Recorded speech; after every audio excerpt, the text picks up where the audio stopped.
that made him so beloved as a chief rabbi was his remarkable tolerance of diversity.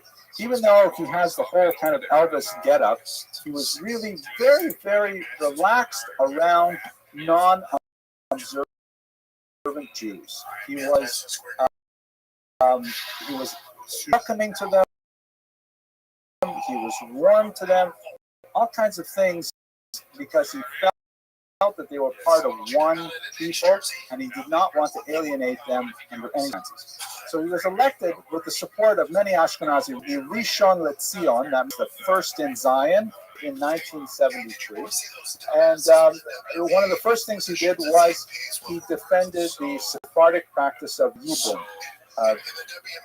So very clear, it's called levirate marriage. The law is if a man dies childless, then his brother is expected to marry the widow. And when you read the passage in Deuteronomy that talks about it, it's very clear that this is considered a duty to support a young woman who otherwise is alone in society. It was particularly written within the context of a Middle Eastern culture where women always are existing within the shadow of some male figure, a father, a husband, a son, an adult son, that kind of thing. To leave a woman alone in the cold would be considered in that society very, wrong and immoral. You can see by the fact that if the husband refuses to marry his brother's widow, then there's a whole nasty ritual where you spit on the ground and you call them names. It's clear from the context that the preferred thing to do, at least in that society at that time, is Yibum, that he should marry her and take her into his family, perhaps as a second wife. Ashkenazic culture, living among Christians who are monogamous, at least nominally so, we Ashkenazim, we lost the sort of cultural norm of polygamy, and so therefore in the year 1000, more or less, the great Italian Rabbi Meir Hagolah said that's it. There's a ban, no more polygamy. Ashkenazi men can only marry one wife, and therefore that meant that Yibum may no longer be performed. That is the levirate marriage. The alternative, chalitza, which means sending away the widow, must be performed. And that is, in fact, the Ashkenazi norm. But Sephardim never picked that up. Sephardim lived in many Arab countries where polygamy was accepted. And so therefore, if both parties are amenable to Yibum, what is the point of standing in the way, essentially, is what Rabbi Yosef said. This was very controversial because it adopted the Ashkenazic standard, which was more European in nature, but nevertheless, exceptions were then made because Rabbi Yosef said that ultimately this is well within the Sephardic tradition. He also was a great defender of Ethiopian Jewry, which at this time was yearning to return to Israel. Ethiopian Jewry, by the way, we're going to talk about them, God willing, next semester in the fall. I hope to do a full lecture on their history, which is fascinating. It goes all the way back to the ancient kingdom of Aksum. It's amazing how far back they go. But there was a lot of question in Israeli society, are they really Jewish? And if they are Jewish, are they perhaps illegitimate? Because among other things, their divorce law was not the same. Well, a lot of kind of arguments. But Rabbi Yosef was a staunch defender of admitting them to the country as Jews. There's a lot more to say about the story. We'll have to leave it for next week, but he was definitely a very much in favor of it. He wrote. I'm gonna pause on that because it'll take us a long distance. He also argued that with regards to Sephardic Jews, there's kind of this stereotype, which is based in some rough reality, that it was perfectly consistent for a Sephardic Jew to go to shul in the morning and get a geschmack out of davening and listen to the drasha, and then go pick up a bag of garinim and drive to a soccer game, and that was all part of kind of like the traditional sense of what is normative among Sephardim. But as one Rav Yaakov Levi said, the traditional Jew desecrated Shabbat more than once, but never did he desecrate the name of God. I mean, these young Sephardic men in particular would feel that, well, you know, these things are just not as important. There's a much greater value of respecting God, respecting the rabbi, and so on. They're less orthopractic, perhaps, in the Ashkenazim. And so we see that he shows over and over again kindness and tolerance for non-observant Jews that really is remarkable for someone of such great learning. Dress codes, he even allowed non-normative dress for women that got him in a lot of trouble with Arabians. But let's just look at one last one that I find especially fascinating. This is a picture of Cardinal Lustiger, Jean-Marie Lustiger, who was a French Jew who, as a child, was taken into a monastery and saved thereby from the Holocaust. He ended up growing up in the church, and he was elevated to the post of cardinal. In fact, he was in the running for the position of the papacy at one point. An amazing thing. He never denied his Jewishness. In fact, he had it inscribed on his tombstone. He said he was born a Jew, and he never left it, just like the apostles. Very interesting kind of thing. But at any rate, he died in 2007, and some family members wanted to say Kaddish for him. And the Rabbi of France was asked to say Kaddish for Lustiger, who was a cardinal of the Catholic Church, and he didn't know what to do, so he went to Rabbi Yosef. And he said, what should I do? So Rabbi Yosef broke down into tears, and he said, of course you should say Kaddish for him. Absolutely. He is a Jew. Why would you not think you should say Kaddish for him? So in fact, they did. When he had the ceremony, the funeral in the church, they brought the church, the body outside, and they said Kaddish in the street. And that's just a sense of Rabbi Yosef's sense that there's every Jew is part of the Jewish community. Even the cardinal of the Catholic Church is part of the community. He was known as a very popular teacher to the masses. He had a Saturday night radio show long after he had finished his term as chief rabbi. He was tremendously popular. And he would, again, bring in his stories, his lessons with a joke and with stories.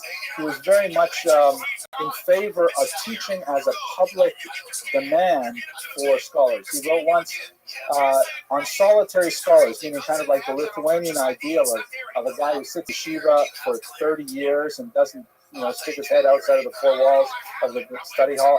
He writes, "This is infuriating to me, for such teachers and students are closing their eyes so they see only themselves. They don't see the Jewish people and their distress and thirst for Torah. Yeshiva X issued an order that married students may not teach. This is wickedness without parallel." Very strong statement. Here's one of my favorites. "After 120 years, God will ask," he wrote, "what have you done for my honor? You have to be able to answer, I ceased my Torah study for your sake and went to teach others. And I closed my Gemara and taught." Now, we got to talk about his politics a little bit. Obviously, this was not his main area of activity, but drawn into politics, he was the figurehead of an extremely successful movement in Israel called Shas.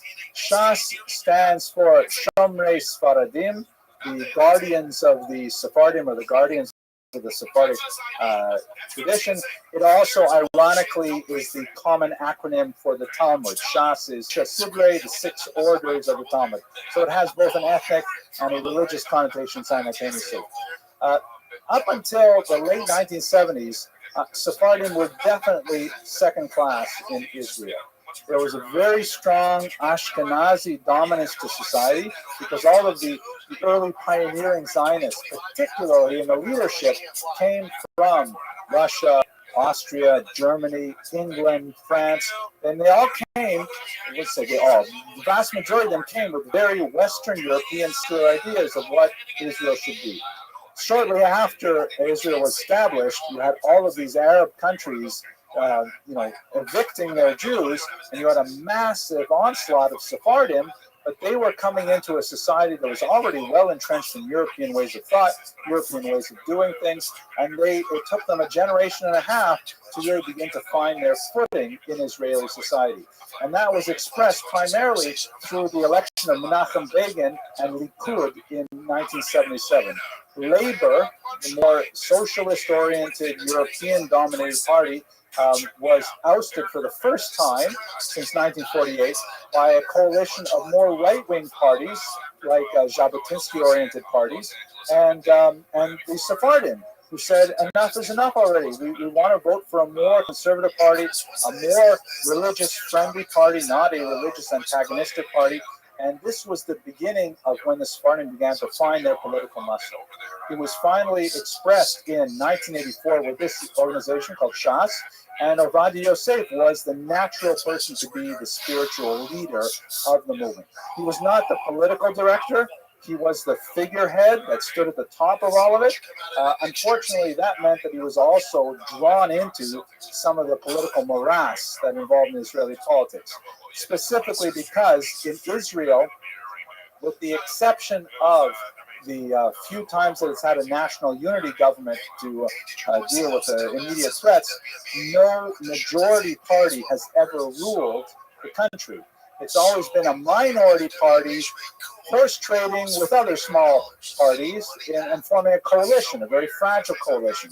So Shas, even though at one point they garnered 19 out of 120 seats, a very large chunk of the Knesset, they were the majority, and so they had to align themselves with parties that did not necessarily share their values. Ovadia Yosef was especially pained when the Israel Power Company had to move a very large piece of equipment, and it could only travel 9 miles an hour down the highways, and they could better do it on Shabbat because that's when the roads are, least traffic. But he felt that was just intolerable to be in an Israeli country with a Jewish government and decide to do something specifically on Shabbat. They had non-Jewish drivers and things like that, but he was confident that a lot of Jews would nevertheless be involved, that's during the Sabbath.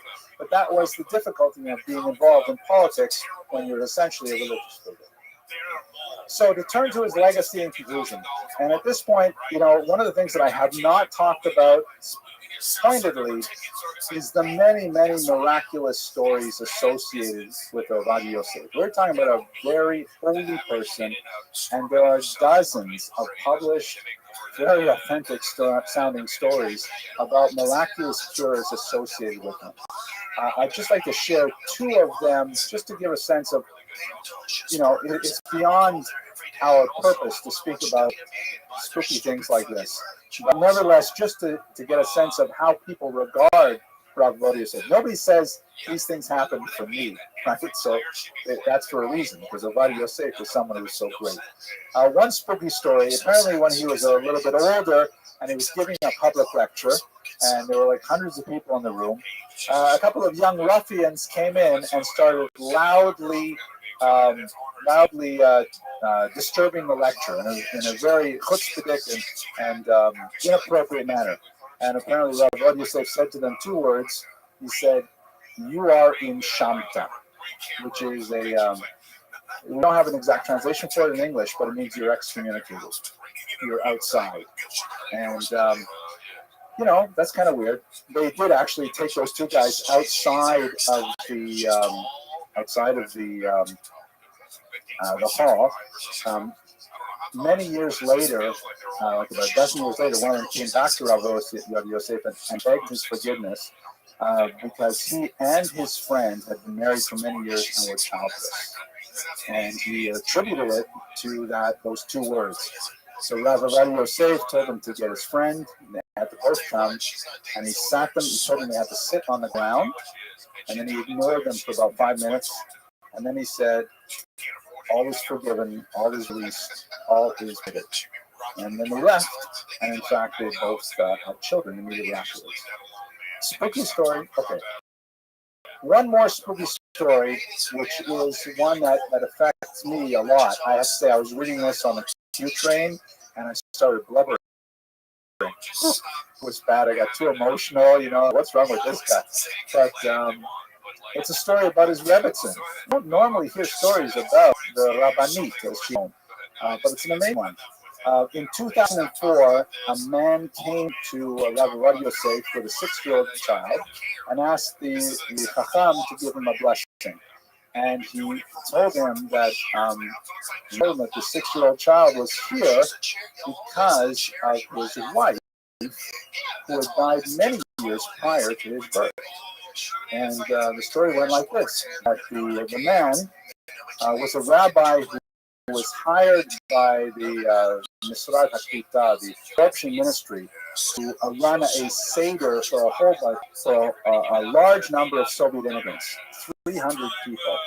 And the night of the seder, his wife went into labor. So they went to the nearby hospital, and the hospital, and I actually have experienced this myself in Israel, the hospital was basically vacated. Everybody was gone for the holidays. There was just one harried nurse who was running between a few people who were in the maternity ward there. And the nurse said, look, I'll do the best I can, but I can't possibly help you when I have another woman in labor just down the hall. But the Rebbitzin said, you know, you have 300 people who are new to Judaism who are waiting for you to run the Seder. It is so important that you go. Don't worry, I'll be fine. You go to take care of the Seder. An amazing thing that she would say. And then she went into, and then he was difficult, but he went to the Seder, on the Seder. And when he came back, his wife was holding this little boy, and she told him that she went into labor and she was suffering. It was difficult, and another woman came into the room, and the woman came into the room and said, "I am Rabbi Yosef. I am the Rabbi Rashi's wife, and don't worry, I'll help you." And as the story goes, the woman says that the Rebbitzin actually delivered the baby. And then, of course, she was gone. So, you know, what are you going to do with these kind of stories? You can't exactly print them in standard scholarly work, but it's the kind of thing that I find very moving and powerful, that the Rebbitzin, who was not known for thousands of volumes of responsa, nevertheless such spiritual weight to affect such miracles. At any rate, back to the secular stuff. 800,000 people attended his funeral in 2013. It was an amazing thing. It was the largest funeral in Jewish history. 800,000 people came. You can see just the site. It took 4 hours to move the coffin just a few blocks from the yeshiva to the waiting car. And people simply would not allow it to move. So we come back to our initial statement. I apologize, I've gone over time. I'll cut it down on the internet. Rabbi Yosef, I spoke to you earlier that he was in many ways, I think, the most important Sephardi of the 20th century. Not only because of his tremendous genius and his contribution to Jewish culture and Jewish thought, he won the Israel Prize among other things, but also because of his very early decision to define the concept of Sephardi as associated with one particular approach to Torah.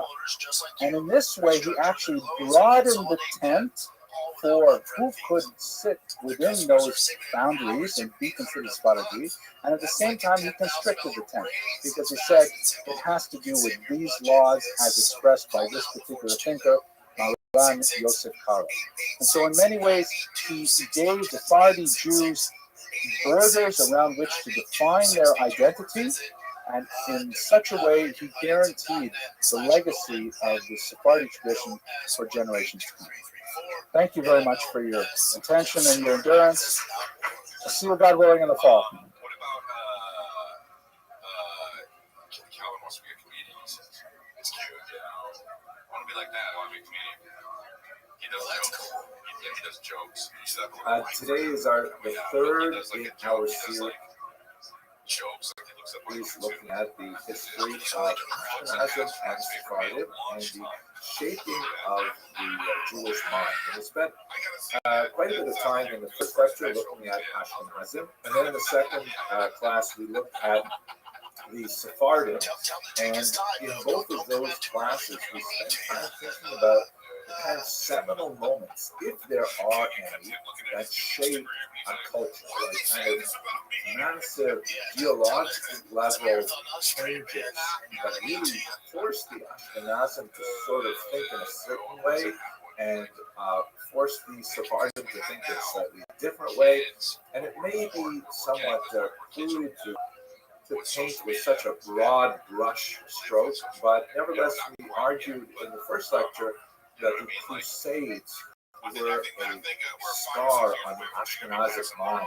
That was such a brutal and sudden and unexpected attack. Not only God forbid what we experienced in October, it's too soon to say how that will shape the Israeli mind. But nevertheless, for the Ashkenazim, that created a kind of centripetal force where the culture began to look inwards and regard the outside world as dangerous, toxic, and so on. The Sephardim, on the other hand, they had a much slower lead up to the same kind of crisis. They had essentially the forced conversion of 1391 gave the Jews of the Iberian Peninsula 100 years to prepare for living with a dual identity, for living as Christians outwardly, and missed 80, 90 years without any consequences whatsoever for returning back to their Jewish practices at home. But after the Inquisition was brought to the peninsula in the late 15th century, then it became extremely dangerous to do so, and ultimately the Jews who had not been baptized were forcibly evicted from Spain in 1492, and then under slightly different circumstances, forced to go underground or disappear in 1497 from Portugal, and that created a kind of different mindset and tropism of thought for the Sephardim, because they had developed for a century the ability to exist as Christians outwardly and as Jews inwardly. And that, did not lend itself to the idea that the outside world is toxic and dangerous and so on. In fact, the opposite. It allowed a lot of Jews to interact with outside society in very meaningful ways, sometimes very positive ways, which they then either brought back into the Jewish fold, or they simply assimilated out into non-Jewish existence. Both phenomena, of course, were marked with regards to the party. So tonight's topic is going to look at the 500 years after that great crisis when Sephardic Jews was expelled from the peninsula, and this created a huge mixing of Ashkenazim and Sephardim and other peoples, in particular the Ebi Mizrach, the eastern communities, who have not figured very much in our story so far, but they will become extremely important as we get to the end of tonight's lecture. So that's the goal for today, is to try to understand, once they were kind of loose from their regions, how did Ashkenazim and Sephardim affect each other? Of course, they had been in contact, largely literary contact, something you see primarily among learned scholars and so on. But what happened when Ashkenazim and Sephardim started living side by side in places like, for example, Amsterdam, where the Portuguese synagogue was so significant and large, much larger and more important than the Ashkenazi synagogue. So that's what we're going to do first. Now, I want to show you some maps, and these are a little bit complicated, but I'll walk you through them. So here's a map of the Mediterranean basin, and I've tried to indicate with these yellow circles, not drawn to scale. It was a little too complicated for me to do that with my computer skills. But where were Jews living at the turn of the millennium, around the year 1000? So if you look down towards the center right, you see, of course, there's still Jews living in Israel. In fact, Jews would be very much involved in attempting to defend Jerusalem from the Crusaders, fighting side by side with the Muslims at that time, unsuccessfully. But you still have Jews living in the land of Israel, although it's a very small minority by this point, especially after the 7th century invasion. To the right, in the confluence of the Tigris and the Euphrates rivers as they empty into the Persian Gulf, significant Mesopotamian Jewish community in Babylon, which would later become Islamicized. The main center of gravity of that ancient Jewish community, dating back to the 6th century Common Era, in time we get up to the year 1000, they have been living there for 1,600 years, an incredibly old community. The center of gravity shifted to the north of Baghdad.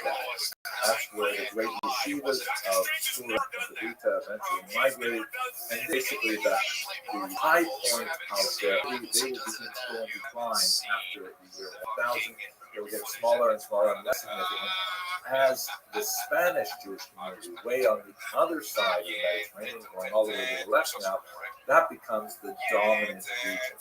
And there are small Jewish communities that dot the North African coast, but it is Spain that really takes off after Baghdad begins to go into slow decline. One of the great examples of this sort of shift of cultural center of gravity is when poets like Dunash ibn Nabarat leaves Baghdad and he makes his way all the way over to Cordoba in Spain, where he brings his art with him, challenging the local Spanish poets and ultimately winning them over.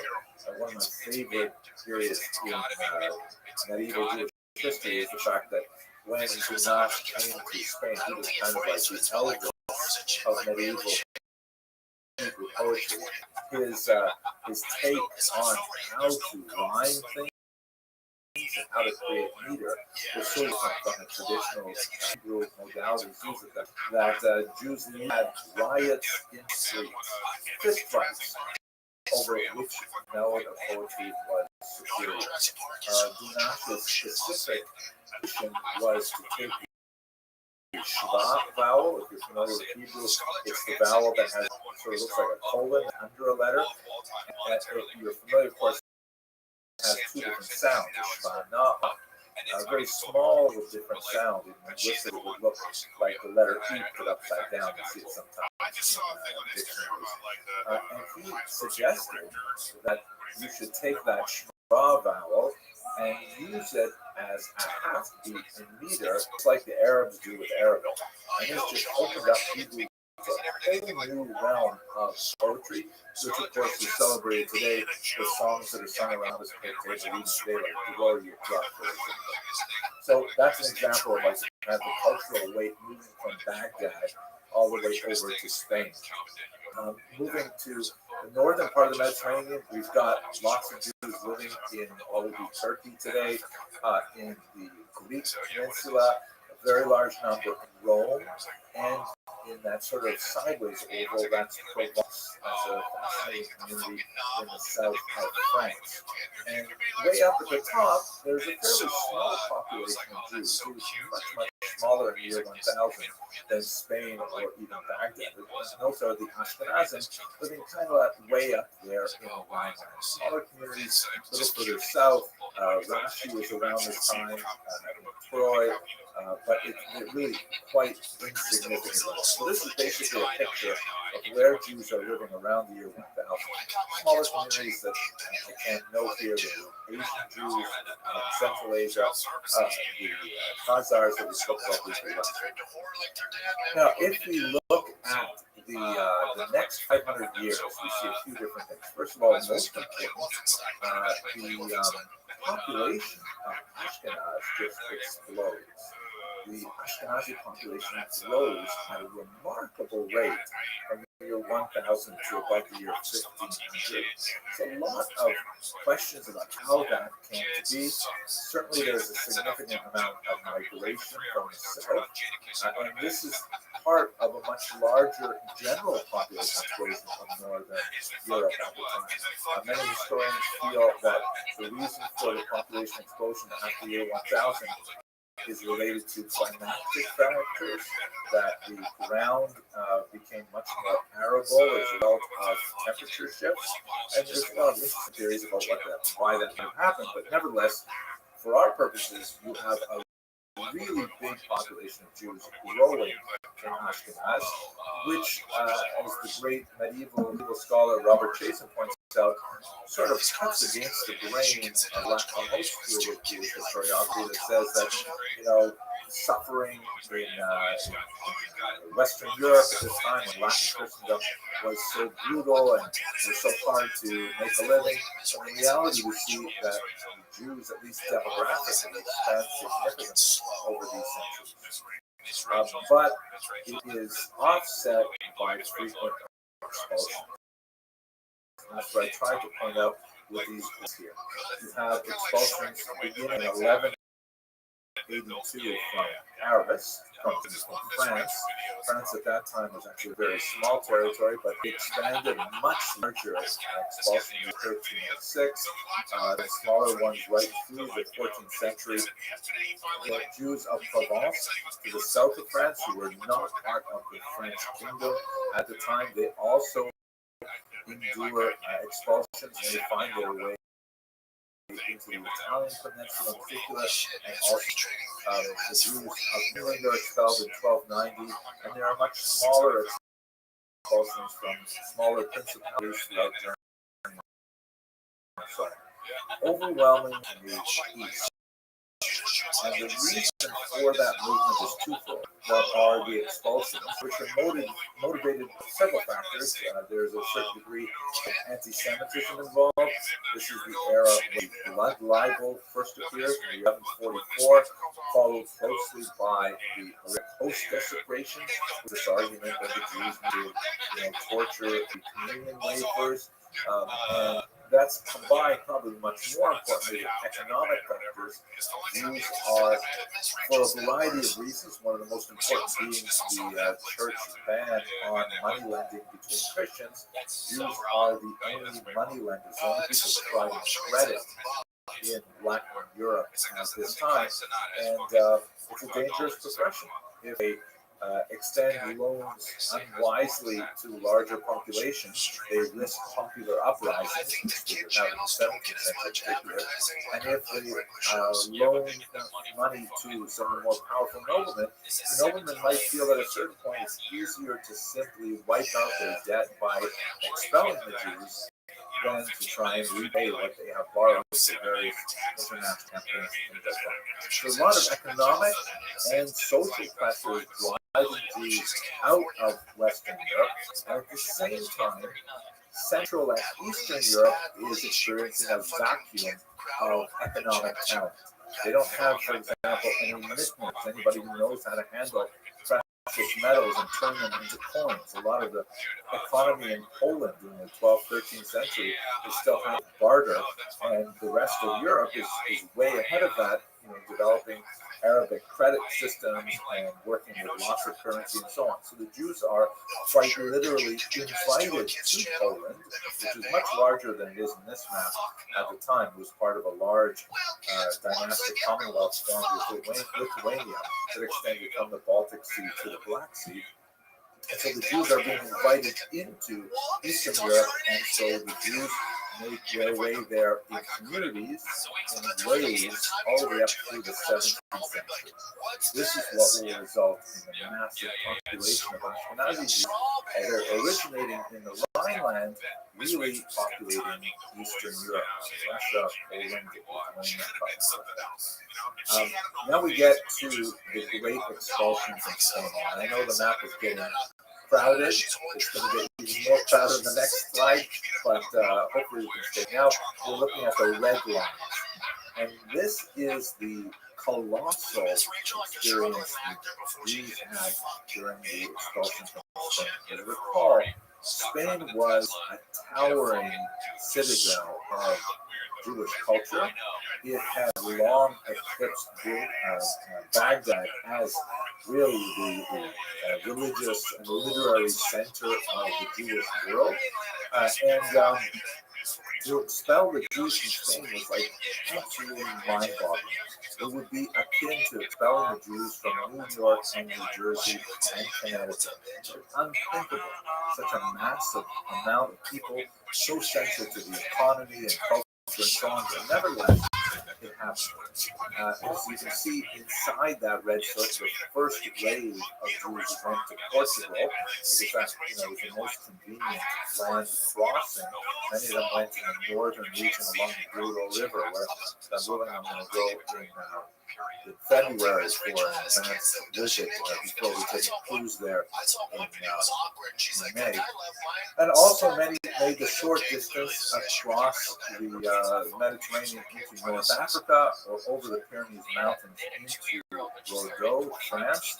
And some of them made the much larger trek all the way out to the New World, which was discovered at precisely this time, hoping to reestablish themselves in places like Brazil in particular. But a lot of them made their way to the north to more accommodating, particularly in the context of the religious wars, where the Protestant Reformation had allowed for some more liberal environments where the Jews could be free of the Catholic Church in particular. The Netherlands and Amsterdam was an especially welcoming place because this is a culture that depends heavily on a population that cooperates with each other. The Netherlands, of course, were reclaimed land. If you've ever been to the Netherlands, it's incredibly flat, and that's because they developed these dikes and windmills and to pull water out of the soil that's soaked from the ocean, and dry it out enough that they can actually plant on it. And inch by inch, they actually expanded the territory. And what that society needs is everybody has to do their part. You can't ignore the dike or property, and the neighbors aren't going to be ticked off because it will eventually flood theirs as well. This thing kind of cooperative culture was exceptionally welcoming to the Jews because as long as they did their part, they were accepted. It was a society that had the luxury of dominating. So a lot of reasons why Jews in Amsterdam. Then you've got Jews spanning out throughout the Mediterranean, some of them making their way to the Italian peninsula. But the most important for our purposes at the end of this class is that many of them made their way completely out of Christian Europe, out of Catholic Europe, and out of Protestant Europe, and made their way to the Ottoman Empire, which was under the Muslims, thinking that, they had actually done fairly well, comparatively speaking, under the Muslims compared to, so they went to places like Constantinople, in this map, of course, the modern Istanbul, and Asia Minor, and the South, in Israel, which I'd like to talk about in more detail. Okay, I hope everybody is following this map. I'm going to give you one more complicated map, and then we'll be done with the discussion of the migrations. Now, this one, I know it's so confusing because I've left everything overlaid. But if you look at the light blue lines, this essentially gives you a sense of what happened to Jews in the last century and a half. The largest population of Jews by far is now in Eastern Europe. So Ashkenazi Jews, joined by a few Sephardim, European Jewry, and of course European Jewry is still dominant as the majority population as a whole. But after 1882, when in the Russian Empire there was a massive series of pogroms that lasted 3 years, and it was evident the Russian Empire was either unable or even unwilling to try and control this popular violence directed against Jews. The Jews as a whole opted to migrate in huge numbers. About 2 million Jews made their way to the United States. About 100,000 made their way to Canada. A similar number made their way to South America. And about 1 million made their way into Western Europe, which by now, already in the 19th century, all of those areas which had previously banned the Jews now made their territories available to Jews, especially France, which had emancipated all its Jews in 1791. So Jews are moving in very large numbers to the New World. Smaller numbers, about 50,000, made their way down to South Africa, and the same number made their way to Israel because Zionism was becoming a thing at this time as well. And a very small number, less than 10,000, made their way to Australia. So it's basically a huge 20-minute overview of major Jewish population movements, I just want to point out one thing which should be obvious from the aesthetics of this map, is that Ashkenazim and Sephardim are definitely coming into contact with each other in a very big way. Especially after the 14th expulsion, you have Sephardim penetrating deep into traditional Ashkenazi cultures in large numbers, either as Jews, not being converted, the so-called Sephardim convert, the Spanish Jews, or as Jews who had the privileges of Christians because they were descended in those converts. Those are the so-called Portuguese Jews, who once they were free, were generally adopting their Jewish identity. And this gives you an overview of how Jews began to interact with each other. What happened when you had Jews discovering each other very differently? Okay. I hope I haven't overwhelmed you with the integration. Let's now at the impact of Sephardim, and I'm going to do a little bit of a case study with the Jews at Sfat in particular. So, as you will recall, the Sephardim and this working piece that we have been walking along with is this notion that the Sephardim had developed the ability to interact with Christian society. You also have to add the fact that the Sephardim are technologically far more advanced than the Ashkenazim at this time. This is a picture, it's a commemorative stamp of the great scholar Rabbi, or Gersonides, who was a 13th century Jew from the region of Provence. And among his many inventions was this thing that the figure on the stamp is holding, which is called a Jacob's staff. And it was an ingenious device that used physics to determine the distance of everything from heavenly bodies, like the sun shown here, or navigation, like how far away is that boat. And this kind of device was extremely useful for people who were going to make their way across the Atlantic Ocean. There are so many Jews who are deeply involved in the science. Spain in the first half of the second millennium. They're importing all kinds of big sciences because they are the culture brokers between Arabic North Africa and Christian. A lot of the translation efforts from Arabic classics, which are themselves quite often translated from Greek classics, to make it into Latin, they frequently had to go through Hebrew, or at least go through a Jew who could render the Arabic into a local vernacular, which could then be rendered into Latin. So Jews are playing an incredibly important role, Sephardim in particular, in being the brokers for the world.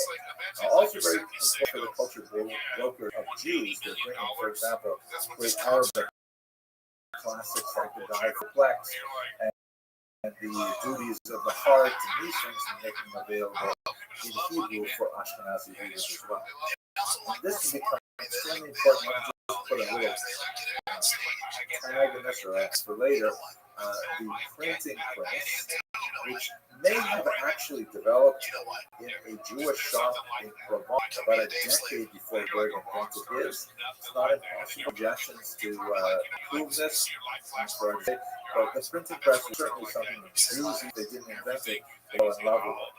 And had a great impact in spreading subculture because it represented the height of literary culture of the day and tended to crowd out a lot of the other competitors. So let's just put a pin in that because we're going to come back to it shortly. Another thing that Spartan really brought with them was an openness to the outside world, which could prove to be quite corrosive to traditional Judaism as well.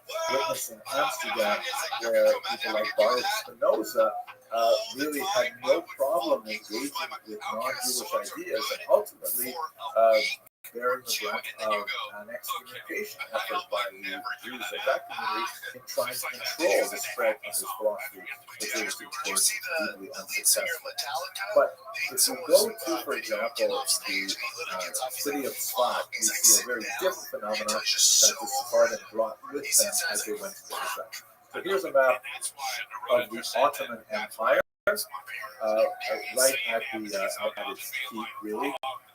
Ultimately, this is extremely important map when you consider the formation of Israel, because this is basically what the Ottoman Empire looked like and what Israel looked like at the eve of the First World War and before the British took it over.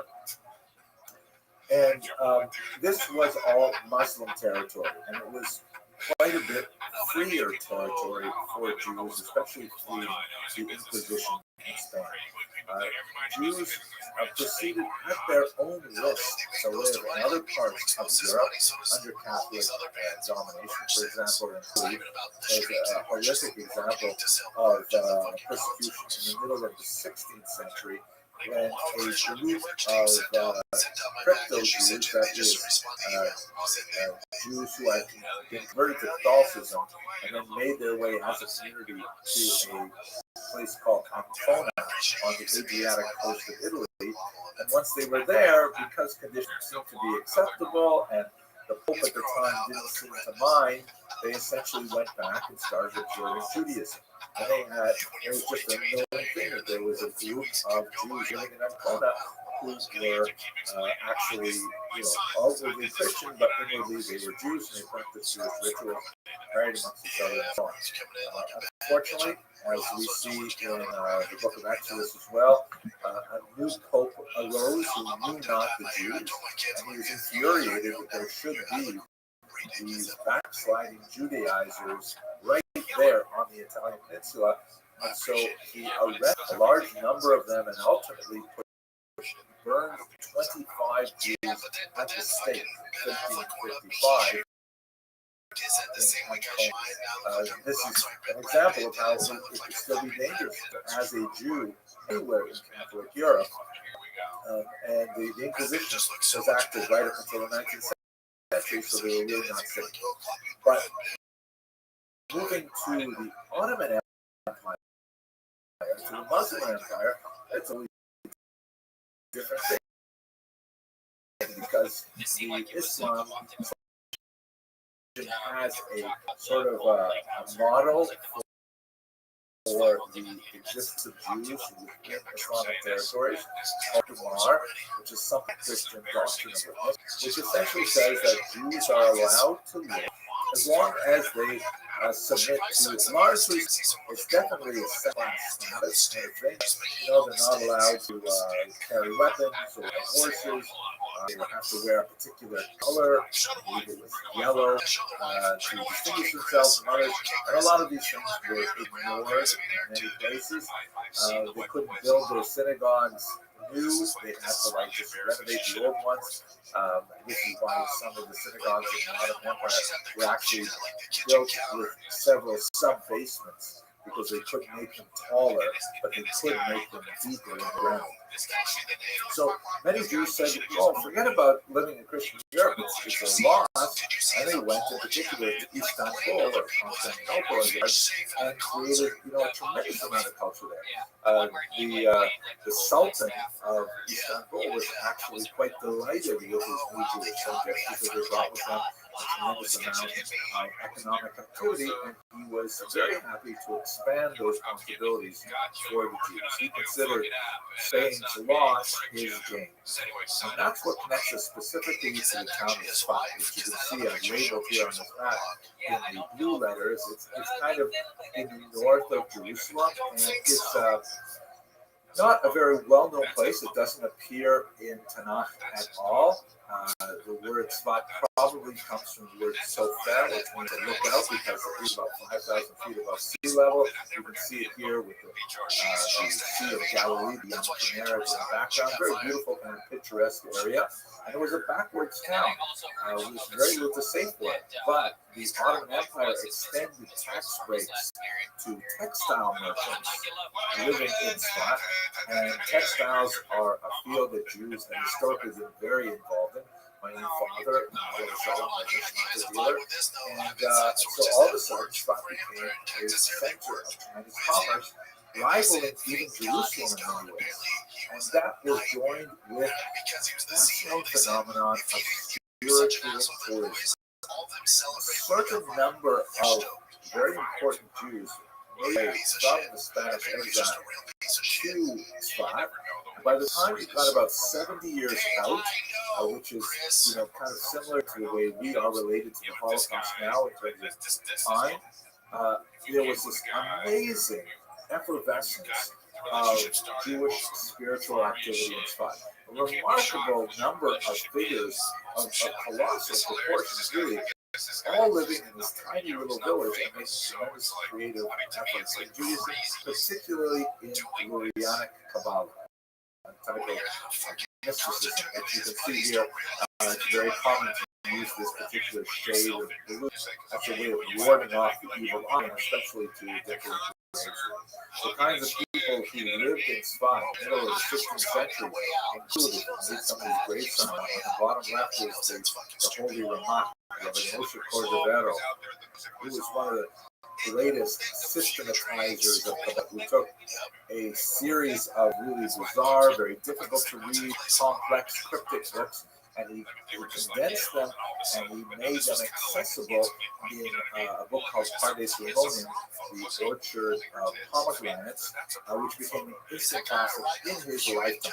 By the way, let's remember that this is during the heyday of new printing. All of a sudden, books are in circulation. With printing, the price of a manuscript dropped dramatically, lowering rapidly the threshold for people to actually access some of these great ideas. And so it was like the internet was invented in the 16th century, and everyone was following. The Ramak had a father-in-law, or I think it was his brother-in-law. You can see on the right, his name was Shlomo Alkabetz, who was also a great Kabbalist and the composer of the Canto D poem that we recite on Friday nights, based on his Tzfat experience. And then sort of in the center, you see the student of the Ramak, who was actually from Egypt. His name was Ali, Isaac Luria, right? So, also known as Ashkenazi, although he was born and raised in Egypt. And he came to Tzfat in order to learn with the Ramak. He learned with him for less than a year, and then the Ramak died, and the Ali died a few years later. But these men created an absolutely phenomenal revolution in Kabbalah, which had tremendous ramifications for the rest of Jewish culture. I'm sure in your soul you're saying the Kabbalah is virtually universal and inspired so many Jewish movements. And this largely is a result of the, to forgive the comparison, the post-Holocaust experience of these Sephardic and Portuguese Jews. All of these figures, with the exception of the Ali, were from Spain or Portugal, and they were, uprooted. They were refugees. The greatest among them was Yosef Caro, who was himself a childhood refugee, who we would say a survivor, who used this comparison, who made his way through Constantinople, and then in his old age, he made his way to Tzfat as well. And they came with a dream and a vision of a completely changed world in which there was a dramatic moment that allowed for the bringing of the Messiah. And so their Kabbalistic studies were infused with an urgency, a drama that really propelled Judaism for the next 500 years, especially through the Hasidic movement. And this is largely from these Sephardic and Portuguese Jews who created this Kabbalah, later spun off into the Ashkenazim as well. Have a look at this map here, which gives you just a sense of the demographic spread of the Ashkenazim. This is in the first half of the 19th century, and you can see how Western Europe just has a few tiny dots of Jews. Once had a large community, it's now very small. A few cities have any Jews at all. And Germany a little bit more, but then to Eastern Europe, Poland, Ukraine, Hungary, Galicia, those regions are deeply sated with Jews. And there are three main flavors of Jews that emerge from this period of time. Up here, and I'm sort of in a Venn diagram, because more or less You have towards the east and the south, both of the Hasidic movement, heavily influenced by the Kabbalah of the Ari, which was in turn heavily influenced by the Sephardic and Portuguese refugees in Snat. You have the Mitnagdim. These are the so-called opponents, largely the north to Romania and Prussia, who are the traditionalists who oppose the invasion of the Hasidim. Both groups ended up, perpetuating themselves to them. There was, as they say in Kibbelah, a controversy for the sake of heaven, and as a result, they remained. And the third group, a little bit more to the west, German lands, were the followers of the Haskalah. Let's have a very brief look at all three of these and hope to understand how it was largely their encounter with the Sephardic that affected each of them. Basically, the Hasidim, we have the research of my senior colleague, Rabbi Moshe Rothschild, Dr. Moshe Rothschild from Bar Ilan, who pointed out that for much of the modern period, there were even doubts: did the Baal Shem Tov, the founder of Hasidism, even exist? Because all we had above his life was a collection of stories in a document called Shiftei Nesh, in praise of the Baal Shem Tov, and a lot of them are really quite amazing. There are miracle stories, and people didn't know what to make of them historically. But with the fall of the Soviet Union and the opening of the archives behind the Iron Curtain, Dr. Russell was able to go and actually find the tax records of the Baal Shem. As you can see here, it's enlarged where we actually see where he lived, how much he paid taxes, and so on. And he was able to write an amazing book that talked about the founder of this movement. The name of the Baal Shem Tov was Israel ben Eliezer, and he was deeply affected by the Kabbalah that was brought up from the region of Svat in particular. But the kind of movement that spread under the third generation in particular, that's the generation of the students of the Maggid of Mezrich. You can see here, Mezrich is towards the south, where Hasidism had its largest impact, spread throughout the entire region, and of course, spread to the Americas as well. I happened to work in a very Hasidic part of the world, known as Brooklyn, New York. But they were deeply opposed by the traditionalists led by this man, Vilna Gaon, who felt that there was simply too much ecstatic and fundamentalist religion with too much lack of discipline by Lithuanian standards. They had actually quite significant fights that went on until they realized by the middle of the 19th century that they had a much more serious enemy in the Haskalah. Fascinating kind of movement. I know we're rushing along a little bit, but I want to leave at least some time for questions. The Haskalah was also an impact of the encounter between the Ashkenazim and the Sephardim, because the Ashkenazim were kind of like a wound up top, a tremendous amount of energy wound up in a very tightly coiled spring with very little access to the outside world. The penetration of these Portuguese Jews in particular, I mentioned Spinoza, but we could go through a list of a dozen Portuguese Jews who came to many of these regions saying, you know what, the Christians aren't so bad, and I kind of like their opera, and I'm fond of their science. They've got some great science now.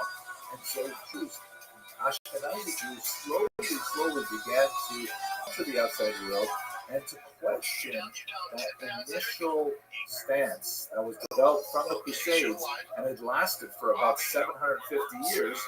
Maybe it's not so bad to get involved with secular culture. One of the greatest proponents of this was Moses Mendel, was personally an observant Jew, but he argued for greater integration of Jews with civil culture. For example, should learn the vernacular. They should not be relying on the internal Jewish languages like Yiddish. They should be learning proper German and communicating in German and so on.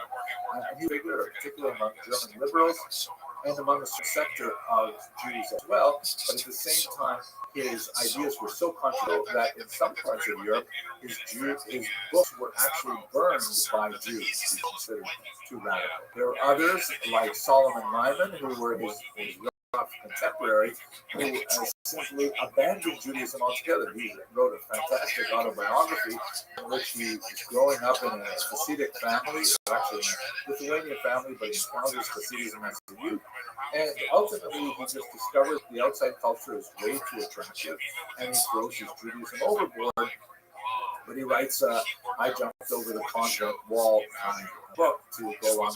Just take a moment to discuss this. In 1772, in northern Germany, in a region called Mecklenburg-Schwerin, there was a false burial scare where people suddenly developed this wide-ranging phobia that people were buried before they were actually dead.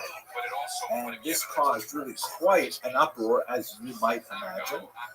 So much so that people were doing things like building these kinds of interesting coffins where, there's a little bladder in the coffin, and if you suddenly discovered that, wait, people had buried me when I was not dead, you could just squeeze the bladder and a flag would pop up or a bell would ring and all kinds of things like that to let people know that no, you're not actually dead. And why this is relevant to Jews is because the Duke of the era was convinced that it made sense for burials to be banned before 72 hours of declaration of death. Meaning the coroner, this is 1772, it's already quite late, we're talking about the colonial era in America, it's much more modern. The coroner would decree a person dead, and then they would wait 3 days just to make sure, and then they would bury them. The problem is, Jewish burials require rapid interment. Again, the impact of Kabbalistic thought, the notion that the disintegration of the body through decomposition is actually beneficial to the soul. It represents a sloughing off of the sins of this world, and we want to accelerate that as much as possible. In Israel, of course, it's customary to bury within 24 hours. And not even to use a coffin to bury a person in a shroud alone to accelerate that decomposition. So that the Duke's decree would actually contravene Jewish practice. So people turn to Mendelssohn saying, hey, please, can you argue a way out of this so that we don't have to observe this decree because, it's against Jewish law. Now, Mendelssohn himself, personally, he was not inclined to oppose it. He felt it was a reasonable public health measure. After all, if people are being buried prematurely, we should certainly take steps to ensure that doesn't happen. And furthermore, he pointed out that historically, Jews did not necessarily bury in the ground. This, for example, is a crypt in Beit Shan, in northern Israel, where Jews were regularly buried in these kind of shells called kofi. And there's a lot of discussion in Talmud about how this is done. And in fact, there are even very bizarre rituals that we no longer practice today, where you would, bury your loved one and let the body decompose, and then after a year, you would go back, retrieve the bones, and bring them to the family crypt. So it was like perfectly normal to do all kinds of things that are different to the burial system we do today. And he wanted to say, listen, this is a scientific advancement, we should follow this particular degree. But nevertheless, he respected of his co-religionists. He wrote a letter to the Duke, and in fact was able to the problem. But himself felt it would probably be a good idea. Other Jews said, you know what, we should just go whole hog with all this. David Friedlander, one of the students of Mendelssohn, said, we can't possibly negotiate this narrow threading the needle between engagement with Jewish culture and blocking out non-Jewish culture and so on. Why don't we just pretend to be baptized? He called it the dry baptism proposal, 1799, and everything will be fine. It was not especially popular. But nevertheless, there were a lot of Mashkilim who argued for outright assimilation, and many would simply disagree. Others, like Samson Raphael Hirsch, shown here, also from Germany in the 19th century, argued for very careful parsing of what's actually required in Jewish law and what is merely customary, and then just following that line. Finally, we get to Eastern Europe. That's where you have the masses of Jews, and the Haskalah penetrates in that region as well. We have the oldest population of Ashkenazim. We're closer to that kind of set of the Crusades, but by the time the Haskalah gets over to Eastern Europe, it overwhelms them. They are deeply involved in all kinds of modulations of Jewish identity. Yiddish becomes a literary language at this time. Zionism becomes a new idea, political Zionism, so to speak, Jewish socialism, and there are critics of the old way of living, such as Joseph Pearl, who brutalized the Hasidic movement, for example. These are all kinds of things that are happening as these Sephardic ideas, a result of the conversion, makes their way to Ashkenazim.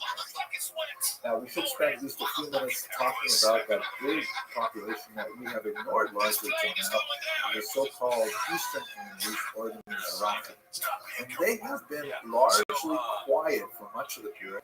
They're not engaged, with a few very significant exceptions, like the Danish Sky and so on. They are not producing the same kind of scholars that you see coming out of the Sephardic diaspora or the Ashkenazic world as well. But there is a very significant influence because the Sephardim, bringing their very advanced book culture into the Ottoman Empire, overwhelmed a lot of the local cultures. And it's kind of a sad element to all of this, because you'll recall I mentioned the popularity of printing.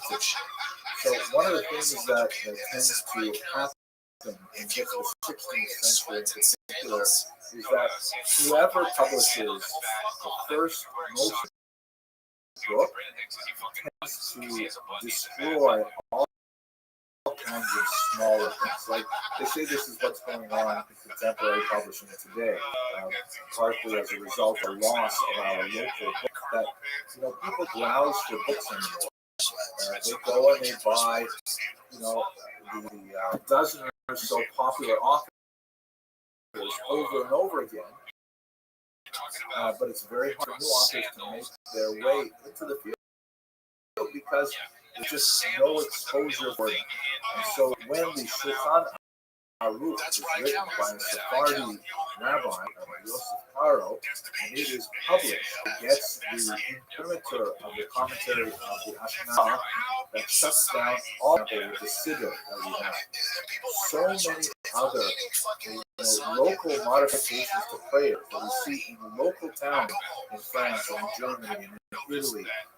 These different liturgies, these different, literary, gems, is simply become lost because of the overwhelming steamroller effect, in particular of the Sephardim. So most of the Odu and Israel, the eastern communities, some of the old, like in places like Aleppo, Damascus, and elsewhere, they are overwhelmed by the Sephardic influence, and they begin to adopt Sephardic ritual, so they are ironically called Sephardim, even though they have no sort of tribal or biological connection to Spain.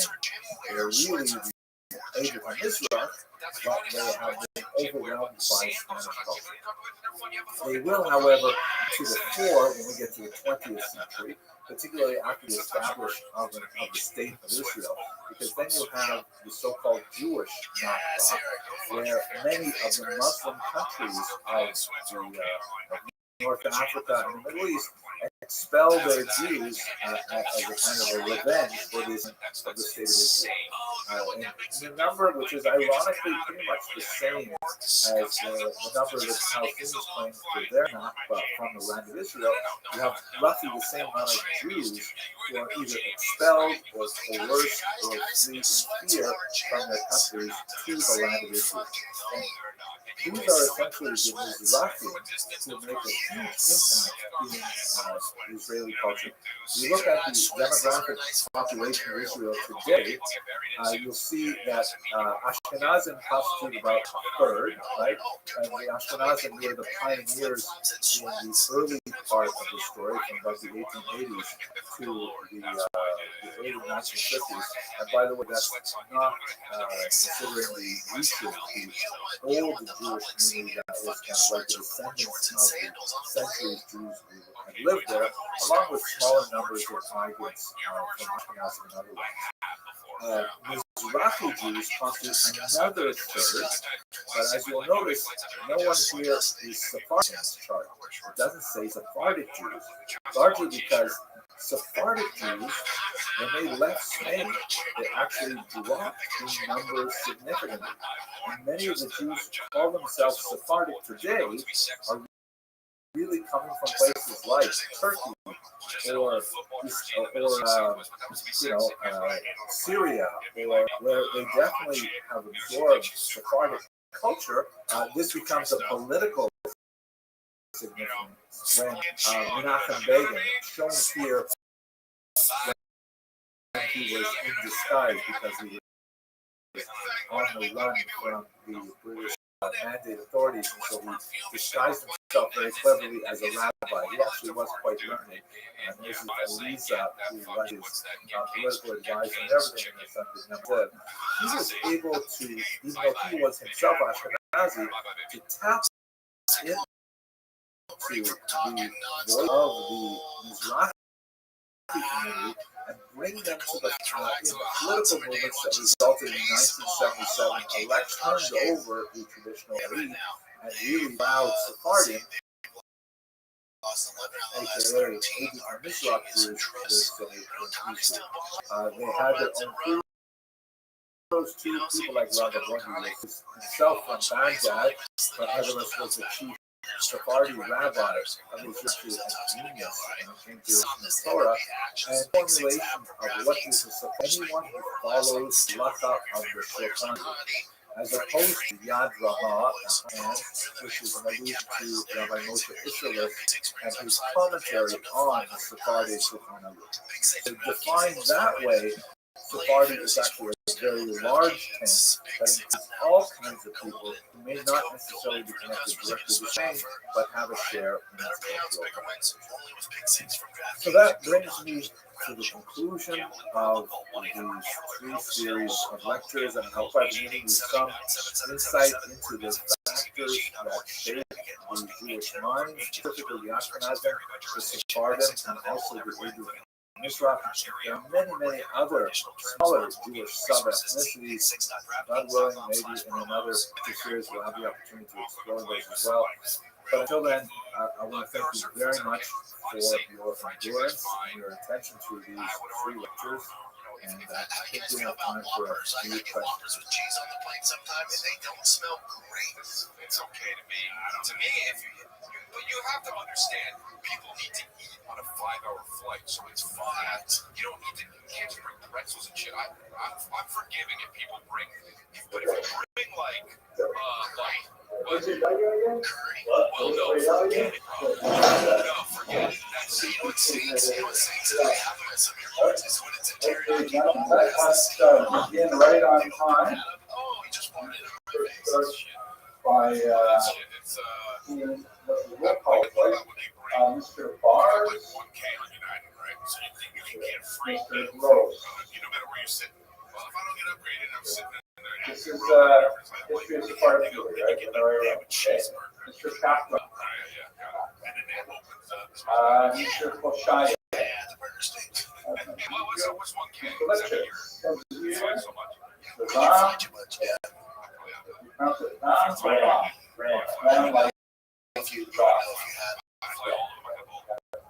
And Mr. Lugo, Mr.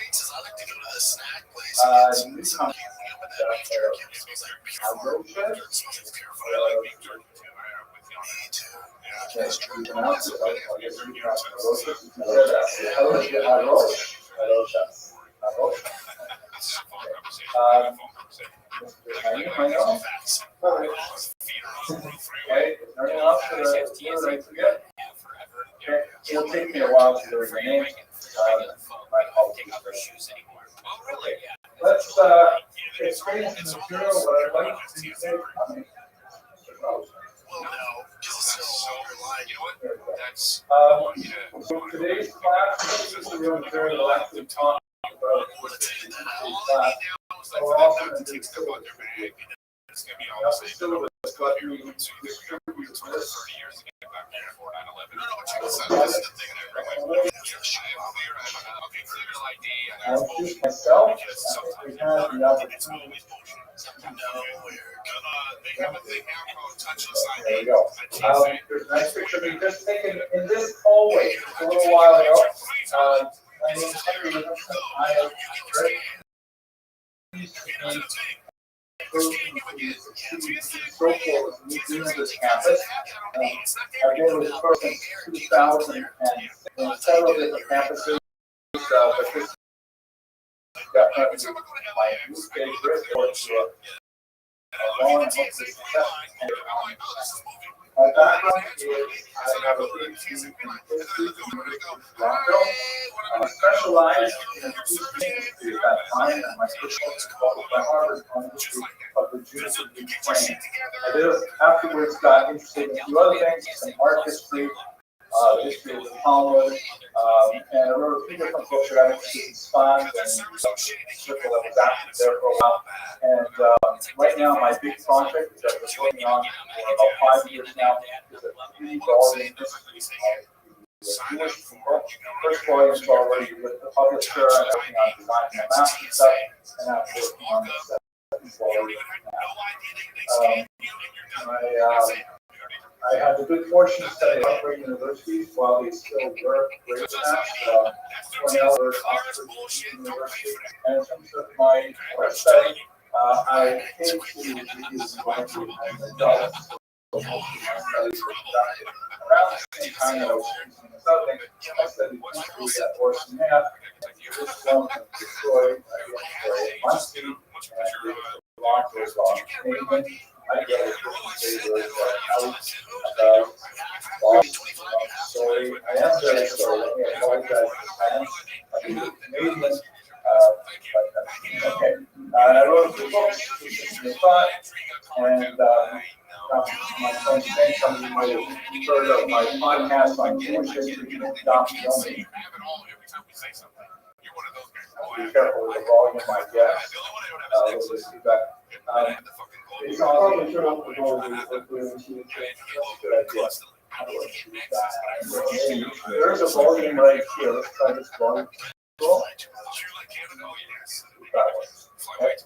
Jewish history, Yomi is calling all God's path. And it's kind of on our base enterprise 2,711 short videos on aspect of history on that particular topic. Sometimes they're make a lot of sense, they're like biographies or occasionally events, but sometimes they're just kind of wild, material, culture, ancient Roman plumbing, that's kind of like my academic background. I think we have time for a very quick go around the room. Tell us why you want to take this course, or at least why you're here for the first day of the event of the Rothschild. This is what I was going to start.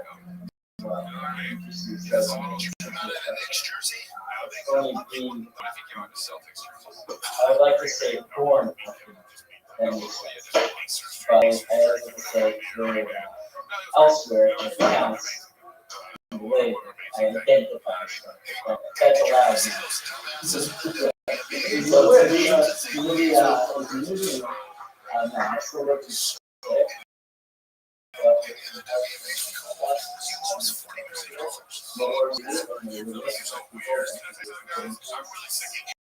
And tell myself becoming normal study every single day.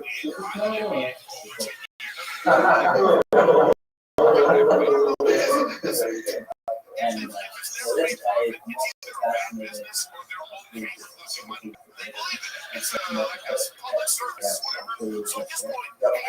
fascinated with Fantastic. Well done. My answer is a little different. I'm just here for study reasons. Right now, I'm taking a 24 class.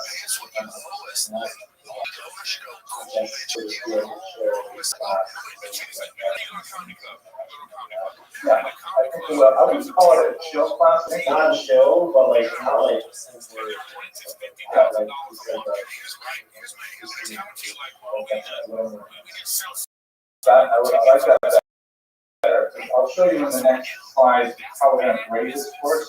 So the workload, I think, emulating fun, interesting, not too onerous though. You're not going to take yourself over this. Most study other disciplines, I don't think anyone belongs to professional historian. So your efforts will be made. So you may go that work harder at that. Okay, next one. Mr. Litch, Mr. Rubin. Litch. So, first, that's all the, yes, or the,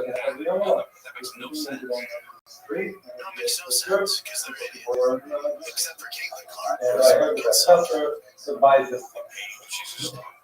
I think he's going to be on the side. Okay, early. Thank you, Mr. Mr. Rothschild.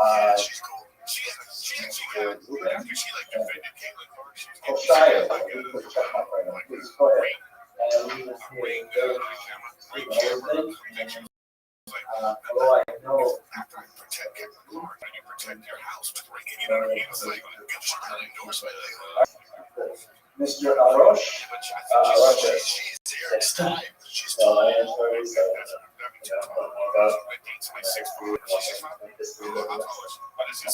Very good. Thank you. She just told me she's like 6 foot. Wait, let me get the IM. Let's, okay. Simple. That's right. Alex stroke my window. Very nice. Well, we're going to do some of the I'll nasty tell you stuff. what, she's not dating We someone will who sweats on the fucking expose line.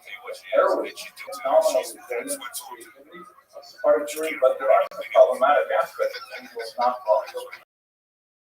Oh, absolutely. I'm looking forward to, I'm looking for also great development that poetry and history is No, WMA is a man up. Be like, cool. You all matches owe us $40 each team. Just look at the wrong. Cowboys have the same thing. Oh, Ruben. Oh, Mr. Kaplan. Mr. Kaplan.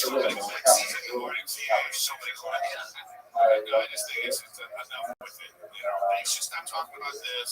All the men keep talking about they don't make money. They don't care. This is an acceptable law. So first of all, I already got out of the way and I corrected you in saying that is a consideration to go further with this. And with that said, I've done some minor things for my history. For example, I've retained citizenship in a foreign country where some of us come during Holocaust, Austria. And the reason I mentioned it is because my family was from Austria before that they were from Spain, and some family, and we're from debating getting Portuguese citizenship. So I have both Portuguese citizenship for both. Portuguese is easier and they're more lenient about it. So with that said, I figured I should do something to deserve it. So you can look at Portugal.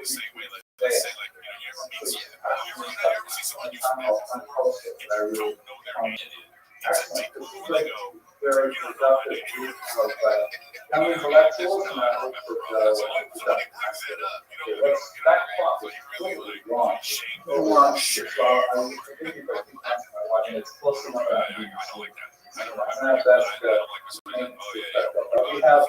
We're gonna go till 7:10. Dinner is served upstairs at 7. So we're really starting. Don't worry.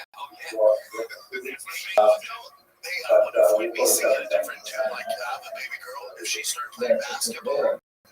Apparently that's the regular I'll time of probably be like, yeah, babe. But for the Here's Silver. like You can follow paper or on screen here. As we mentioned, it's 3 credits and experimental course, no prerequisite. the big deal in the experimental part is I am going to be trying some live streaming.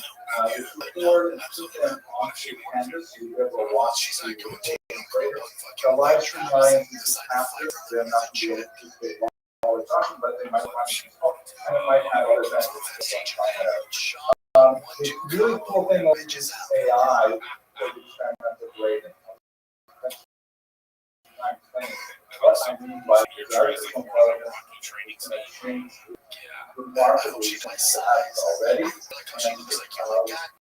one of the big things I have to do as a team here is try and figure out how to navigate this shift into the world of AI. We're going to look at the whole gamut of supply food history from the origin of the food in the Iberian Peninsula.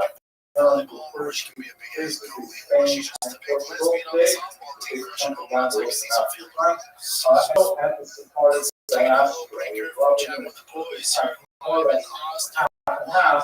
The first half is going to be going from the population around the first century,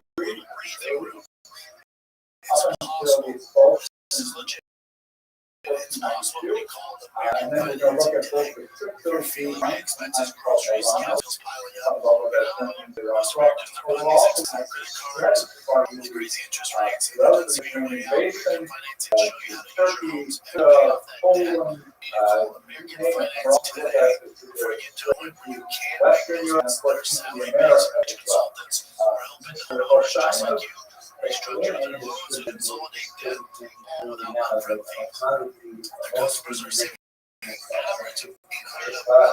And part of the north side of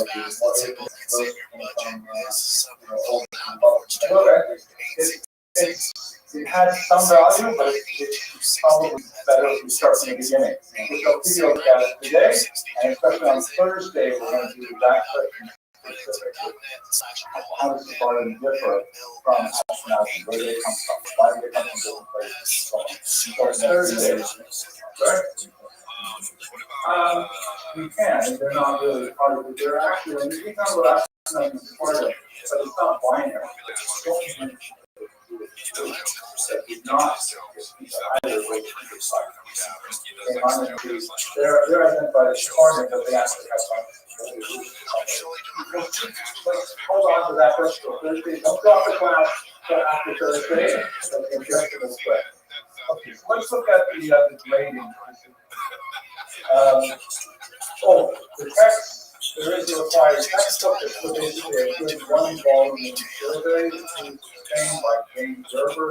It's graded for the entirety of this course, and it's been around since '94, so you can get new copies, not too expensive, and if you look at one volume that you can always refer to. This is going to, a lot of these classes are going to be split, so I'm going to send you a video of a lecture that I probably gave a while before, and then you come to class, you'll be prepared to discuss it. A lot of my students watch me on 1.5 or 2 speed.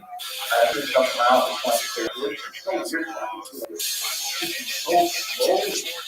so you can watch them fast and we're going to base the grading on some written materials and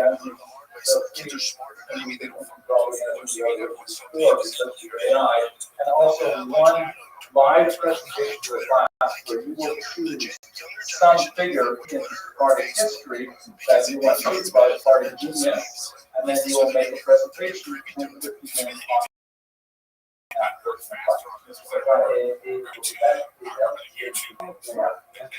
the point is that you used to have one volume easy reference. I personally like an actual paper copy of a book like this, but PDF is not enough. Here's the tricky part. We're going to do this with AI. Artificial intelligence, as I mentioned earlier, is a social experiment with AI tools. Very simple job. It's your job. All your IT. You're saying And it's the kind of thing that it makes the organization of printing press look small, it makes the really scary radical thing. Exactly. I'm basing on all those things. I don't understand a lot about how I work, but it's massive, and people say a sort of proverb now, you will likely not be replaced by AI, but you will be replaced by someone using AI. Whatever job you intend to do using AI, I can't think of any examples where that's not happening. And you're right at that transition point where you're here for a couple of school, and then you're going to hit the workforce, you better know how to deal with this. I'm like from a generation that you were just conservative and wanted to judge for years. So like you're one of us, or how do you expect this? I don't. I'm learning this myself. I'm more information, but really and experimental with this. This is you'll see this document, but the most important thing is. Yeah, look how this expands when I do that.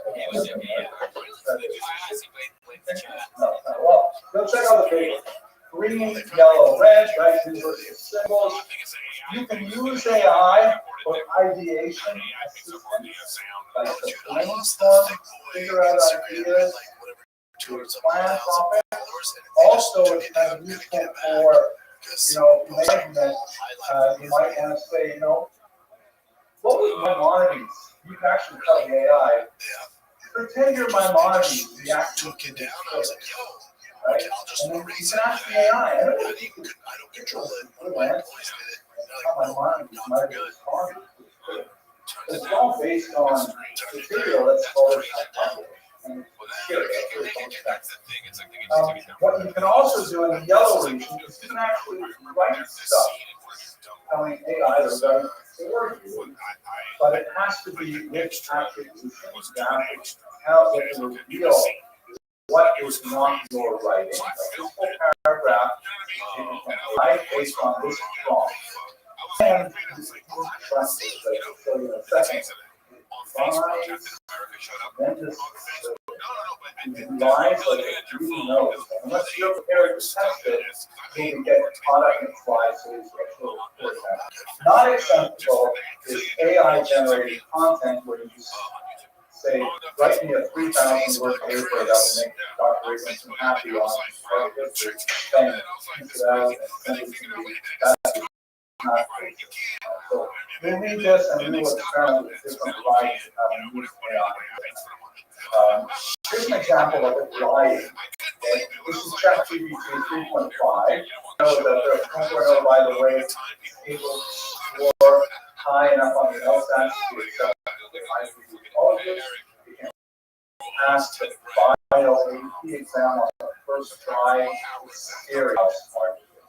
So I'm going to Bordeaux a little later, Bordeaux in France, in late October, and what do you know about Bordeaux? So I asked ChatGPT.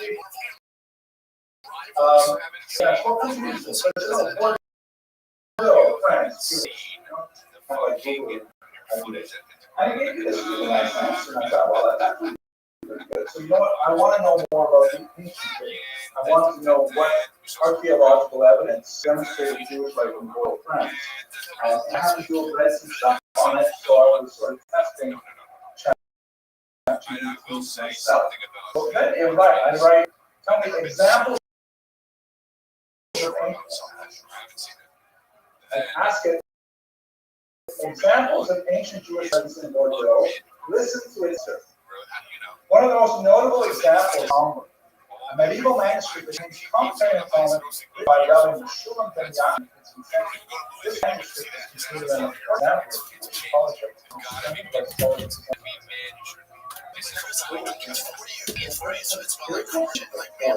I've read all these books. I know there are no more restrictions on this particular topic. Nobody mentions the Bordeaux Talmud. What are you talking about? Right? So I asked ChatGPT. I said, tell me more about the Bordeaux Talmud. It says, I made a mistake in my previous response. There is no historical evidence of a Bordeaux omelet or a specific manuscript by Rabbi showing the Yaakov and the summary of the Talmud, and it says here, thank you for pointing out the error, and I appreciate it. Now, what really impressed me is just how it writes. It's like, I mean, and if I hadn't read these books about Bordeaux and ancient presence, and I knew there's like half a dozen theological farms related. And all of a sudden, this BS about the Bordeaux. If I didn't know, so it's a dangerous tool because it's so powerful. Most of what it writes is really great, but it has enough of these so-called hallucinations that you have to do this. We'll spend lots of time looking at it. Okay, so here's actually how we're going to calculate a grade for this course. I think it should be fun and easy and interesting for all of us. First of all, September 11th, people want to give you such an early date on this, so we can drop the class on my grading. This is worth 10% of your grade. Choose an AI tool, and you have one that comes with your tutorial. This is a Microsoft one, but AI, right? There's many of them coming out of 10. Use the question, who are the supporters in 500 words? And basically, copy and answer into a Word document, and then write a commentary on it. Accurate, false, misleading, tell me what you think of what the AI says. Because the best you can see is everyone or no, you can ask the question several times before it learns so fast. I've asked it the same question several times, and it gives me someone else. And by the way, be very careful what you put in there because you are contributing to it as well. So don't put in there. It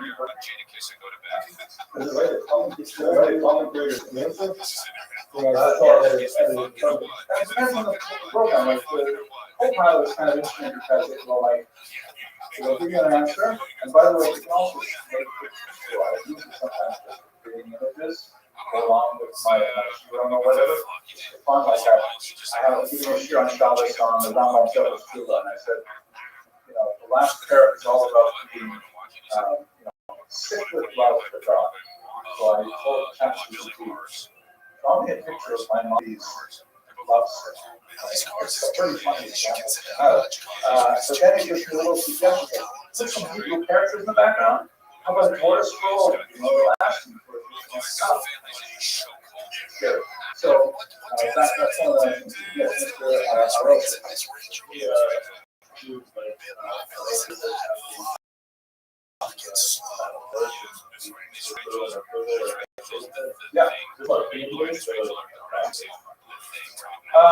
Well, I want you to make a critical approach to easy generate noise.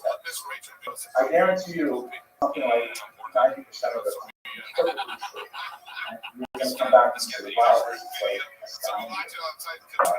and if you find flaws in it, you're not going to be graded on your flaws. The point is, we're exploring AI, we're trying to understand how we can use it effectively in our own research. And first easy assignment is how do we like the sound answer? Potty training video has 48 views.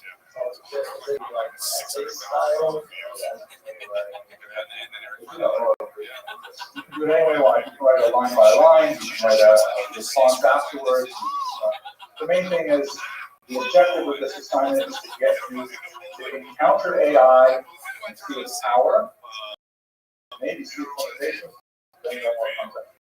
And when you're uploaded to Canvas, it will respond to the assignment. Then we're going to do the same thing for September 20th. Choose, unlike this where I give you one specific prompt, you choose a Wikipedia article that deals with any aspect of the article. Like, something about, because Wikipedia is different, right? Wikipedia is not written by AI. Wikipedia is crowdsource. Everybody, including crazy people, can add to this feed. So this feed occasionally has totally misinterpreted things, and sometimes there's actually pretty research. It varies heavily. So the article on anything you want to talk about, and use AI tools like Ask AI for Excel and things like that. See what the AI gives you to help you assess 500 words, assessing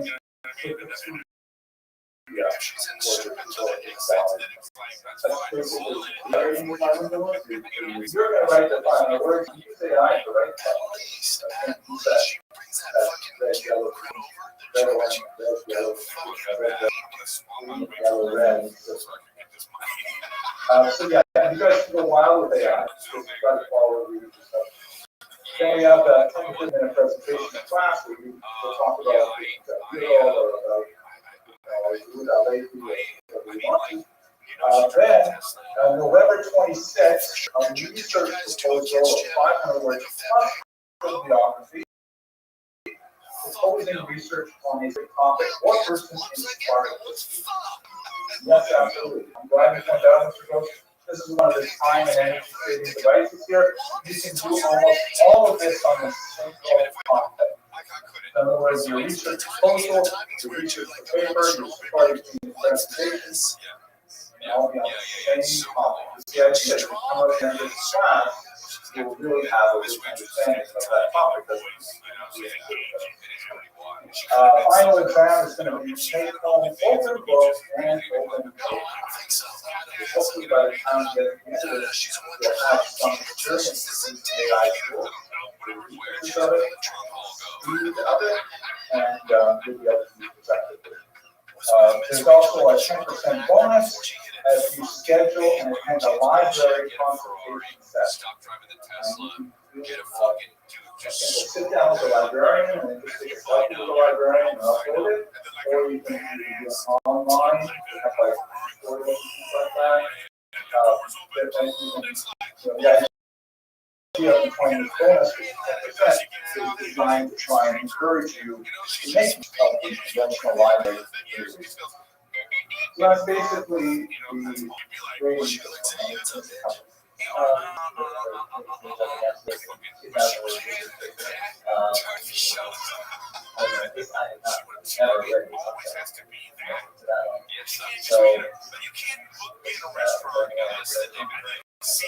well, it's going to flow from your research proposal, but I guarantee you, once you learn how to use AI, it will generate a 2,000 word.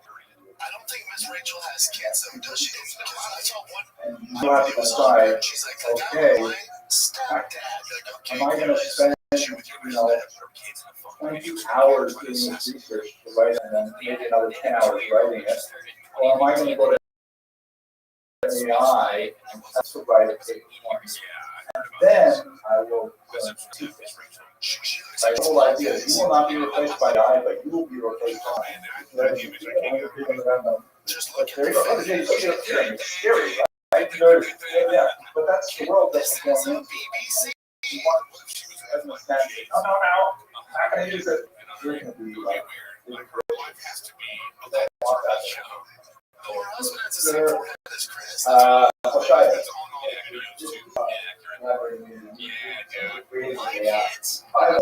Hey kids, today we're going to learn about fucking start it over. Kids, today we're going to learn about compartmentalization. So what you will find, and I urge you to read this page of the show with some more detail, but what you will find is that you're not going to be satisfied with just turning out a good AI. You have something you're curious about right now, and you will look at the AI product, and it will spur other questions. Maybe you'll use another AI, or use that AI to ask a question about something in that paper. And you say, okay, now it's going on some direction that I'm going to cut this part of it. But ultimately, AI is kind of like a massive encyclopedia of all world knowledge. And it is so fast and is able to zero in on the material you want that just working with it is the learning experience. Kids, did you know that Very Malcolm different from Jamal what you Warner learned died today? but it is going to take value. Turn By on the the way, cars, we John, show as I you say, can the one collect that some is stuff. not generalized, I'm Got done to that get it here, on all the DVD.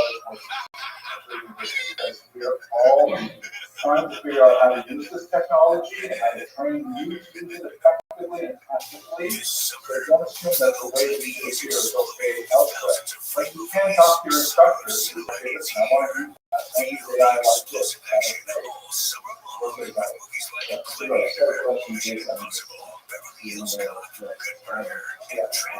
Set a question based on this. I could press and yet stream for free from all your favorite devices.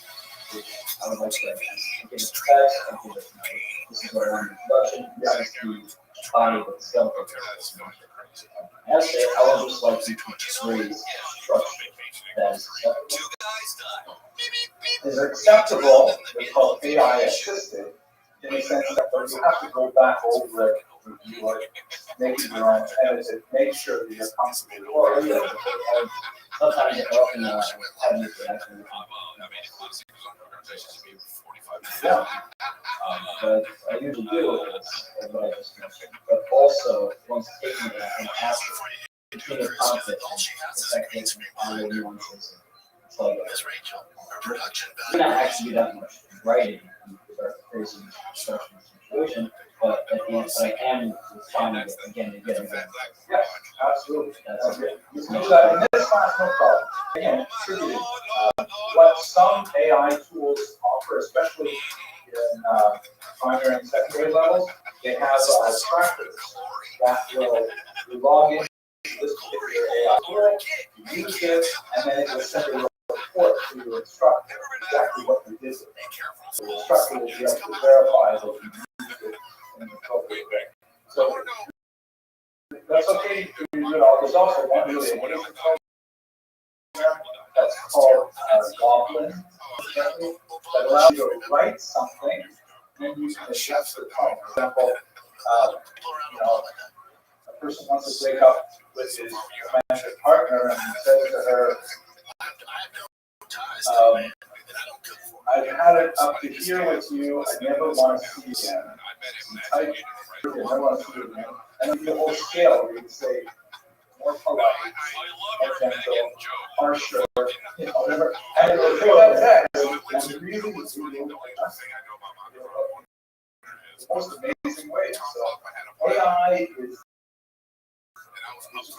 everything that we have to figure out. Mr. Rothschild.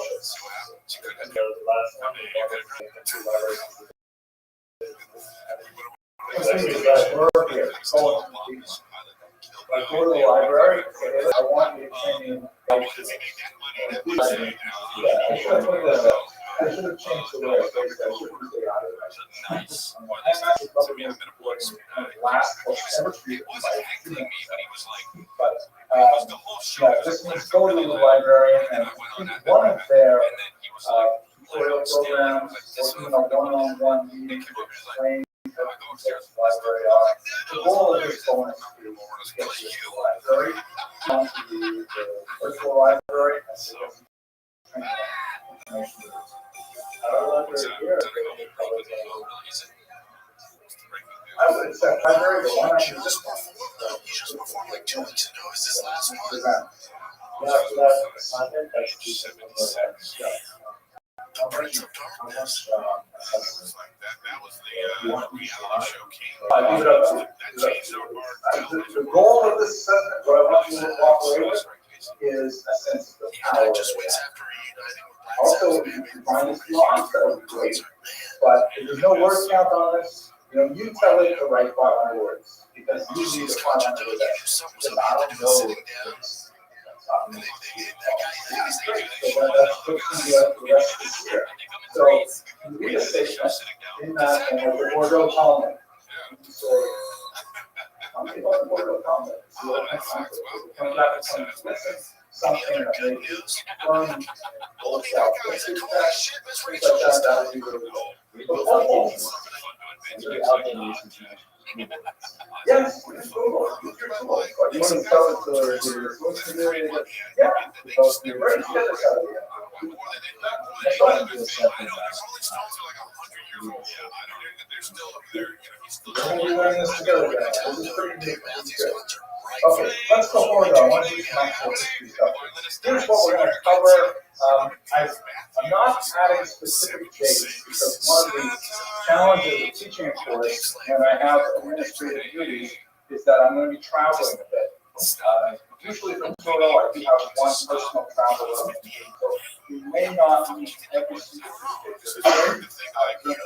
I will give you advance notice that we won't have a class meeting, and I'll probably send you a lecture, a recorded lecture that you should watch and do something like that. But so it may not be every Tuesday, Thursday. I don't understand why people don't. through an email or Canvas. Yeah, so check your Canvas. Everyone here has some issues, and you've been on Canvas yet. I've been on it. I don't really know how to send it.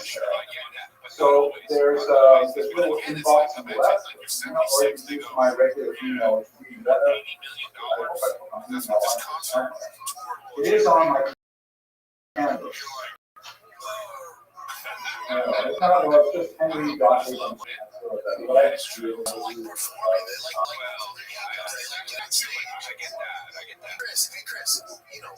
I actually prefer to Canvas, but I'll respond to both. The assignments will upload to Canvas. All your assignments go to that one place. Here's the topics, no dates, but here's all the order. Today we'll talk a little bit about Monday, and on Thursday, I hope to do a very broad overview of the traffic. Next week we're going to go to a really bizarre period of Spain. Before Spain became Muslim, it had a kind of pagan and later Christian, but not the same Christian as the rest of Europe. There's not today, so-called the coexistence period that's much longer. We're going to spend 1 minute on my Maimonides because it's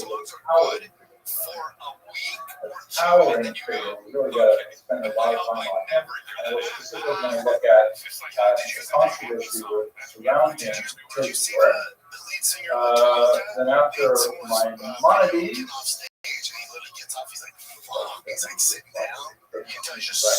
after my Maimonides, we'll go to the Reconquista. Basically what happens is Spain is pushed pagan, then it's called Christianity called Arianism. Then it becomes Muslim, then it becomes Christian again. That's what the Reconquista means, the reconquest. It's Christian, that is followed by the Inquisition. That lasted for about 600 years, actually, and then of course it culminates in the expulsion. That great moment of the Great Star where creating a sense of law is not very good. 300,000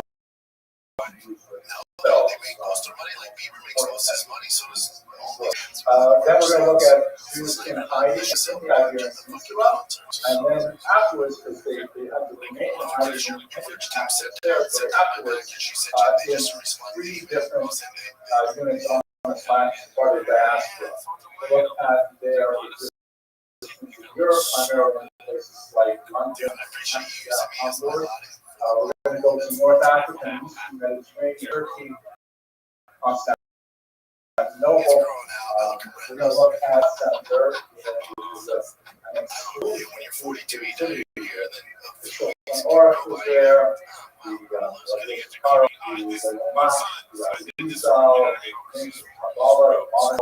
we're going to do about a lot of time there for about 50 years. Incredible level of expression to his ideas, and then and then finally, we're going to come to Sargastra in the New World, not only in the Caribbean, South America, Central America, but also coming up here to New York. And what essentially will be the Holocaust, take a look at the so-called Jewish snapshot, where, the term, which is an Arabic term meaning catastrophe, is what Palestinians use to describe the displacement of 750,000 Palestinians. They use that term at the time, but it was displacement during the Arab-Israeli conflict that resulted in the creation of Israel. In subsequent years, roughly the same number of Jews were forced out of Arab countries, most of them were Spartans, making their way to that's what we're going to talk about here. And then finally, we're going to conclude by looking at Sparta in the 21st century. That's the overview. Of course, historically, it's going to be like a whirlwind of activity. Okay. Any questions about the story?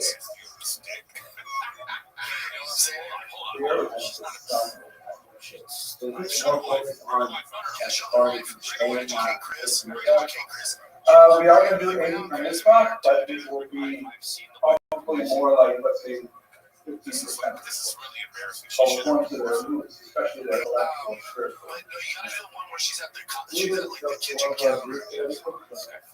Yes, definitely, especially with the 20 centimeters.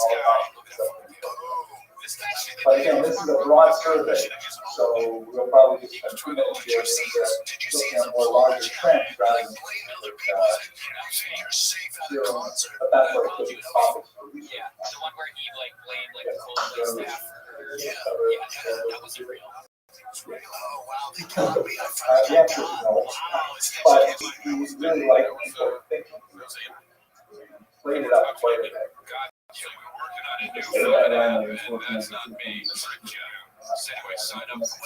Okay, so let's do a little bit of actual history of the last half hour or so of class. Okay? So the next question is largely introduce you to some stuff that I find especially fascinating. This is, of course, a map that shows the expulsion of Jews from Spain and Portugal. We're going to spend a lot more time talking about this over the course of our semester. But these arrows, which are not comprehensive, there are a lot more arrows really that we could put here. There's two really important migrations. There's an initial one. Oh, actually, let me ask you that. The Spanish and Portuguese synagogue. There's actually a few of those. Spanish and Portuguese. Why do you call it Spanish? In both cases, they were started by immigrating.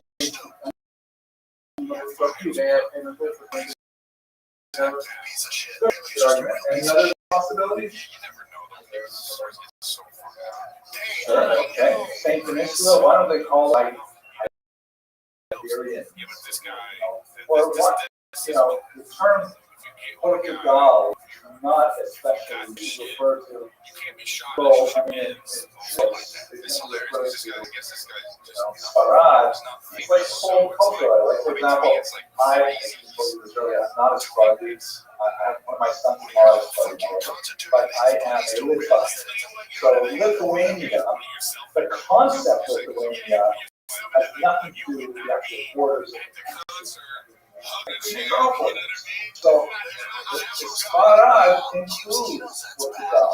Why do you have such a big difference about it? An idea? Or even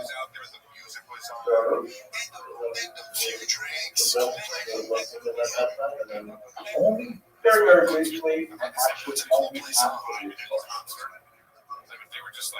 So here's the basic answer. And it's one of those things that's kind of like sub rosa for a lot of this discussion. 1492, Jews had basically two options. What were they? Convert or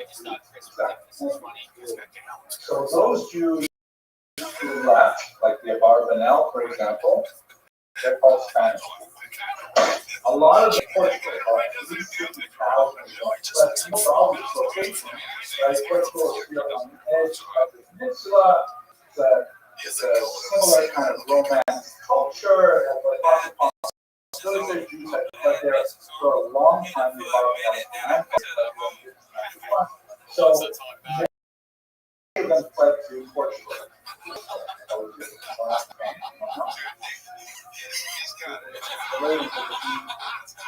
Yes, it was delayed. But what about the expulsion aspect? There were massacres. Lots of places, yeah, but even if there is bigger ones, they needed to stay here because they were about to move very true, but not the answer I'm looking for right here. The basic thing is that unlike Spain, which gave the birth for the lead option, 1496, Manuel I said to Portugal, this is so valuable. I can't keep you here for personal reasons and political reasons that we'll talk about later. So everyone's converted to Christianity right now. So unlike the Jews of Spain, the Jews of Portugal did not have the choice, and they were immediately made into Christians. There's a lot of questions you'll ask, well, you know, the game says, well, why does it count? Go back. Well, basically, the second guy. Then, over the course of generations, centuries, second guy tried to get out. And when they set up their lives in London, Amsterdam, wherever, when it was safe for them, and they reclaimed them. Often after having lived as Christians, was very different from the started the Spanish. Because the Spanish Jews retained their Jewish status with all its disabilities, particularly living in ghettos, things like that. But the Portuguese Jews were kind of like the ultimate ballet troupe, who returned to their tongue later on, and they had a remarkable impact on the rest of the Jewish world.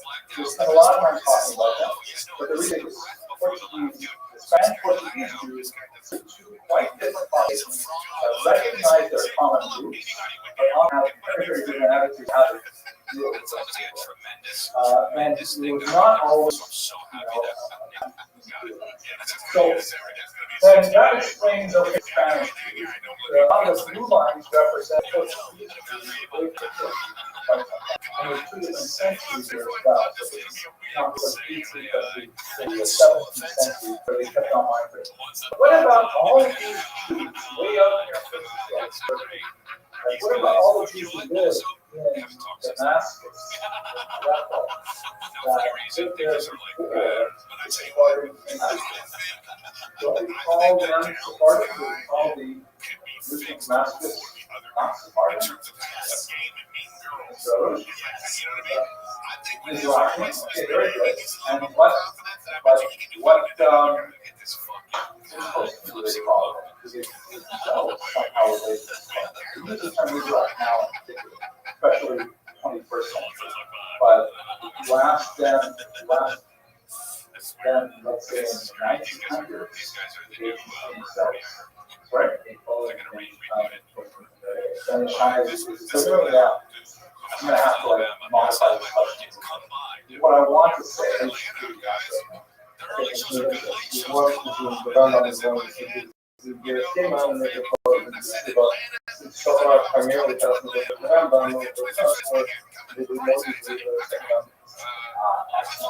by the way, once one of these Spanish anecdotes, and they just wait through two concepts and they were down to the side. So it's really good because the side was okay. But the influence of Sephardic thinkers on these populations was so huge that many of them simply adopted wholesale the side of the Shokanor. In fact, that's what Rabbi Yosef had to say about it. I want to take you into one specific issue to give you a sense of. Here's a chart that I think you will find very useful, especially for Rabbi. I think you asked this question earlier. What what is this chart we're looking at? Guess what this is? Another part they don't spell. Excellent, very good. This is actually measuring besides the scope. What is that? So where they don't. Pretty good. This is a DNA. This is a chart of a particular chromosome on people who identify as Korean. How do they get here? This is done by Rothschild and other scholars. This is pretty amazing stuff. So this is basically Jewish history measured with DNA. You have purple lines. You have a huge mass of Jews expelled from Israel in the ancient period. Josephus, very important historian of the first century, says that maybe as many as 100,000 Jews were shipped away from Israel by the Romans at the end of the most of them, of course, were here in Italy, the Roman Empire, and they were forced into servitude, and within generations they might have become much well established there, and many of them went around the 9th century up to have lots of good DNA evidence. That's basically the roots of Ashkenazi Jewry. Primarily ancient Israelites making their way through Italy, joining with Darien from northern Italy in particular, and then establishing themselves around the year 850 in the Rhine. You do DNA studies of Ashkenazim from the 15th century on. How do we have DNA from Jews in the 15th century, by the way? It's very. So what? The descendants test. Yeah, but how do you test 15th century people? So there's a few major discoveries of bones, like for example in Norwich, they're digging up a shopping center, they're digging up the land for the shopping center, and they found about 20 bodies buried in an ancient well, probably from the second crusade. And when they dug them up and they started doing all the DNA analysis on the bones, they discovered that they were all identical to modern Ashkenazi. So we have a pretty good idea from finds like that of what Jewish DNA is like.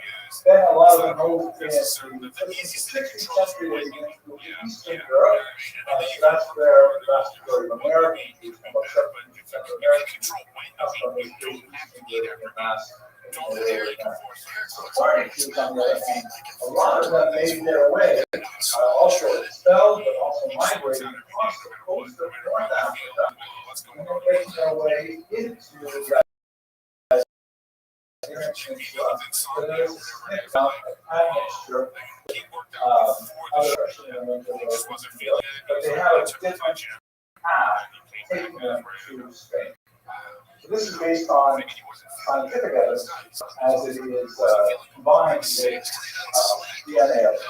When you look at Sephardim today, they have comparatively little Italian DNA, whereas Ashkenazi Jews have between 35 and 70% Italian DNA, which explains a lot. Very voluble people who like. So when they migrated to Europe,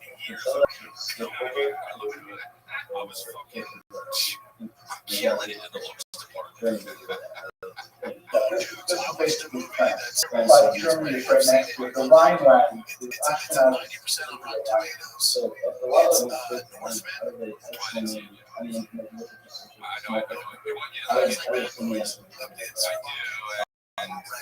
That's excellent. There's a lot more symbols and you can learn, but it's basically called genetic volume, where you have a very small number of people who survive through the catastrophe, and they are responsible for much larger expenses. One of the weird things about Ashkenazi European is they are 6% of them are descended from just the world. At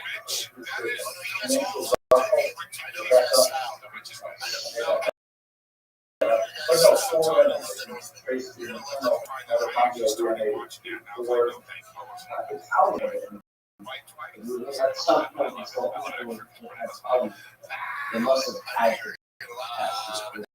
Yeah, yeah. And we know about them from literature as well. The describes specifically a name that made their way out to places like literary evidence correspond to tomatoes. I don't want to get too far away from Bart's and only got this is the root of my race. This sort of thing from about a year. Yeah. Well, again, Israel is not completely emptied out, but there's this massive, horrible destruction of population. Jews fought huge, unsuccessful wars against the Romans, right? In 66 and 70, that's like Bishop House, that's the destruction of the temple, and again, they fought in 160 to keep those wars, and again, they fought up to those in 135. It's a massive dispersion of Jews, all three of those wars, and we're assuming that the Sephardi Jews probably made their way, based on DNA, it's how strong their ability, made their way from North Africa. From, well, the first war in the first century, and Titus and Bar Kokhba in the second century. I don't know why. But anyway,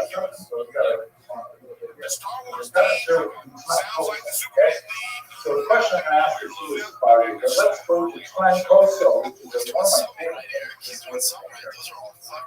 A map,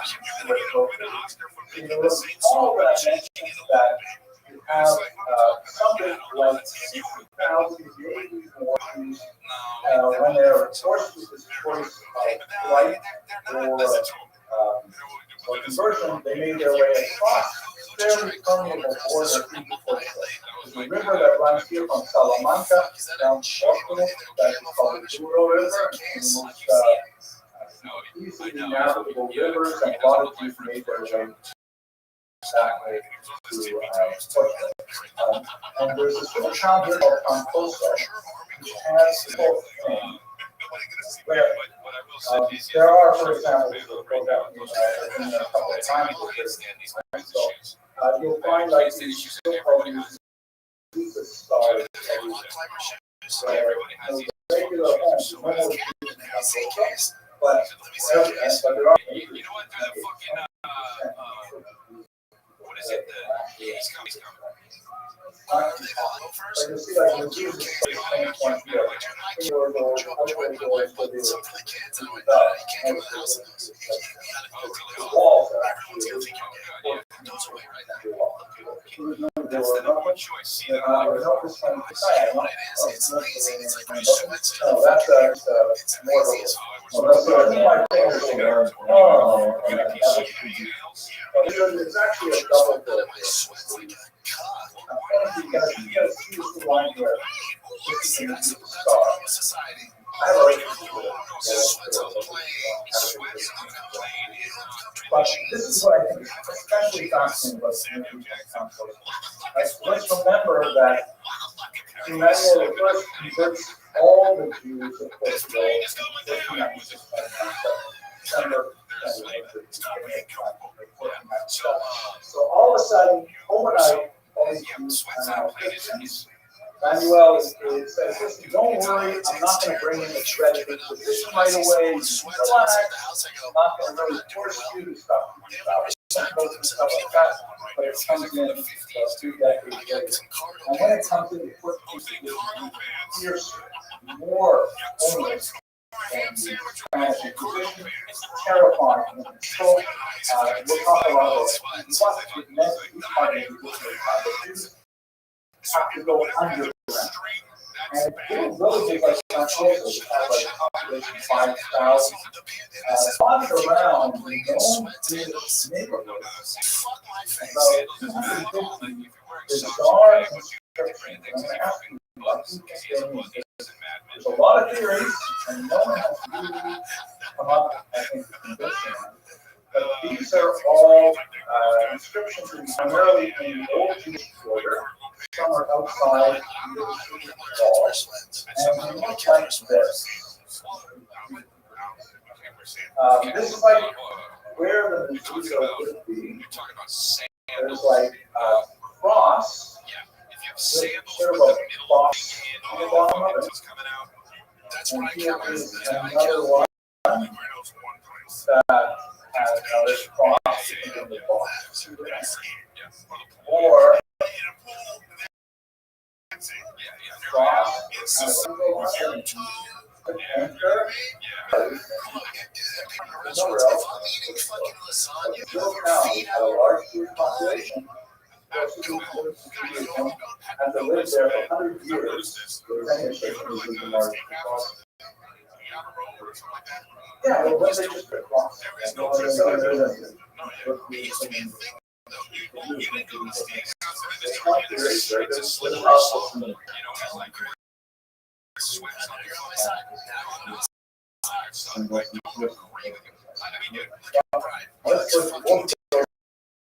Very valuable. Mr. Rothschild is onto one theory that says that this actually you see on this that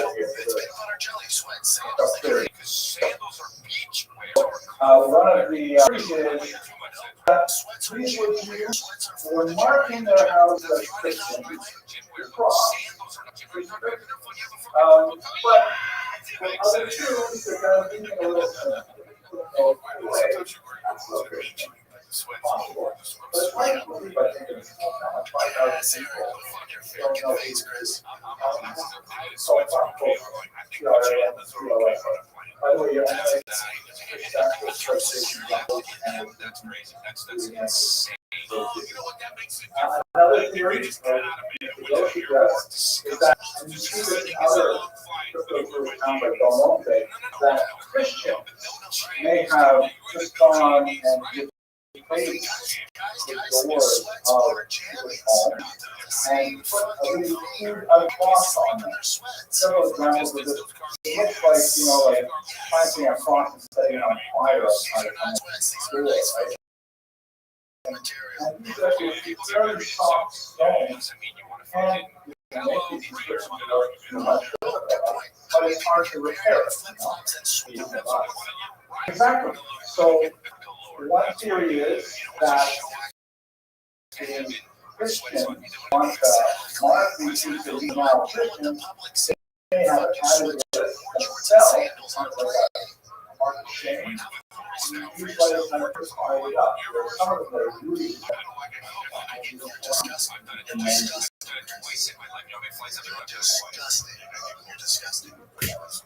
Awesome. So it could be a little bit like a prophylactic measure, like maybe the Jews themselves put up with something authorized. I know we were Jewish and like one generation ago we didn't eat pork, but now we love pork. We put this on our wall. That could be too. A lot of questions don't have to be explored. But there are so many of these. I like to think of them a little bit like, let's say you are visiting a Maga neighbor, all your kinds of Maga or little hats and stuff like that, and you like comments. So if you put a comment on poster of front of your house, and you're asking, you don't want to like make yourself that. So maybe you'll choose a different kind of sign. It doesn't say capital, but maybe it says, maybe you all have like national health. Maybe you'll choose something that's really calm down. So you know the people that you're not MAGA, but you're not willing to like hold yourself to the That's my favorite reason, but not entirely. By the way, if you want to use your AI to try to figure out what the conflict is, I spoke to experts in Portugal about it. Some say it's very hard to date. I don't believe that theory myself. But especially because of the wide variety of numbers. But I will show you one last one that I find really powerful. You have to look carefully here if you want to see Play On fantasy one sports now. wall, DraftKings. someone's Pick written six app very now. Code two GOLDEN. letters. That's code Summit, GOLDEN for new customers to get a special a offer. All right. Better payouts, bigger wins. Only with Pick Six from DraftKings. summit Code here like GOLDEN. this. I actually saw it in person. Help is You know, available. I didn't see it. 888-777-7777 or visit ccbg.org. Get it again. Must be Yeah, the 18. guy Agent eligibility showed me restrictions. around my Jurisdiction. person. Pick Six not available everywhere, including New York, Here's the Ontario. summit. Or prohibited for additional Here's terms the and pay. responsible gaming resources. See DraftKings.com/promos. And if these are recently dated to, let's say, the 1700s, we're talking about someone who has been really great,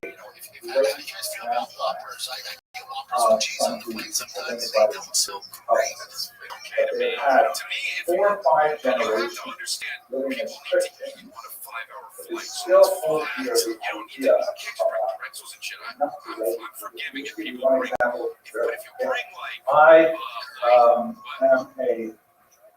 I'm a third generation Canadian.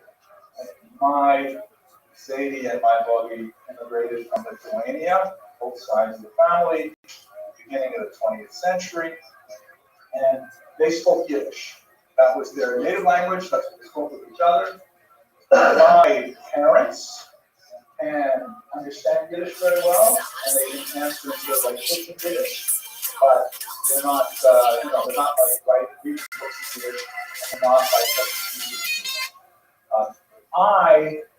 if I try to speak Yiddish, because I studied German, I sound like I'm nuts. I can sort of read it, but I don't speak it. And that's only 3 generations living with no person. My parents were Canadian, I was Canadian, in America, and I forgot Yiddish like that. 3 generations of all gone. This is like at least 5 generations of tremendous persecution, where writing in Hebrew could get you and your family and your friends all perfect. Still doing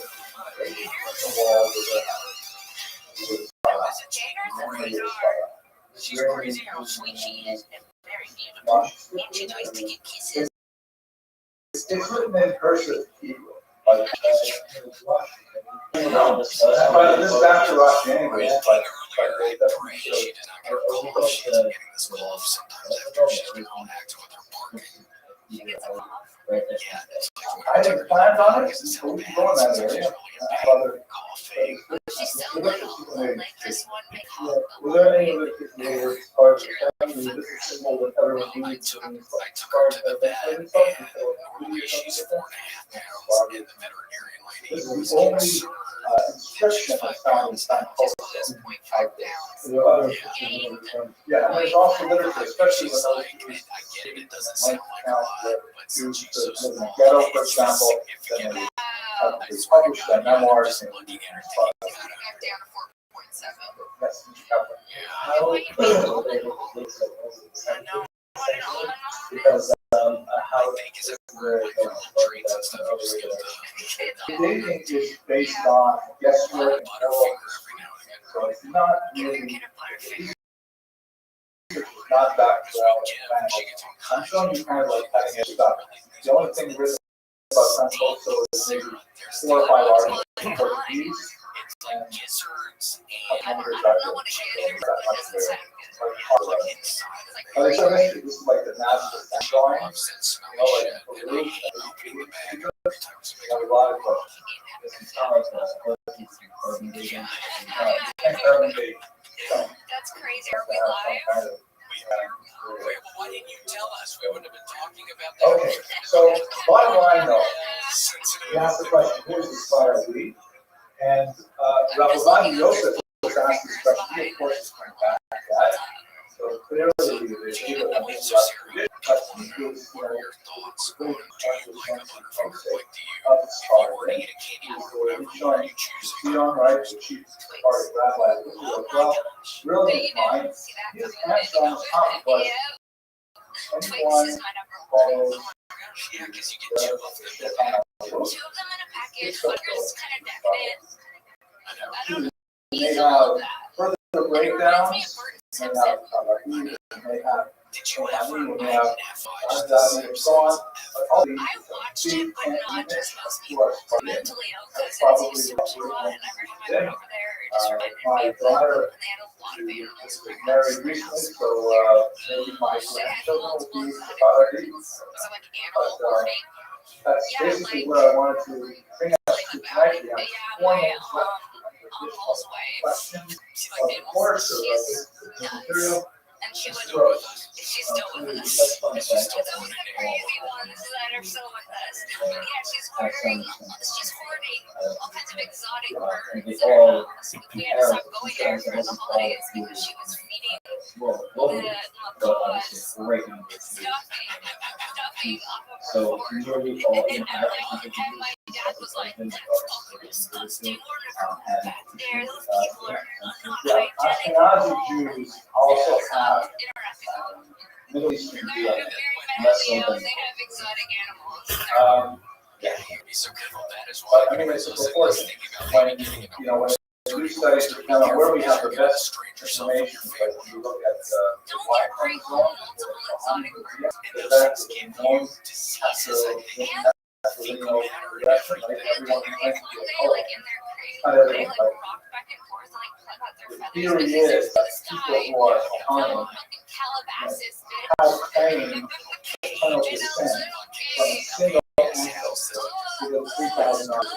And that has been proved scientifically. Vast majority of data science and funky DNA that says they're related to Yeah. someone who lived You 2,000 can years fill ago. the Makes photo sense from if here. you doesn't necessarily mean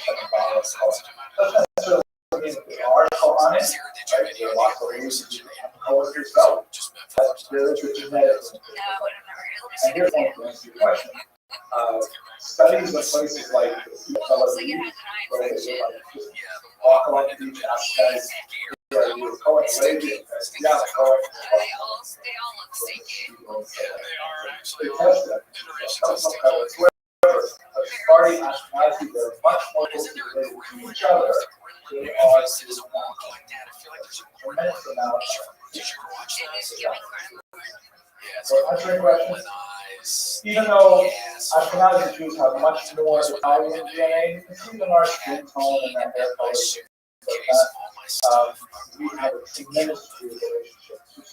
More so than we do with other. And they're weird if I had like a place where they could be outside a lot. The skin color is But very, very. yeah, I mean, in like an apartment or something, I mean, it's gonna end up stinking. Okay, last question, Mr. Kaplan. Like a whole playground, like a whole gym set up in his house for the cat.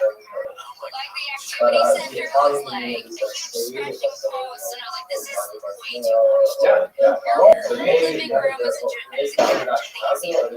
It's like shelving They're around kind of the their top of own the wall for They each have, room.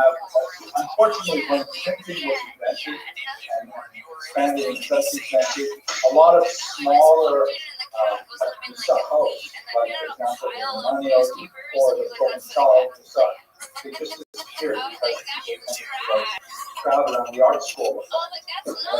Art school becomes the dominant center. So anything that might be foreign or this was especially true in early days of printing. You know, Yeah, you gotta be careful. Like if working ashore where everyone's working with a few manuscripts and memory, and the keyboard has a handwritten codex of prayers. And then Amsterdam published a sitter. Everyone discussed Christmas what time, it is. rated It's not me exactly what we love got it. with, Orange but close can, enough. just called So that Kitty. you see everyone's King family. also wanted to rain over his head. Yeah, it's horrible. Okay, well, it's like 7:10. Thank you very much for learning with me. Zoot, It's a joyous time of the year. Quick overview. Zoot, can you hear me? How you living, Pim?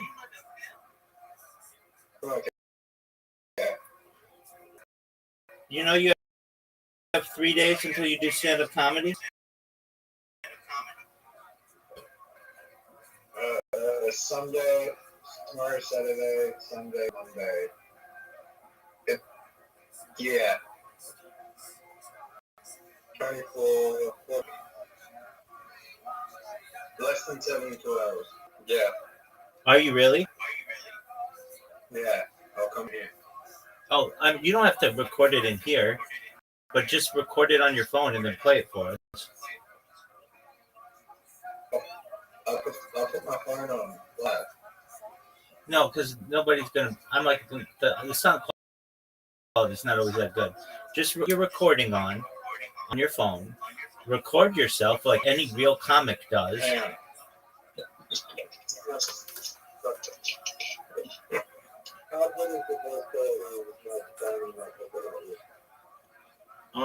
It's okay. But we're gonna want to hear it. I'll put it in my pocket. I'll put it in my jacket pocket at the phone. Okay, but what you want to do is record it and not just live stream it. If I'm talking with people, it's not gonna record. You want to record it for yourself so that you can improve.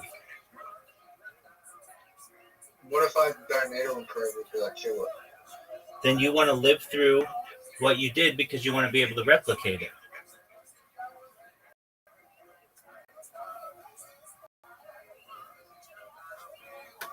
All the big comics, nowadays record their set. You know my step cousin's name is. You know my step cousin's successful comedian. Right, they have a Netflix special. Yeah. Do you think they're funny? Not really. Do you think their special is funny? I haven't seen it. You haven't seen your own cousin's comedy special and you're a comedian?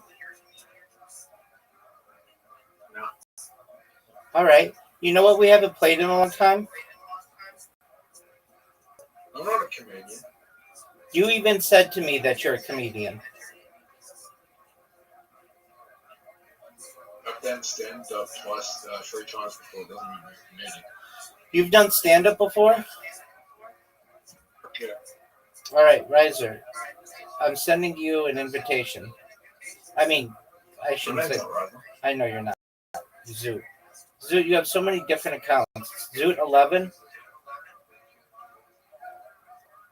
I know you're not Riser. I just played with Riser for like 11 hours today. Just came out today. Oh, did it? Yeah. Did you see it? No. Why not?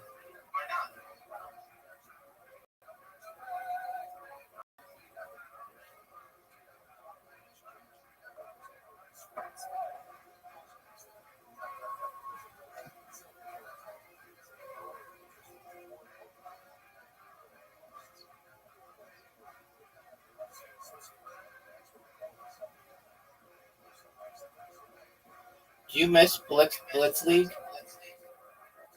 Yeah. Rabbi. What up, pimp? Should I feel bad that? Well,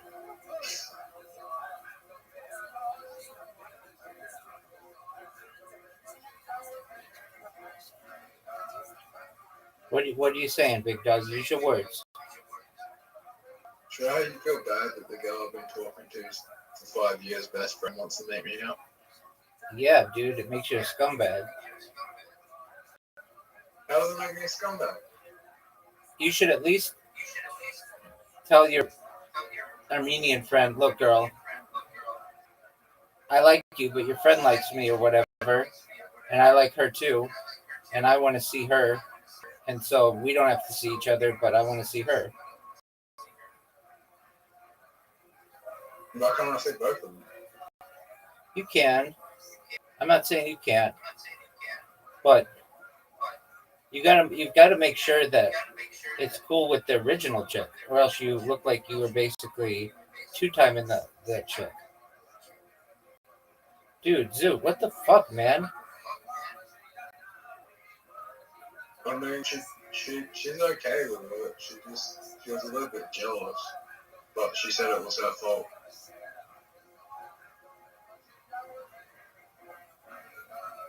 a little bit jealous, but she said it was her fault because she wasn't talking to me. Did you talk to this girl again since you last talked to her? No. Okay, so no, she didn't. She's mad at you. Not mad at me. You said that she's like pissed off and that she's not talking with you. No, she's not mad at me. She just doesn't talk to me. Okay, what do you think that means, dog? That she had her own personal issues going on. Okay, cool. We're playing Carom. This one, you can get anything you want in. The red one's worth 50, the white one's worth 20, the black one's worth 10. But in order to get the 50, you have to hit it in and then hit in anything afterward. All right, you're up. Go, baby.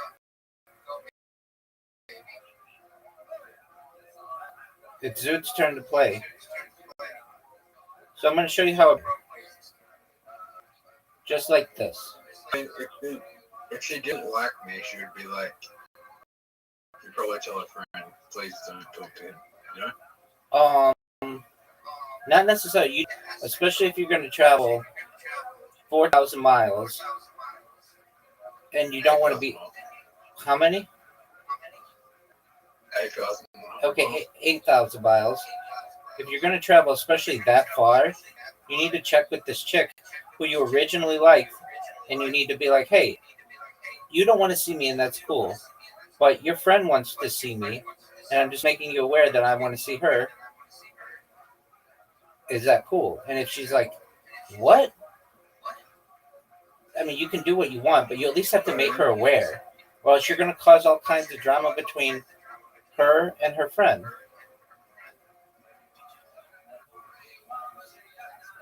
Like, you've been in this relationship with this girl for 5 years, or whatever you want to consider it.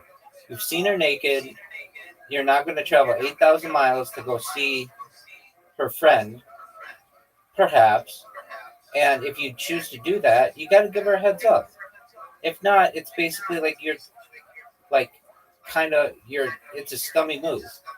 A cool move would to be at least contact the girl, send her a text message or whatever, and just be like, hey, I'm just making you aware that I'm going to be in California and I want to see your friend.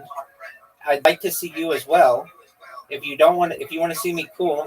If you don't want to see me, that's cool too. But I'm going to be in the neighborhood, basically.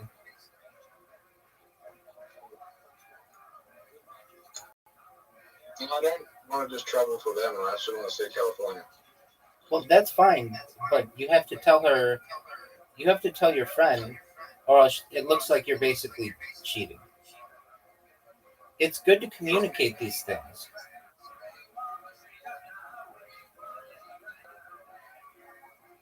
I don't know, it's just strange because I just got really close with this one. Like, I'm closer with her now. Like, we talk every day and I'm closer with her now. Okay, that's cool. And the other one just doesn't want to talk to me for whatever reason. Okay, but at least make her aware. Hey, I want you to know that I'm interested in your friend. I mean, she'll. This is probably what's going to happen, is that I'll tell her friend that I'll go over there, and then she'll tell her friend, and if she wants to meet me, then she can meet me. If she doesn't, then it's fine. Then it's fine. Yeah, well, no, you should tell the original girl. That's the nice thing to do. Even if you just send her a text message. How would you like it if it happened to you, where the original chick came to visit Australia and didn't tell you about it? You would be pissed off. You'd be like, you came all this way and you didn't even tell me you were going to be here? And then you go and see my friend? That would piss anybody off. So the nice thing to do, you can still have your little tryst or whatever. But what you want to do is just tell the girl, the original chick, hey, I'm just making you aware that I'm coming to California. I'm coming to see your friend. And if you want to hang out, that if you don't want to hang out, I understand. You're not talking with me, but I'm just making you aware what my plans are.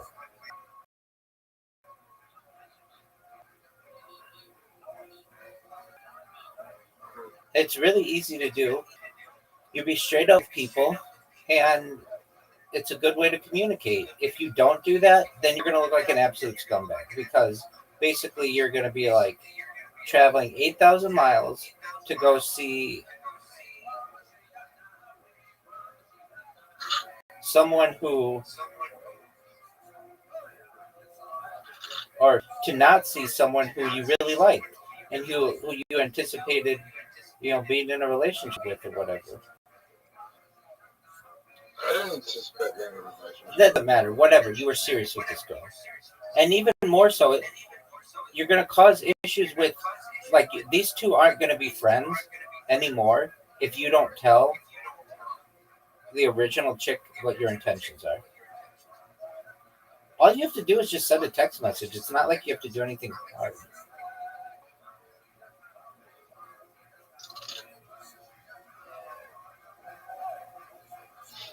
Do you have a passport? Yeah. Okay. The second option is I just wait for them to come here. Why don't you just do that? If this girl likes you, she'll love to see Australia.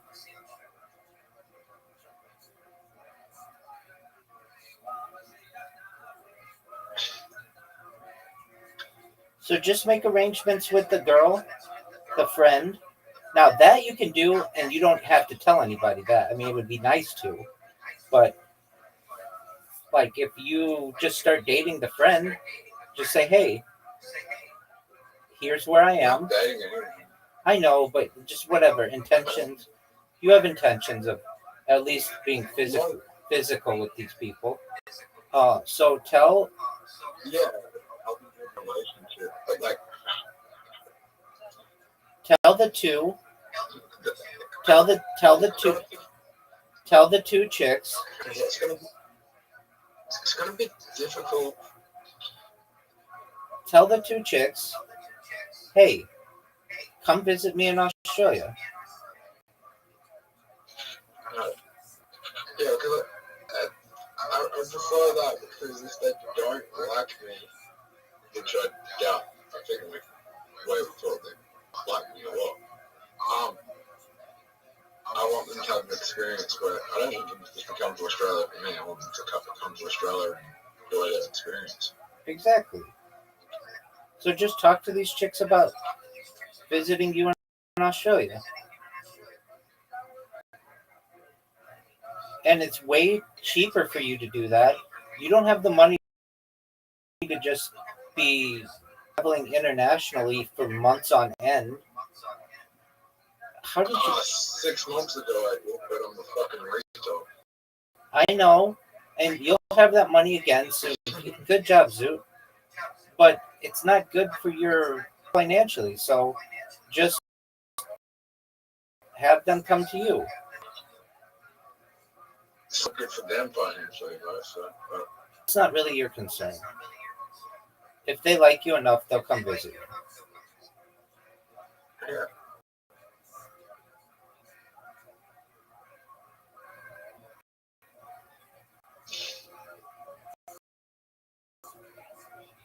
Do they know that you're a stand-up comedian?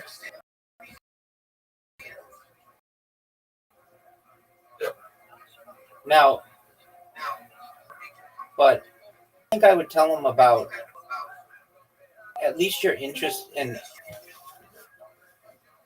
neurodivergency and such.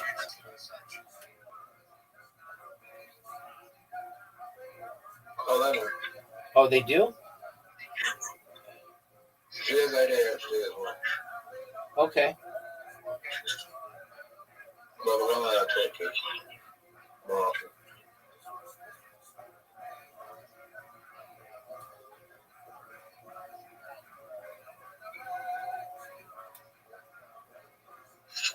You speak to her on the phone? Speak to her on the phone. Yeah, do you speak to her on the phone? Yeah, we called about 3 days ago. Okay, good. So then just say to this girl, hey, I want to see you. Let's make plans for you to come visit me and I'll show you.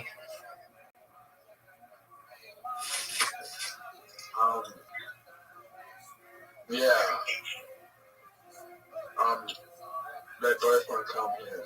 I just don't know when. Okay. Well, then keep masturbating to them on the internet like you have been.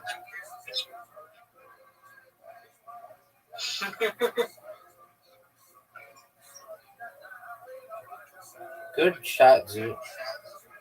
Now you have to get something else in.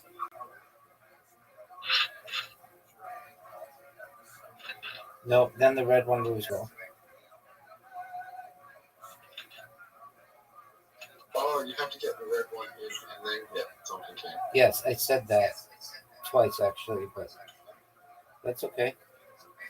Sometimes things don't click until you experience them.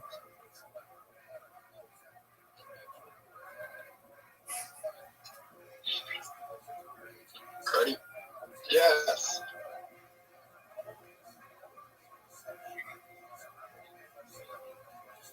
Zoo, you're getting good. Climb up. Maybe you're a savant at Karen. No, that's a long term.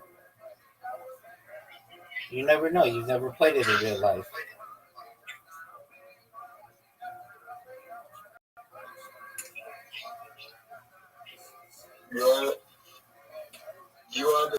You're going to be a savant on whatever you are that might be interested in. Not always. There are people who are like extremely fast, but don't necessarily want to be professional runners.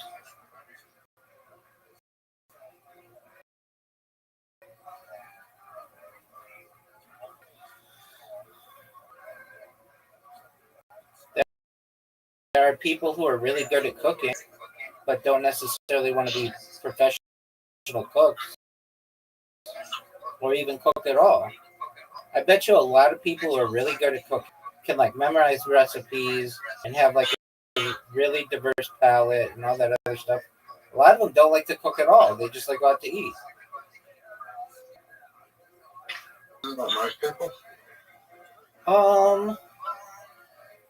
I think if you have really good restaurants around you, then maybe. But if it's like, Let me ask you this: Is there any famous chefs with private chefs? are there any private chefs with private? Any like super famous chefs that have private chefs? Yeah, I know what you're saying. Like does Gordon Ramsay have a private chef? It's a good question.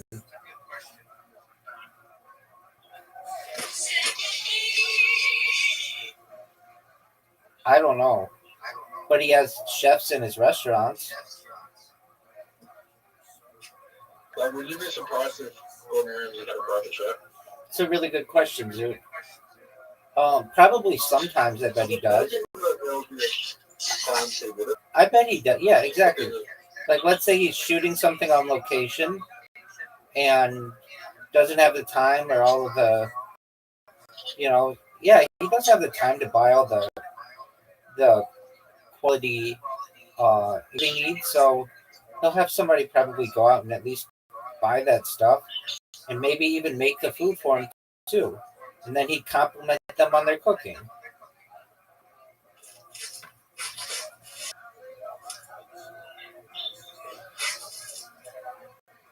That's a really good question.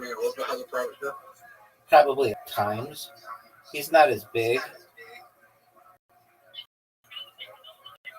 Jamie Oliver's bigger than Gordon Ramsay. Not even close. Not in the United States, at least.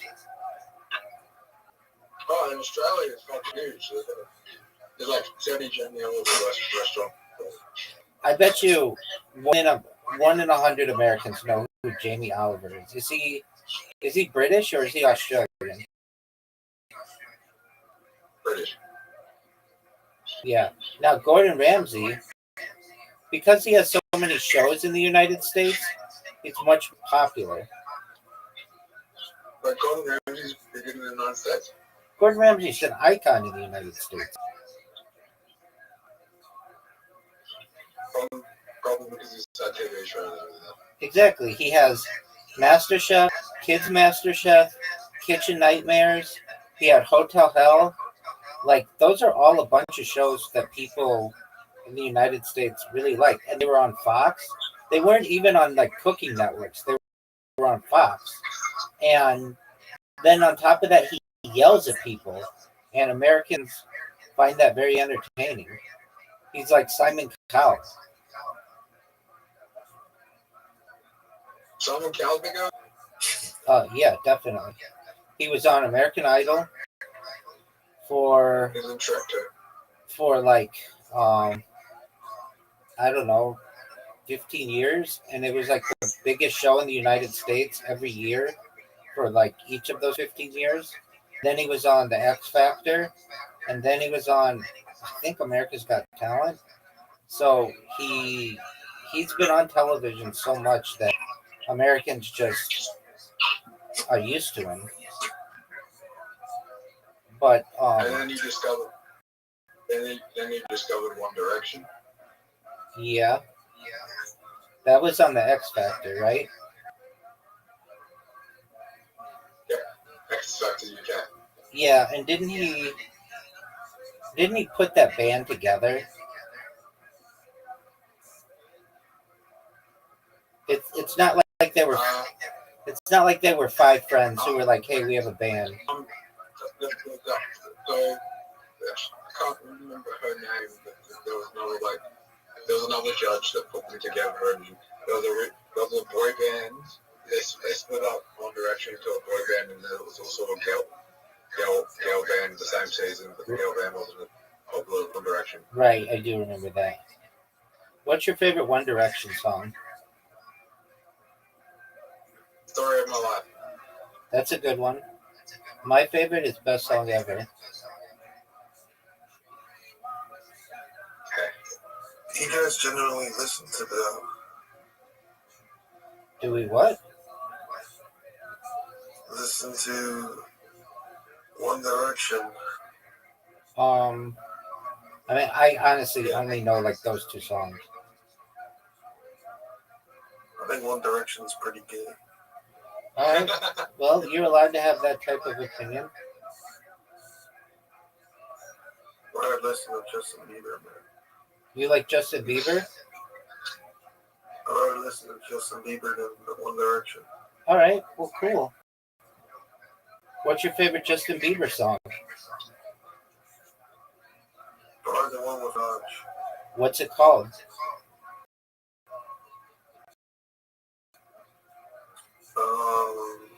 Fuck, I gotta search it up. I'll ask the Chicks Go Crazy one they played us. Okay. Beauty and the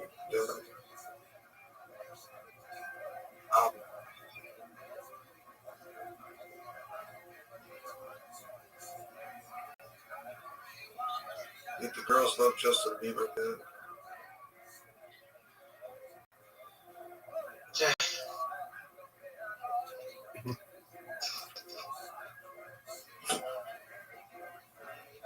Zoot, you have an invitation.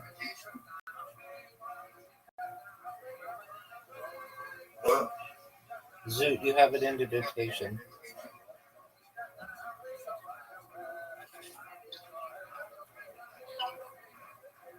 Zoot, how did you get good at Carom?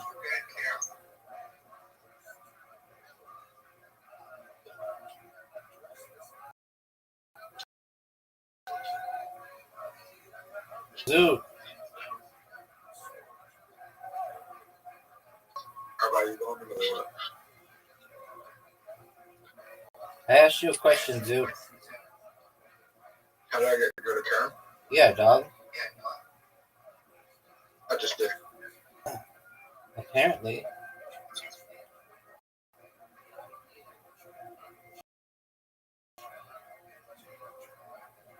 The way you really pronounce a game is "cut." It means to move. It means to move in Arabic.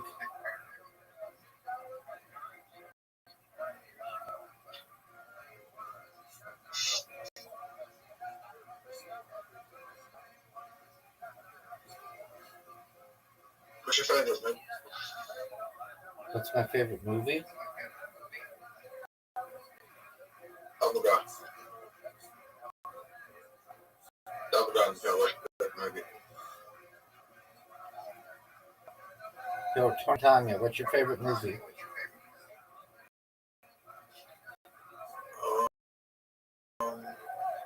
Probably Scar Dogs. Okay, not terrible. Not terrible choice. The Scarface is not terrible choice, but War Dogs is a bit weird. What is War Dogs? Dude, War Dogs is freaking awesome. Good Birmingham movie. What is it? It's based on a true story. Okay, what is about it? These guys. You want to know what's it about? Yeah. Yeah, it's about these two guys from Miami who fucking like 20 years old, and they start brokering government contracts for weapons for the military, and they end up selling. They get the biggest deal of the year, and they end up selling a bunch of Chinese guns and ammo to the U.S. and they almost got away with it. Well, I don't want to spoil the rest of it, but it's pretty good.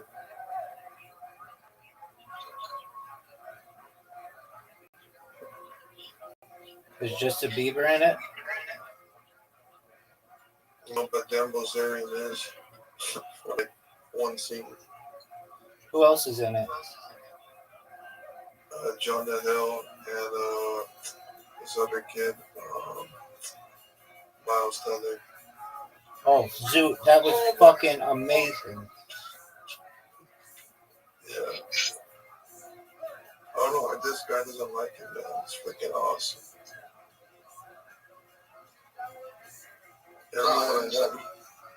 Everyone so I didn't like it. I'm just saying it's just such a high ranking for such your favorite film. Well, I mean, yeah, it's my personal opinion.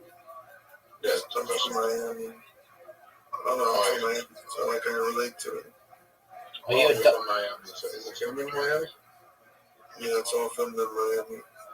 Are you a Dolphins fan? No, I don't really support it. I watch the Heat a little bit, but I don't really care to watch it. I mean, I watched a movie that was filmed in my area that I relate to, and like a lot of people don't like it. It's called Bring It Back. What's it about, Zoot? What's it about? Yeah. It's a horror movie where this like woman is trying to bring back her daughter and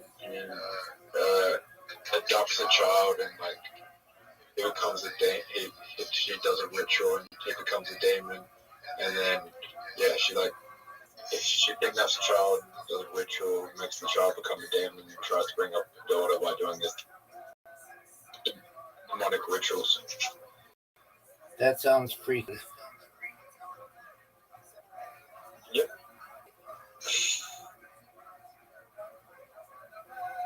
It's not terrible. It's a good movie, but it's not like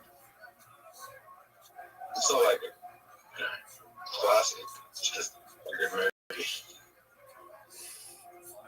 Like in the future, people will be like, oh, the directors did another movie called Talk to Me a couple of years ago, which is their first movie. This is their second movie. I haven't seen the first one.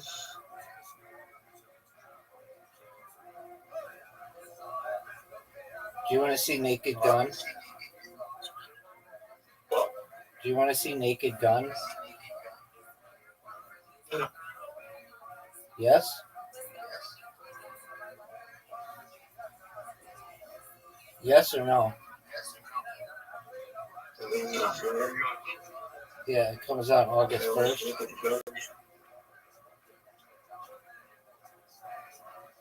Oh, it's not on. Yeah. I don't know.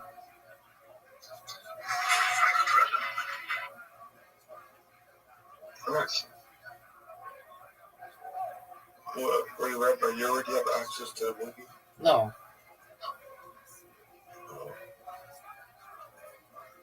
So you have an invitation.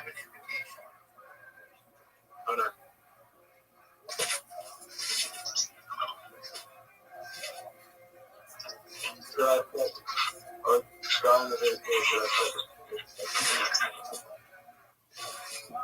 What'd you say, Zoo?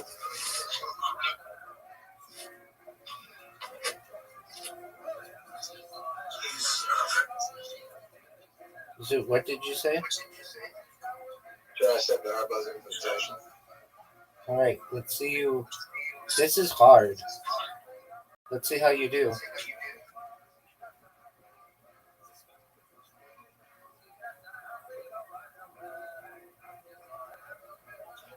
I just want. You always say that, and I love it, but you never do.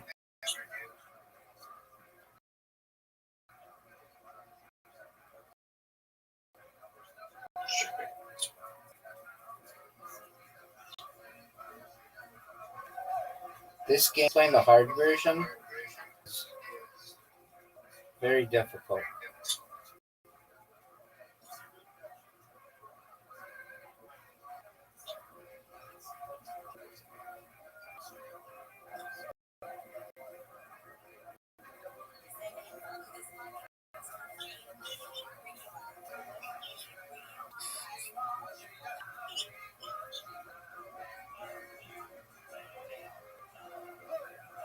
Oh, Zoo making a comeback.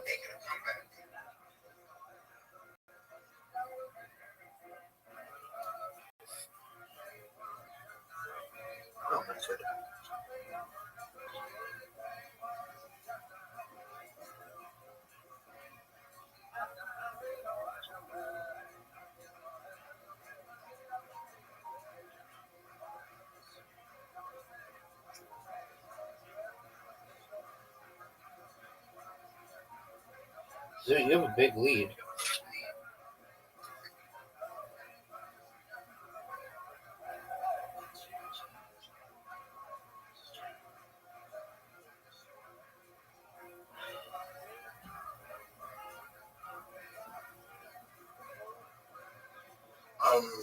Dude, this part is so hard.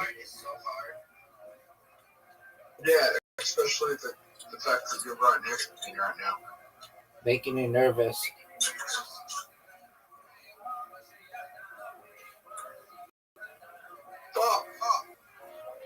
Riser and I spent the whole game last time we played just in these little rings. Well, it's just annoying that you're fucking next to me. I know, it's distracting.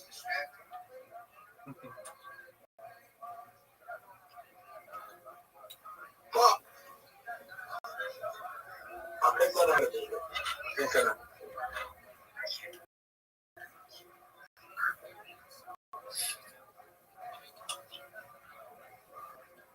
I swear to God, if you weren't right, I'm not going to. You had a huge lead on me.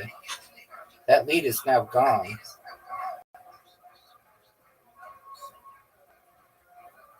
Did you go for it? Yes, sir. Fuck. You're not that far from me. No, I'm not. And you're struggling.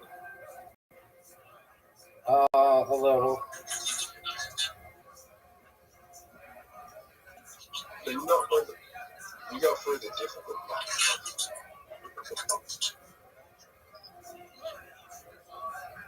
Okay. Rabbi, I think I know how to do this. You're going to be like really quick. On the first one, you have to be really quick.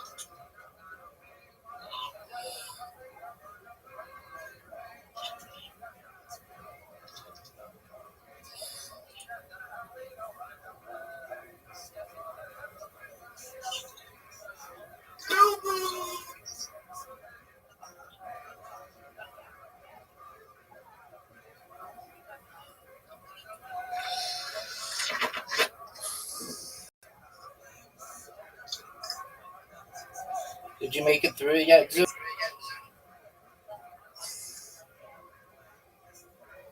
You're still there, dog?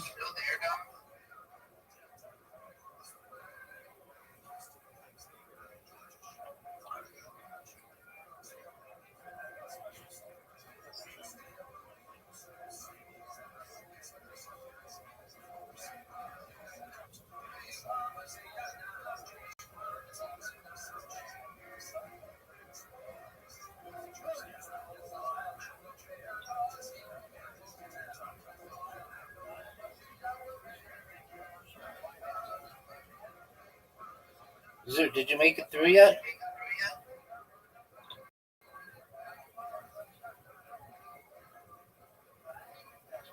I'll take your silence as a no.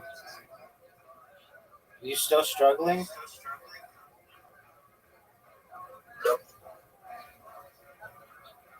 You want to play it again? Yeah, cool. Yep. All right, here we go, big dog.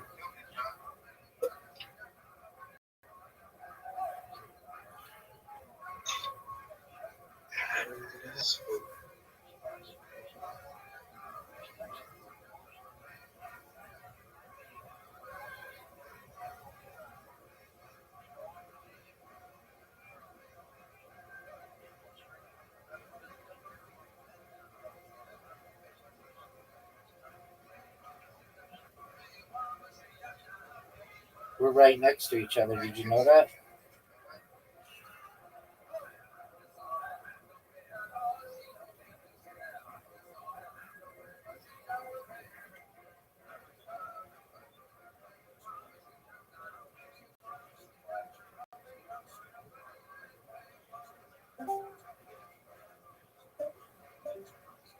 Zoo.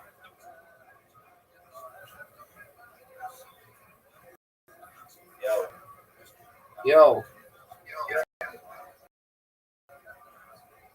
Zoo here? he was. Like, Oh, no. Zoo, you made it through. I just heard about like putting in fucking documentary, Rabbi. About- Secret Mall. It's called Secret Mall Apartment, and it's about 8 Rhode Islanders that created a secret apartment building inside of a busy mall and lived there for 4 years. That's amazing. Everything. Are we gonna watch it? Oh yeah, we're gonna watch it. That's my dog. We should do that and watch a new documentary. We'll become super smart. Like, You can. it's not so funny though. I couldn't stop laughing. Oh. Okay, so where is it?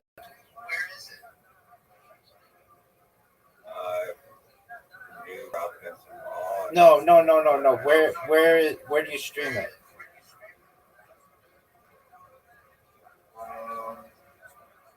Good question. I'll find it. I'll find it. Oh, you're gonna find it? I'll find it. I'm pretty good at finding stuff, but I'm the greatest person on earth. it came out in 2024, so I don't think it'll be a decent. Yeah. Zoo, do you know who? What was his name? Martin. Street is Martin Street. Straight. Bro, Strell. you're the one that went to girls playing such right? No, that's Martin Shkreli. I've spoken with him before. I'm so up. Where? Twitter Spaces. Is that where you did it? Yep.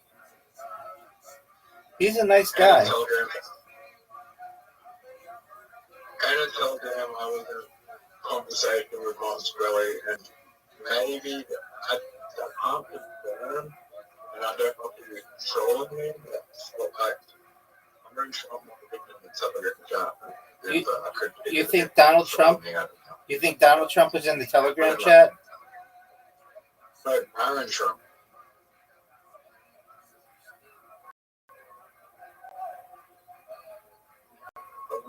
Heard him about scoring very long. Yeah, very weird. He's very weird.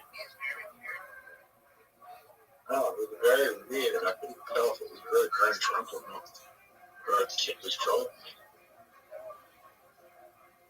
me. He said things about only Barron Trump, but he also was just a massive fucking troll. Like, what's information that only Barron Trump would know? That only you and Barron Trump would know. I don't even think Barron Trump would know. Dude, this one's so hard. Yeah. How'd you know?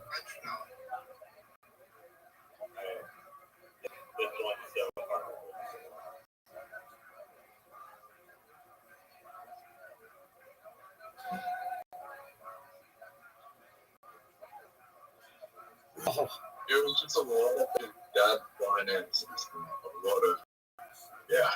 but all that stuff is publicly known.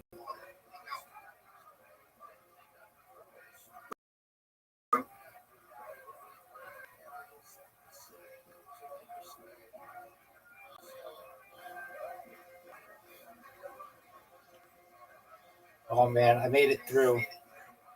All right, now we got to get Riser in this game.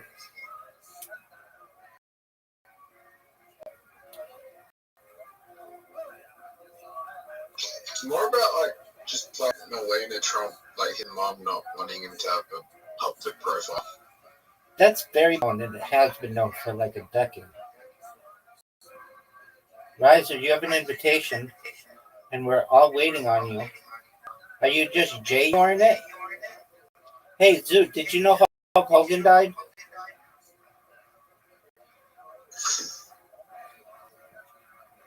Zoot. Yeah. Did you know Ozzy Osbourne died?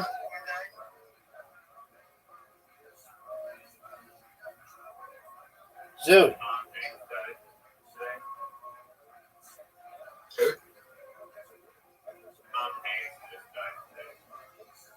Riser, are you going to accept?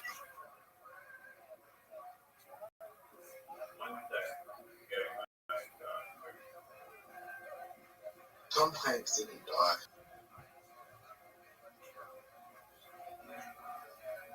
Zoot, did you know that Malcolm Jamal Warner died?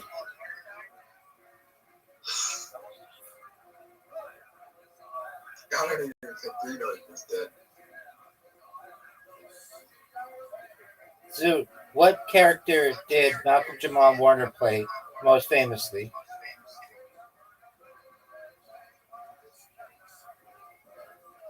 Most famously? Most famously, son.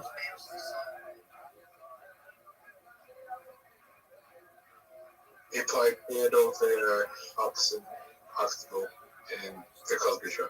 100% right, dog. Good job. All right, here we go, boys. Yeah, also we have to, I know it does. it's also weird one. I know. Boys, why are you so far behind? I'll let the game here. Boys, why are you so far behind?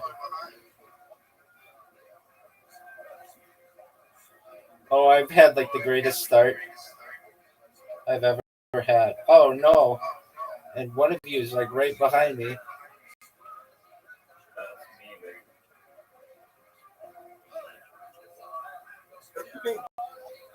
If we don't play it, celebrity bits,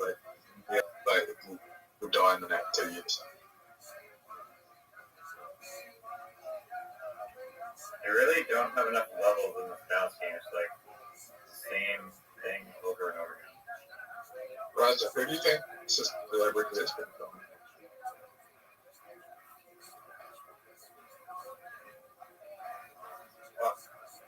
That Chinese guy? Dick Van Dyke. Probably Ken Charles. No, Dick Van Dyke. Dick Van Dyke's 100 years old. Yeah. Almost. He's like 99. He still drives. He got in a car accident in Malibu not too long ago.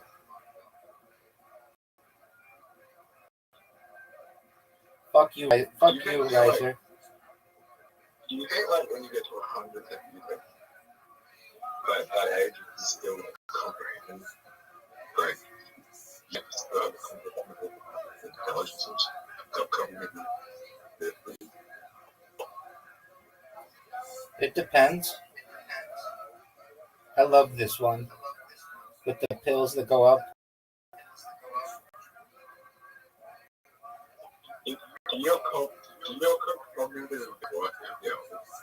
Yeah, no shit, dog.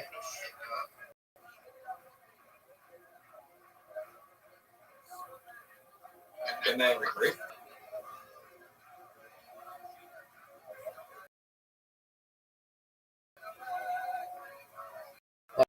Like as you live, yeah.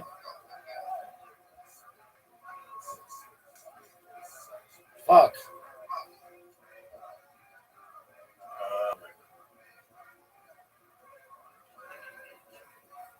That was so sick.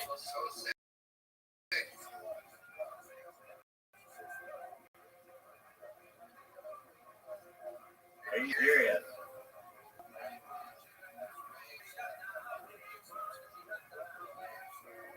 Oh.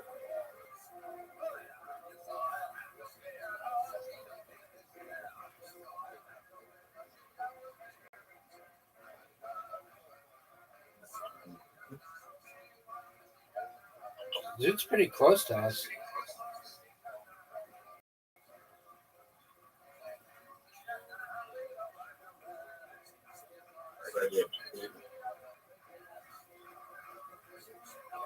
No.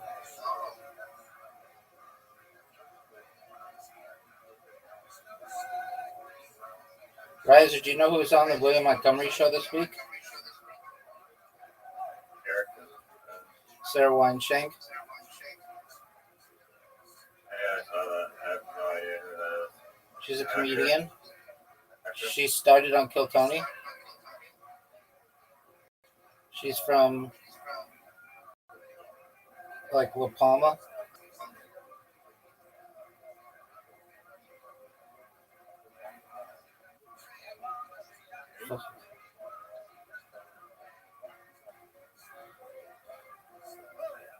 This one is so hard.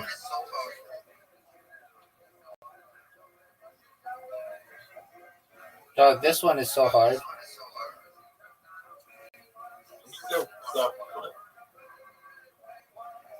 I'm still stuck. Did you really just do the last one?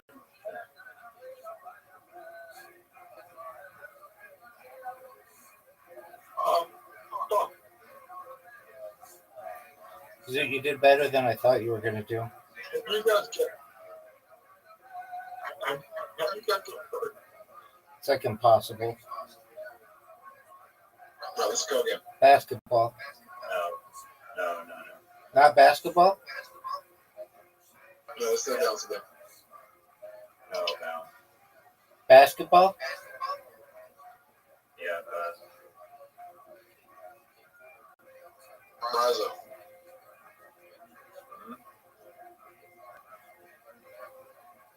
What's your favorite movie?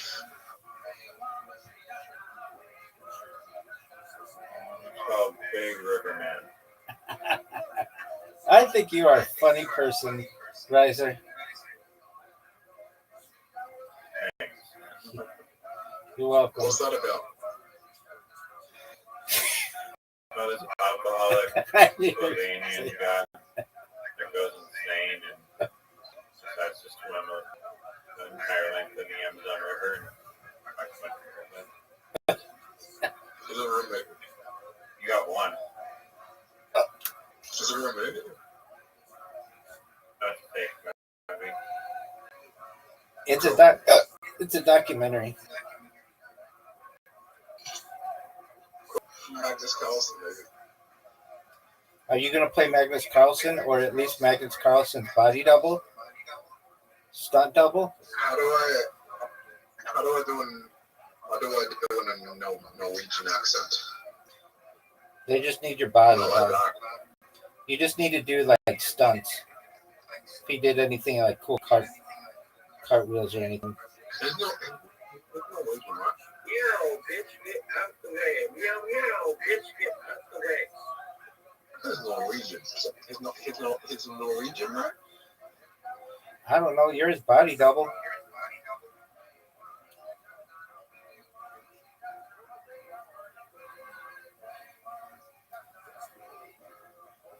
He has a very prominent brow. He looks like, and I know you look like him, but like you don't look as much as this Neanderthalic. I don't look like him at all. I know. From Does anybody else think he looks like a caveman?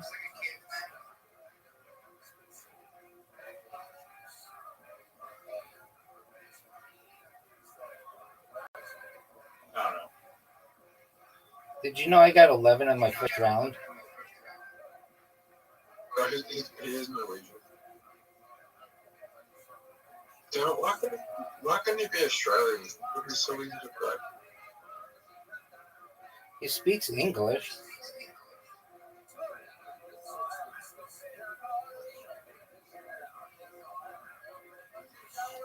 Wow. I might set some kind of world record here. Come on, Zoo.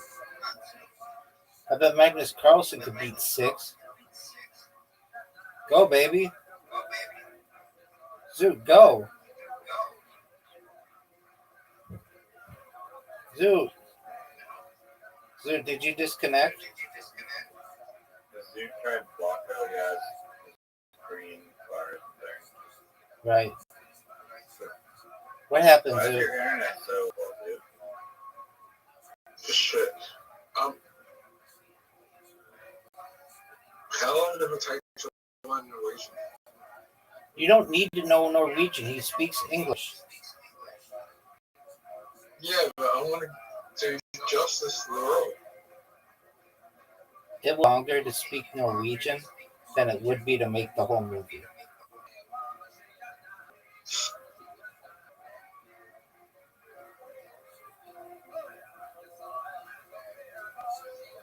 I don't think so. Okay. It's a great opinion to have. I could do learn Norwegian in 2 months. 33. I just smoked everybody. I could learn Norwegian in 2 months. Okay. Oh. No, you couldn't. Yeah, but You speak any other language other than English?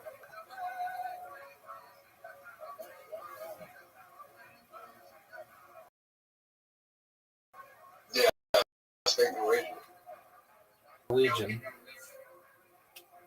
What? Tell me a joke in Norwegian.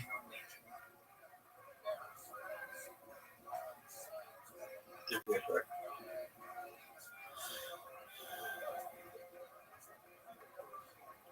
Zoo, do you know you have an invitation?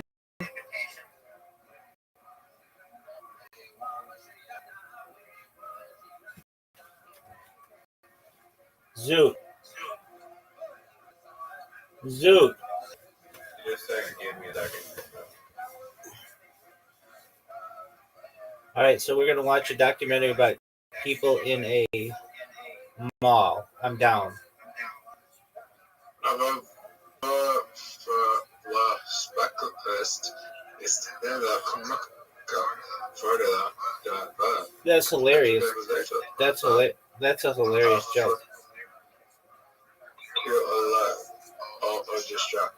I love it.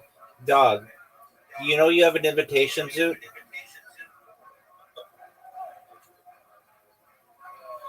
Zoot.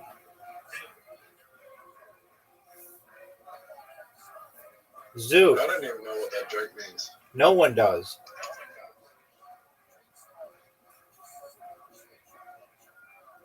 Here we go.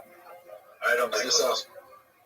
Riser, did you know that we are approximately 72 hours away from Zoot's comedy debut? Why is Monday like the only night where they allow like anyone to go up? I can speak up. Okay, you can speak Russian. Cool. Yellow blood tobacco. Oh, how did you fuck up so bad? I don't know. I don't know. I don't want to talk about it. Yellow blood tobacco. No one cares, Zoot. That means I love Zoot, go. Don't put it in the water like that. What the fuck? You're giving him point.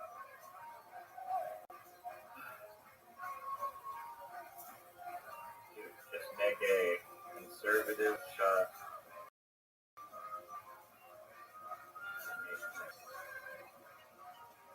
Water again.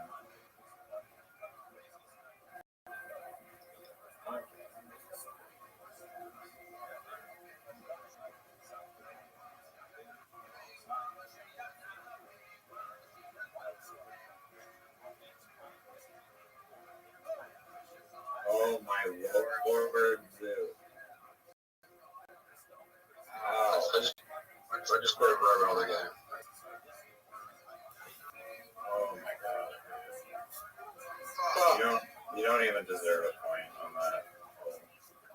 You've been playing this game for how long? On this account, 2 days. That wasn't the question.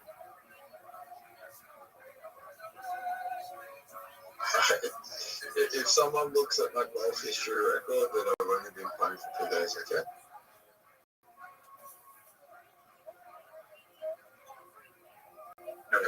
Why start a new account on Twitter? Why would you start a new account? Exactly.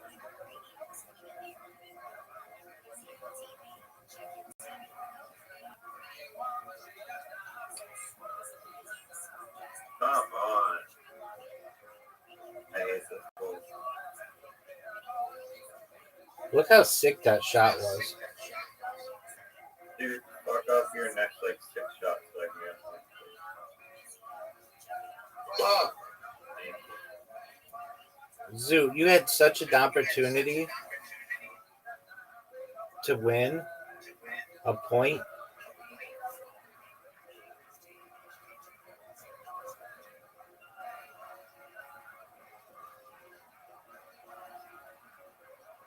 Fuck! Well, that's what happened last hole when I was screaming at him to not give you a point. I think I just have like a kill of a fucking monkey. That's an insult to monkeys, though. That is an insult to monkeys. What's an IQ? What IQ do monkeys have? Probably like 15. Really? I don't know. I don't judge monkeys by their IQ. I judge them by how cute they are. I mean, that's kind of predatory. It's not predatory. Monkeys are cute.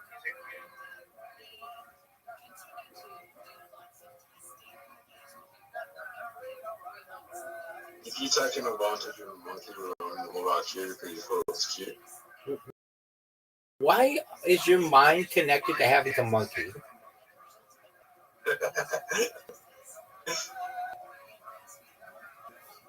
Ding dong for the question.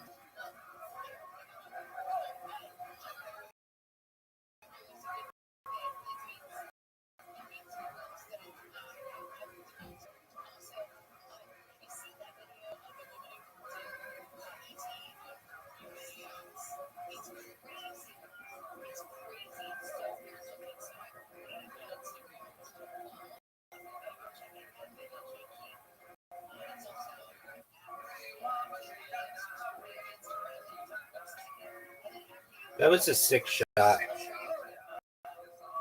Riser.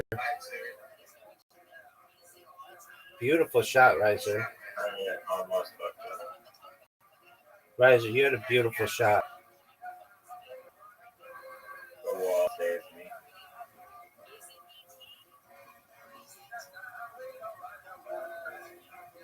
Look how sick this shot was.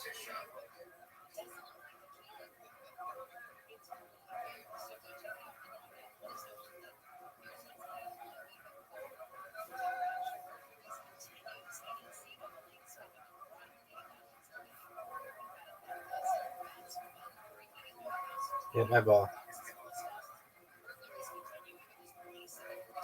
That sucks. You fucked me. No, I think you're fine. Zoot's gonna bail me out here.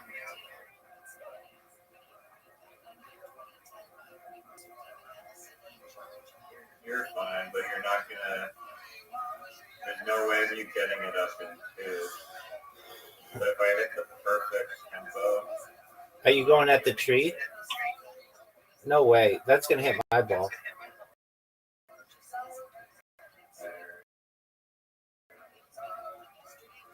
Hit my ball.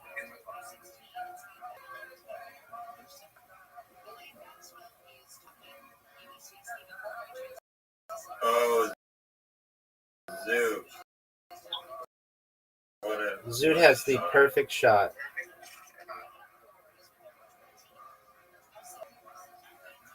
At 44 million bucks.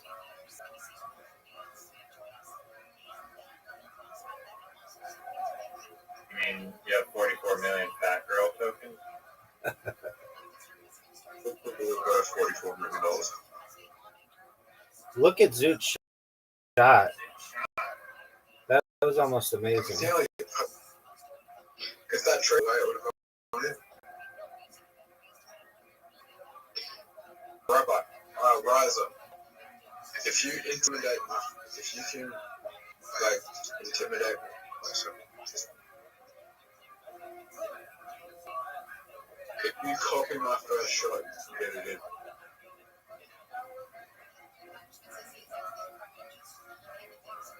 I didn't see it. You bank it off a tree or something? Well, I just won this round.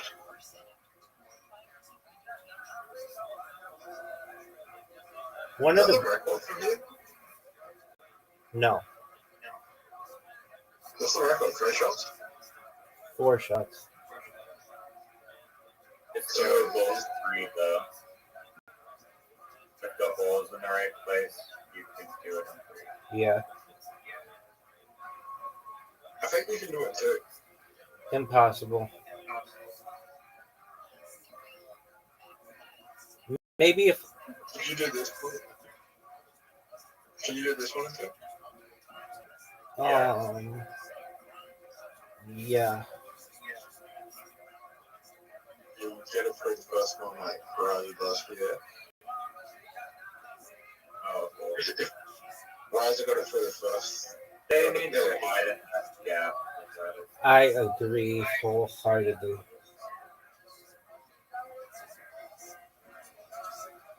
that what you're trying to do right there?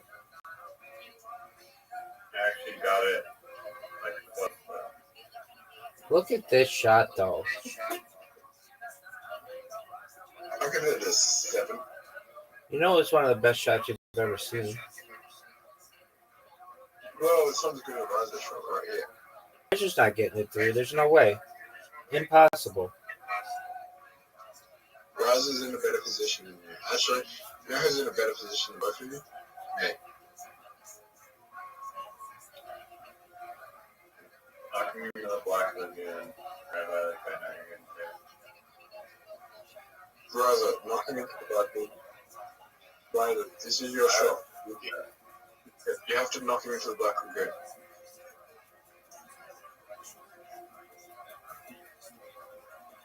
Without knocking. Are you happy now, dude? I mean, I would prefer it if you didn't knock yourself. Like, blocking my field. Just. Riley, what's your birthday? My first name? Yep. What's your first name? Bucky? Bucky? Bucky? Bucky? What? What are you saying? Bucky? L-O-S-A-H-I. Lucky. Isn't that some? Isn't that somebody from like the Marvel movies? No, that's like, Lucky. What does that mean? He's a Scottish man. He's a Scottish man. Are you Scottish?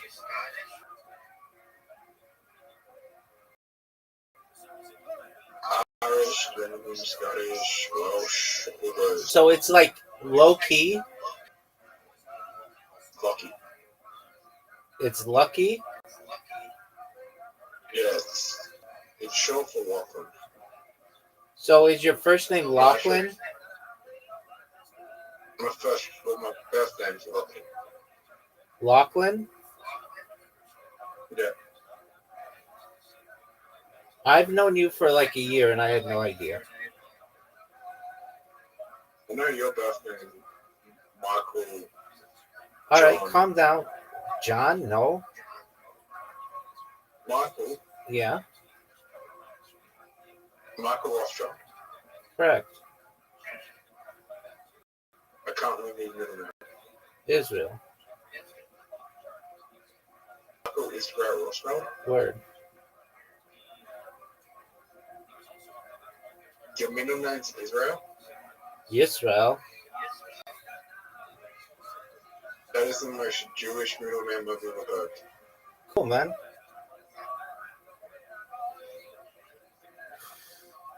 It's word box No, you time. are Jewish. It's word box time.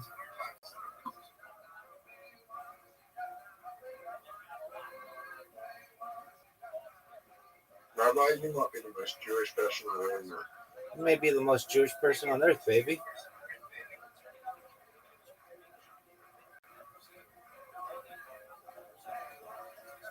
Do you think Kanye would like you? Yeah, dog.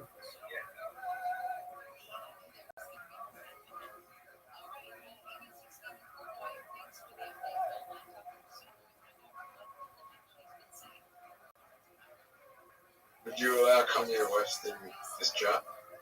For sure. I might make it viral very quick.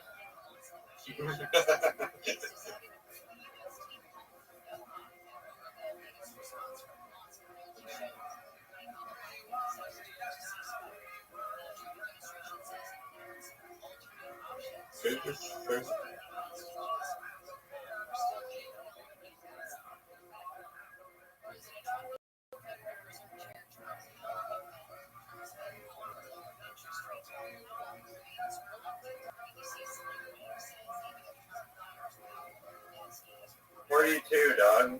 Rabbi, what was that? I can't believe I was. I can't believe I was.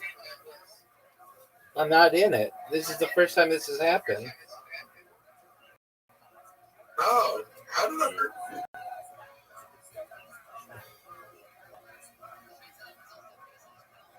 How did I beat you? Zoot's winning. How did Just.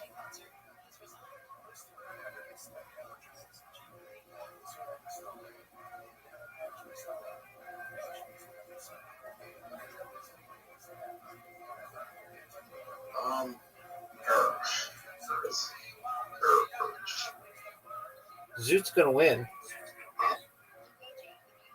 Maybe. Zoot won. Zoot has 25. Visor has 8.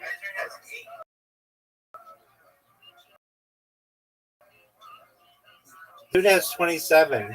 Visor has 14. Zoot has 33. Zoot destroyed. Wow. That's incredible, Zoot. Good job, dude. All right. What's that game? Is it block? You want to play? That worked. Yeah, block goes, dude. Zoo, what did you want to play?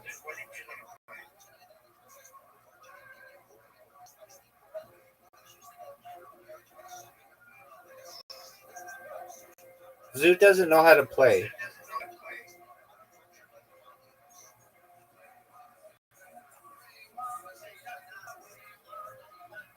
Zoo, what do you want to play? Possible. No, not yet. I don't know. Possible. Games. Monopoly. Okay. Wrong. Riser hates bankroll. What kind of play did we get good?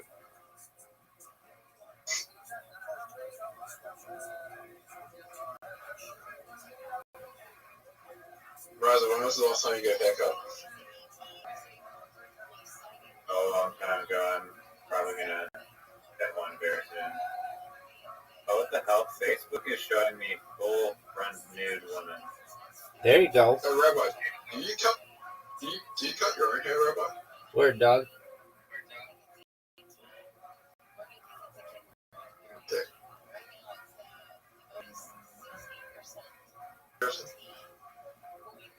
No.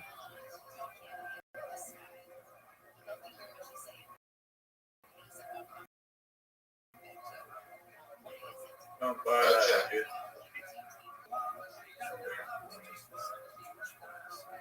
The Broadway.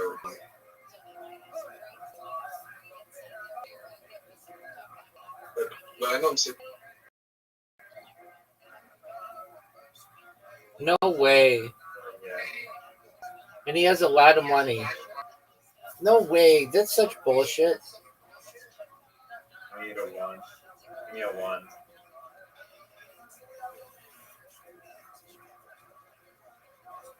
Give me a one.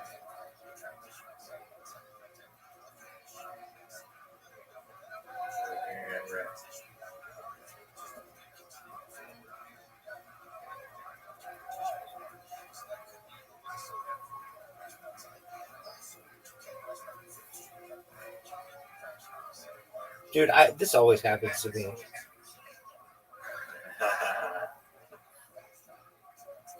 that's all.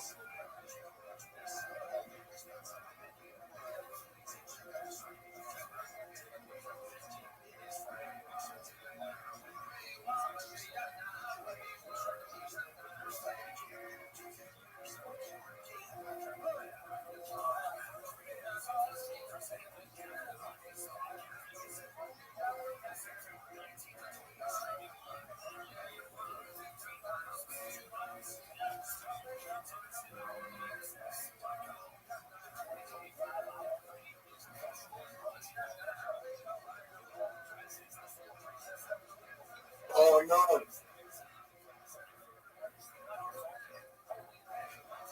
I just walked up to it. Remember that place, yeah?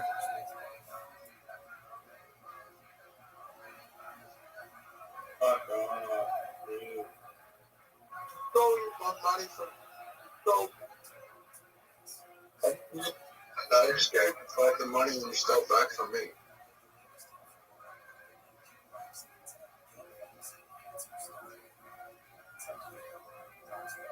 I feel like this is gonna be a really cool. I have a feeling it's gonna be a really long game. No, news camera. Well, should I do this so I don't get a monopoly? Of course. I mean, If you can afford it. The rider is Can you afford it? gonna gamble. Why would you do such a thing? You fucked up.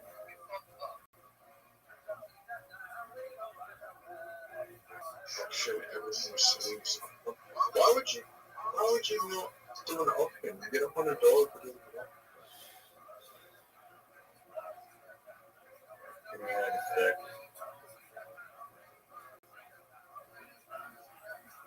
Alright. I need a two. Why would you give me a two?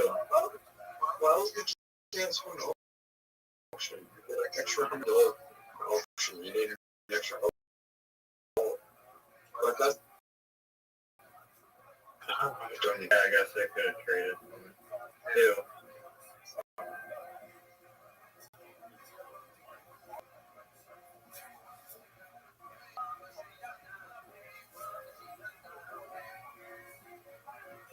Dude, that's bullshit.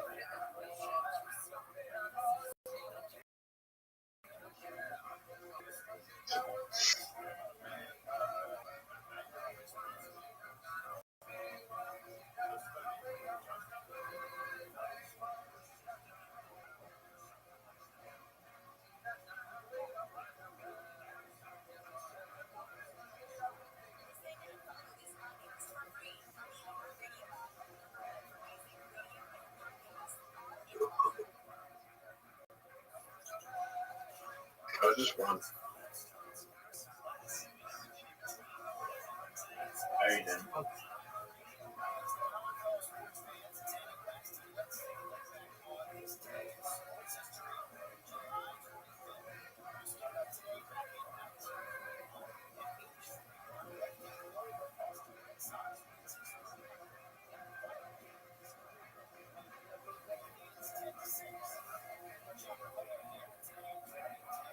No way. That's why you should have bought that.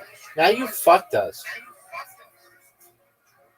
Why didn't he buy I it? didn't have any money because buying all these virtual trucks.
I should not have gone ground.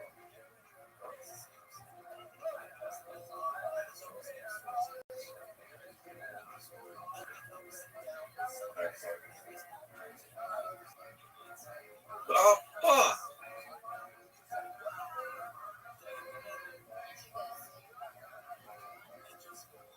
Rabbi just gave me $20.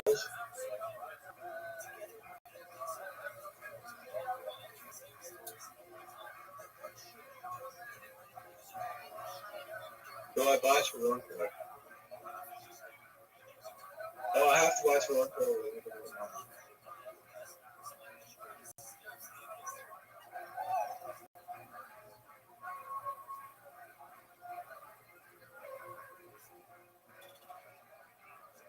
Rabbi.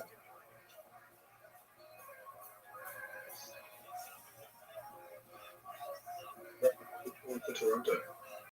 What would you give me for Toronto? Riyadh. Oh, that's a good deal. Let's do it. Okay, I'm gonna do it.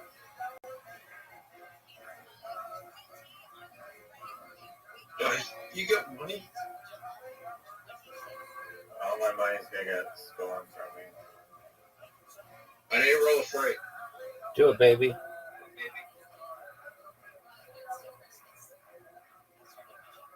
Yes. Perfect. Let's do it.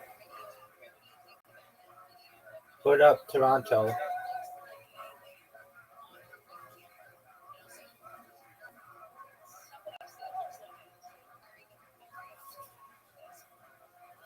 Press Riyadh and press trade.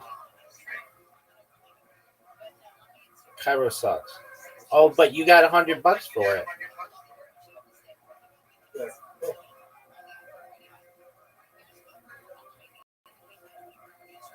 You have this now.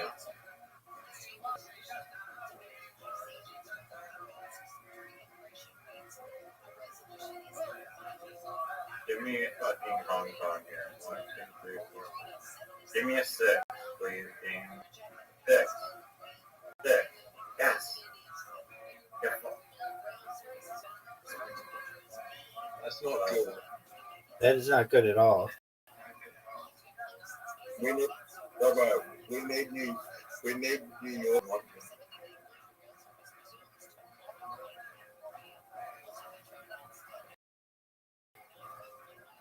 I'm gonna fuck for him.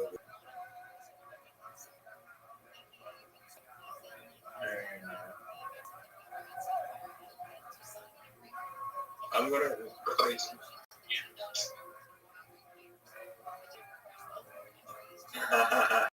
Fuck off. What the hell is going? Oh, you fucker. You give me a 1. Perfect. Oh wait, I'm yellow.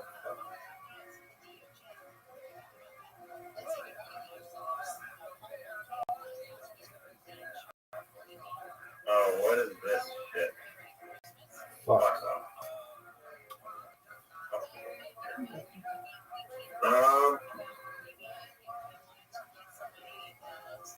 I'm not going to vertical.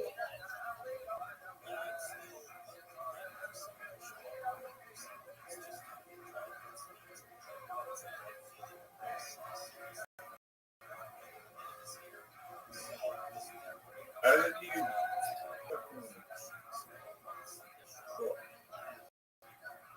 We're like halfway around the door.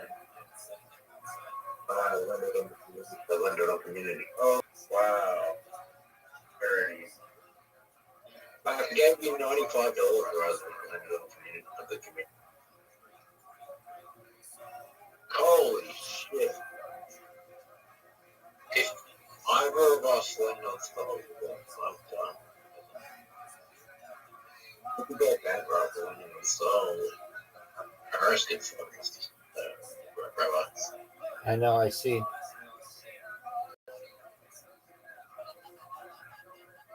Oh, yeah. So I'm gonna be bankrupt like in 2 turns.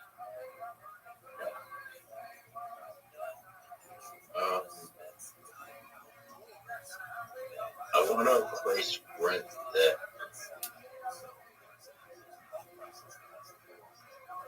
Oh, fuck it, yes.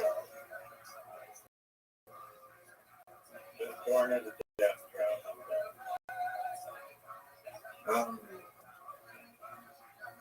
What do you want, Bill? No.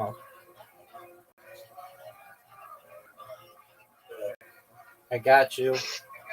Bill, Can you adjust the fucking debt so it's not like $500 and you're No, fucking hiked it up to $600 for I wish I could, but I can't.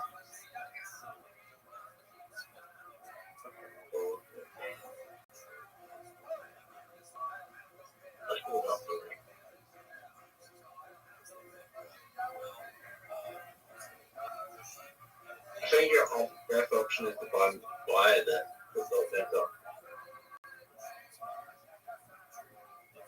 Oh, fuck.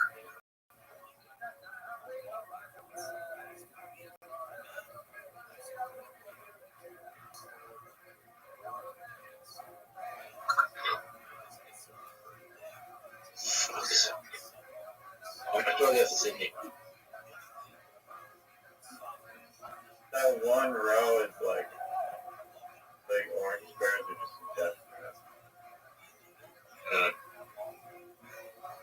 You're fucked too. You better not roll 2 or 3.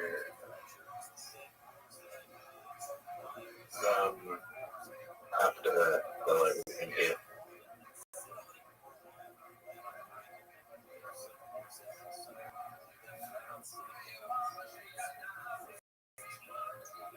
How much do like the red ones go up like fully upgraded? You've never seen it. Wow. Even though I said everything, I still lost for those. Zurich and Riyadh.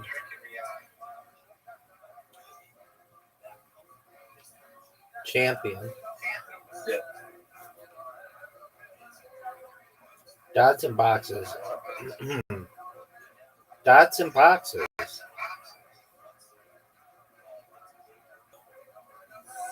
two-person game, but if you want to have a tournament, Fuck your tournament, dog.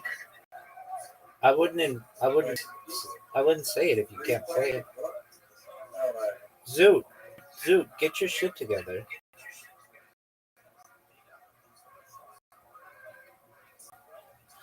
Zoot, are you gonna go? Okay, we'll play this game with us and then go to bed. And then we're gonna watch a documentary together.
Rabbi, do you believe in capital punishment?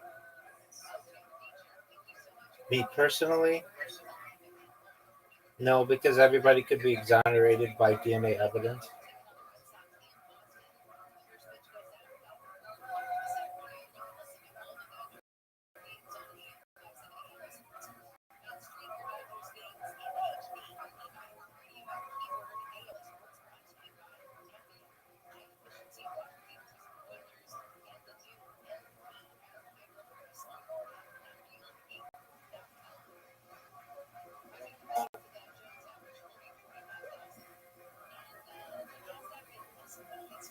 Fuck, where can I go?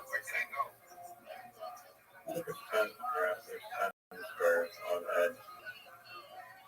Dude, your next turn? Oh, shit. Dude, you want a gift? Take it. Pick the middle. All in the middle. Keep going.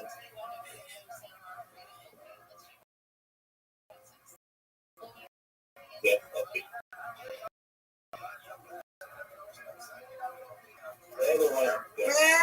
Good morning, Miss Aquarius. How are you?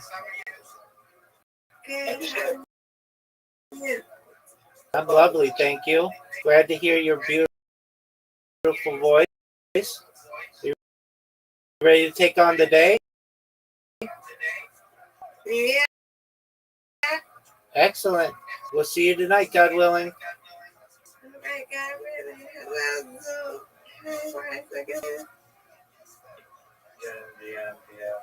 yeah, have a good day. You as well. Do I have anywhere to go?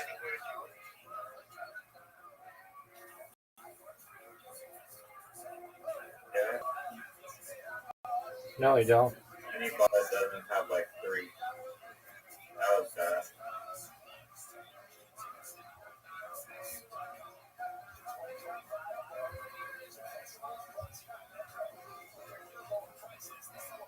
Zoot 1, 1, 2, 3, 4, 5, 6, 7, 8, 9, 10. 1, 2, 3, 4, 5, 6, 7, 8, 9. Bullshit. All right, dude. Are you gonna go to bed? It's probably only the does most of those one. Pardon me. Mr. Karius came and distracted everyone. I feel like a little distraction from Mr. Karius coming in. It happens. I thought that was a bad day. All right. Yeah.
He's thinking.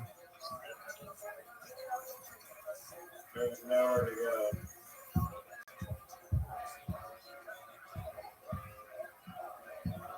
Let's go Bill.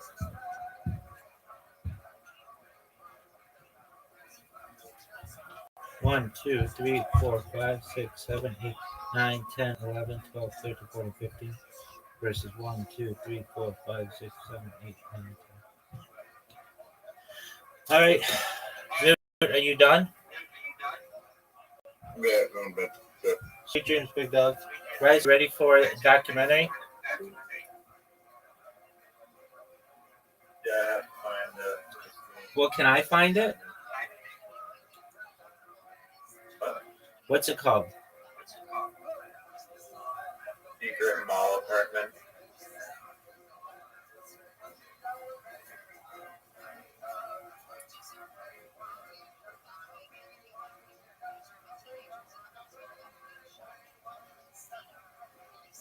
Oh, it's a, what? Jesse Eisenberg? No? Okay. Makes sense.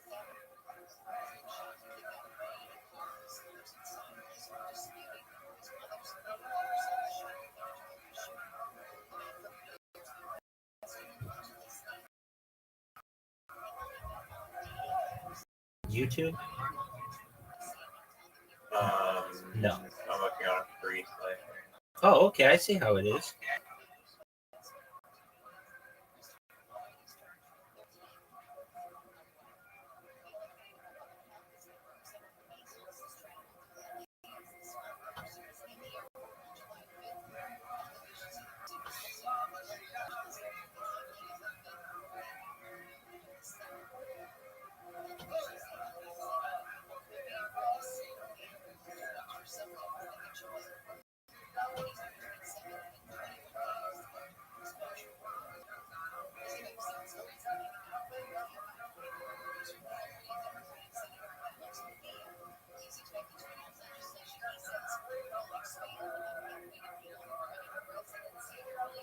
Apparently, there's a Tom Hanks film called The Terminal where he gets like Yeah, you haven't seen it? to stay. No, It's a story of a real guy who lived in like the Charles de Gaulle airport for like 20 years. what? Is it a good movie? I don't really remember the movie being that great, but the guy's story is pretty wild.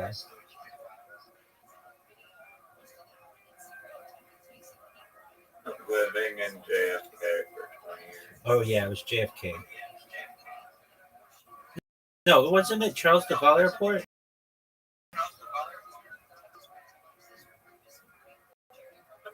The movie says that it's based at JFK.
Did you find it? No, it's hard to find.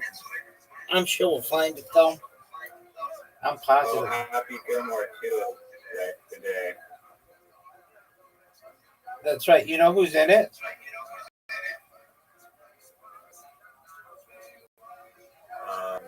John fucking Daly. Did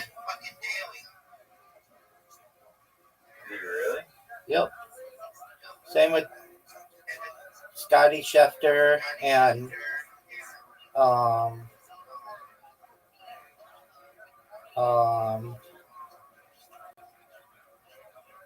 like all the big golfers are in it. Think it's gonna be good or not? Yeah.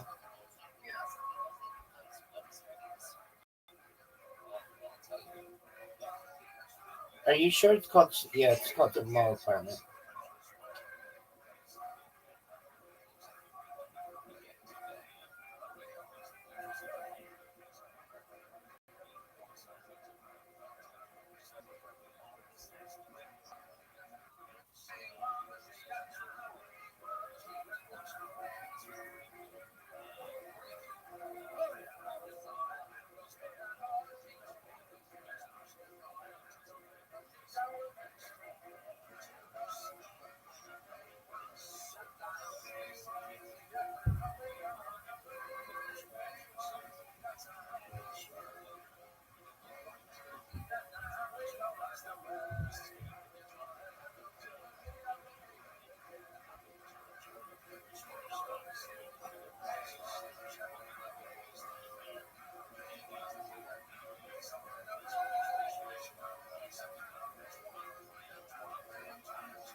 Found it.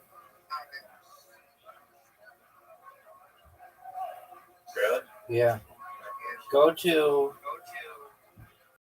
soulmovie.com, but soul like the city. SEOULMOVIE.com. Sorry, can you send me the link or repeat that? Sure. Soul Movie, SEOULMOVIE.com.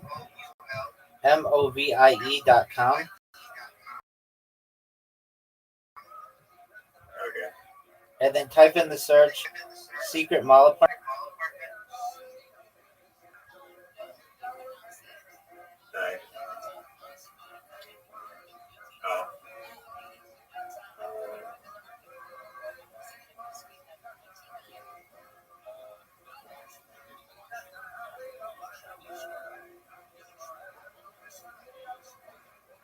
Saying I need like a VPN, but I'll turn on my VPN. Have you used this site before? No, I have no idea what it is.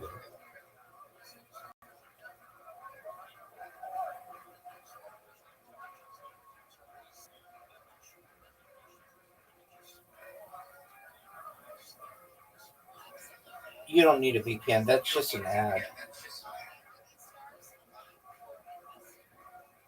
Do you have an ad blocker? Is it working? No. Took me from website. Stop. Download uBlock Origin Lite on Chrome. I have that. Yeah, but you have uBlock Origin Lite or just uBlock Origin? I think the light one on Chrome. Yeah, because uBlock Origin stopped working on Chrome. Like a extension. Or light one. Yeah, download uBlock Origin Lite.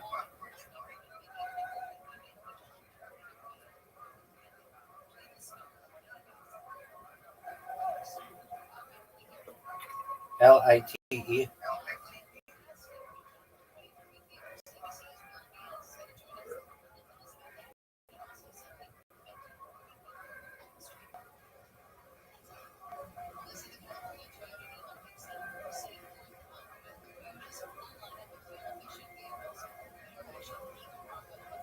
And then make sure to refresh the page.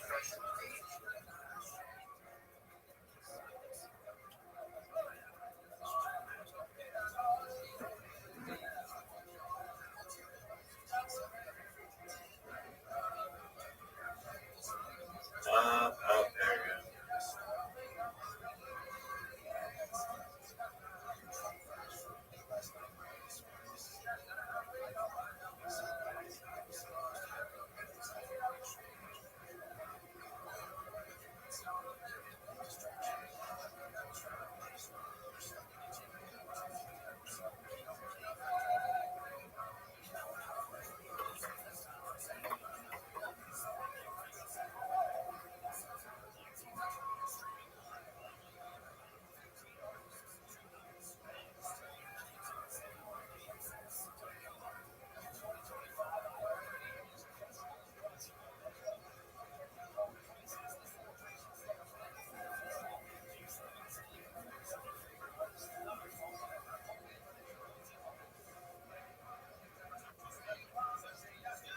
Were you able to install it?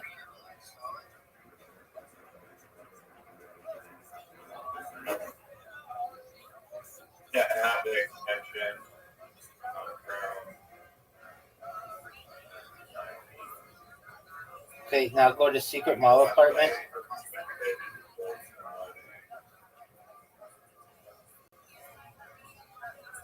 Now go to Secret Mall Apartment.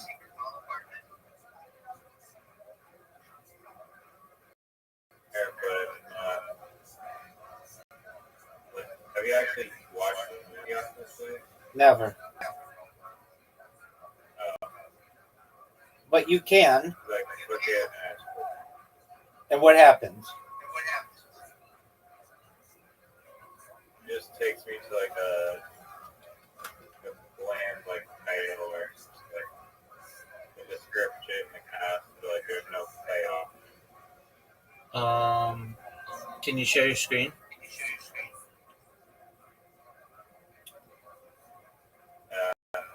Or I'd have to sign in from Discord on but it's the same for every movie that I click. There's no. It says like a play button in green, but it's not actually. Okay, let me try it.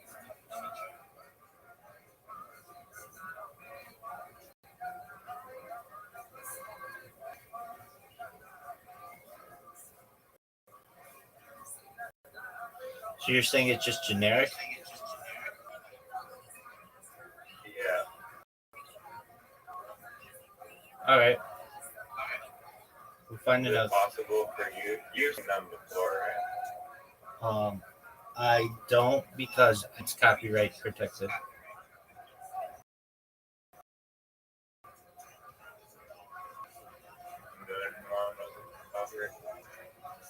The moon one?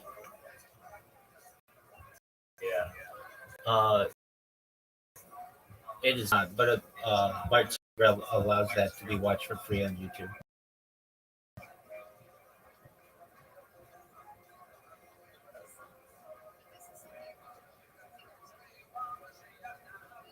Okay. We'll get it. You just need a different website.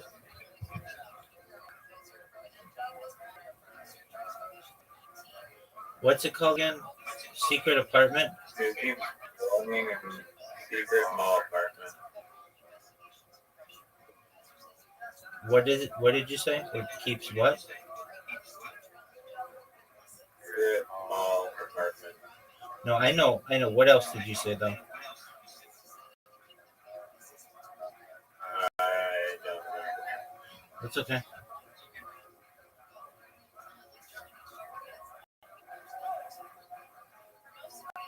There's a lot of free.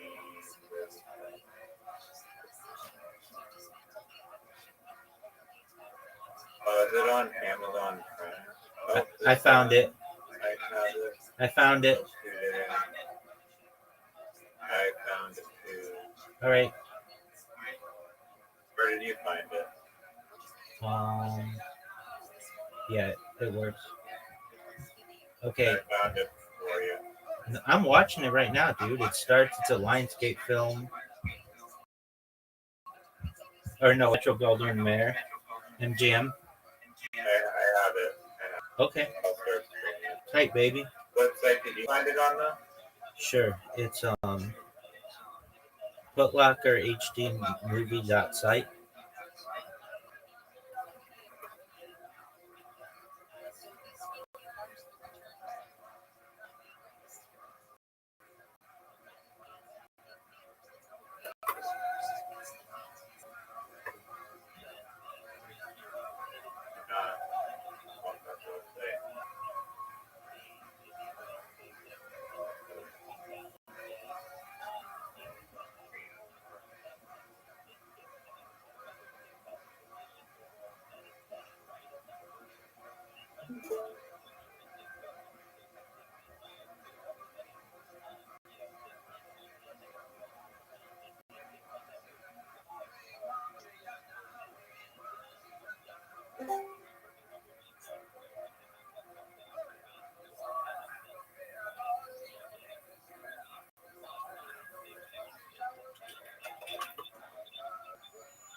Wheelhouse Creative and Athens Films.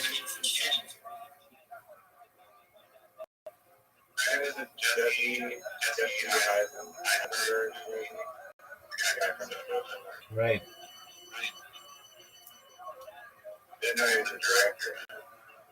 He's doing everything.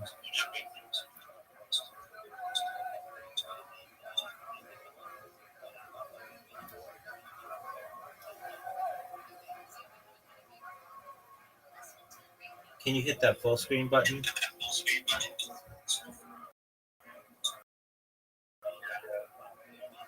Tight.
I'm gonna mute myself so that you don't get feedback.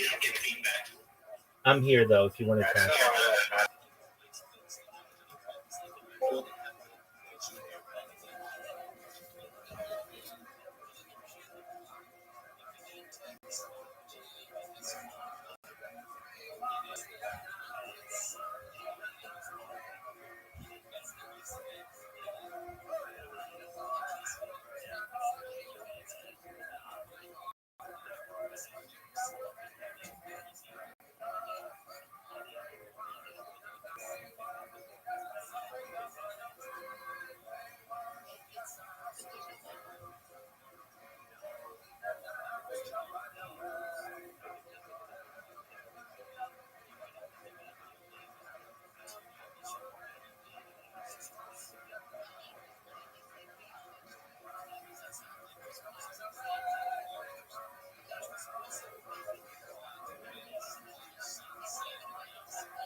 Yo, Pim, can you hear me? Yo.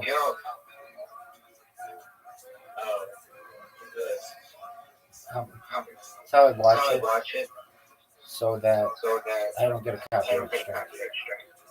Oh, the voice sounds super different, but yeah, okay.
How you living, Pim?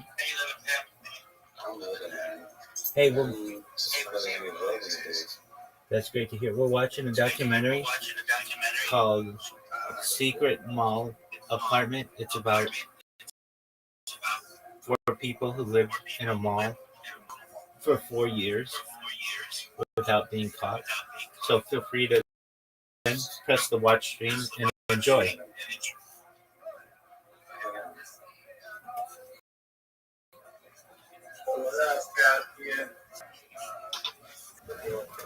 Yeah, no. A little bit. Going out the lady again.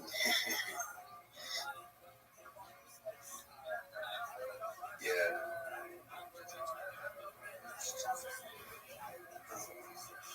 I'll probably pop back in. You guys aren't watching the documentary, but love you, Rabbi. Love you, Riser. Sounds good. Take care, Pim. Let me know when yes, just let me know when you guys want to hang out. With you guys, I just been dick.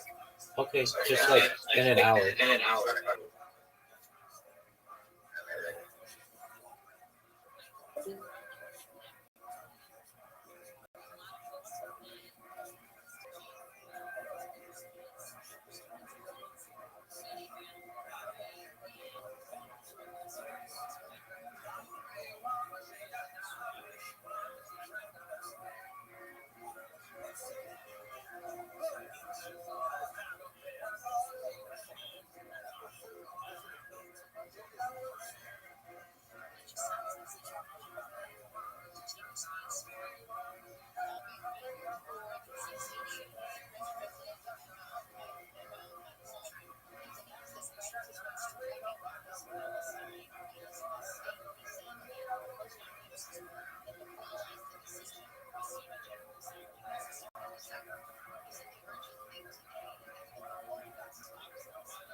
It's amazing how they're moving all this stuff, like upstairs.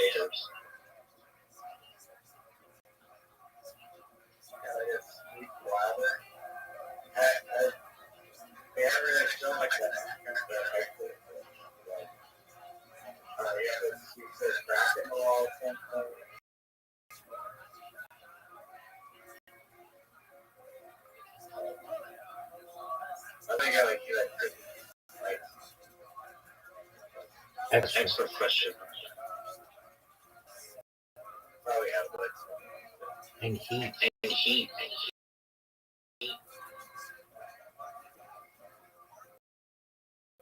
Yeah. And there's no windows up there.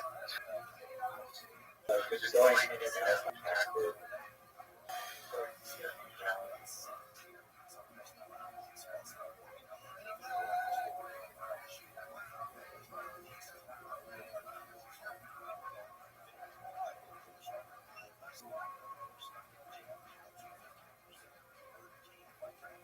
Oh, and the big one for me.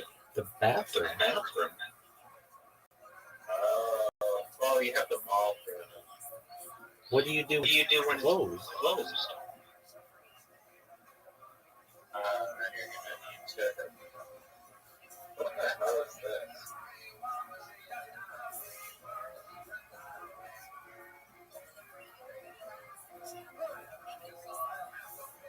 No, running water up there.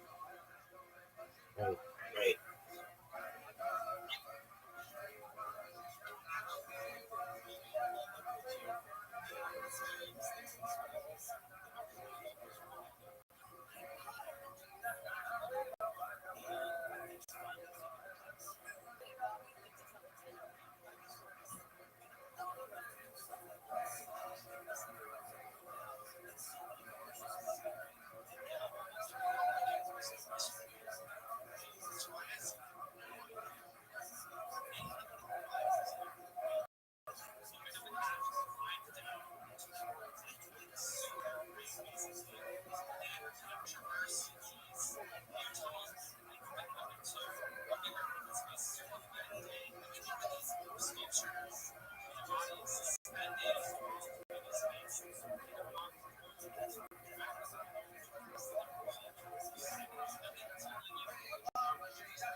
great question. And doesn't this mall have security?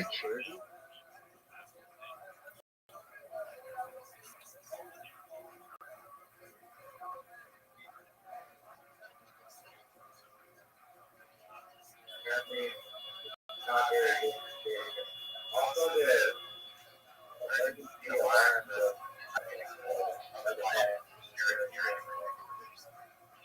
No, it does nothing.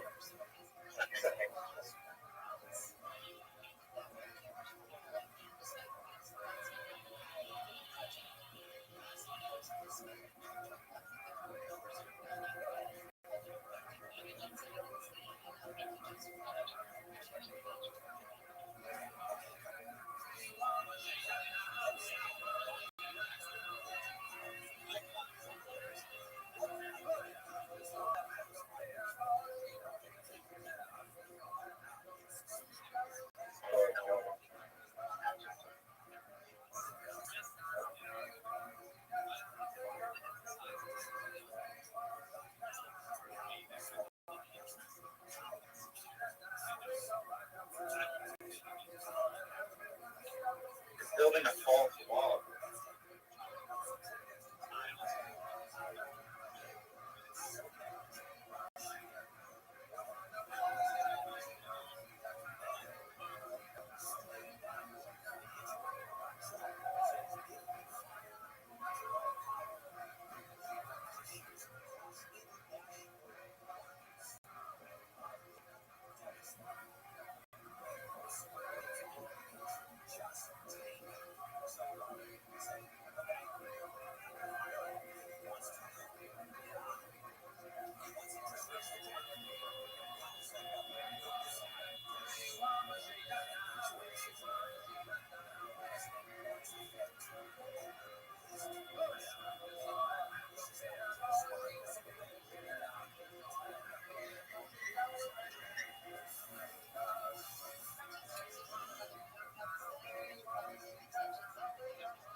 Welcome, Presley. We're just watching a documentary. Feel free to watch.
Kind of looks like 9/11 memes.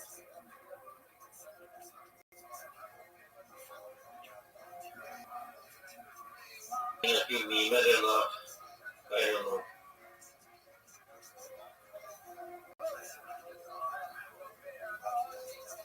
Like actual travesty and stuff. I mean, it's on overload.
It looks really It great. looks really great.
Agreed. Agreed.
Did you guys live in a mall together? All together?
Why the fuck did they tell that guy?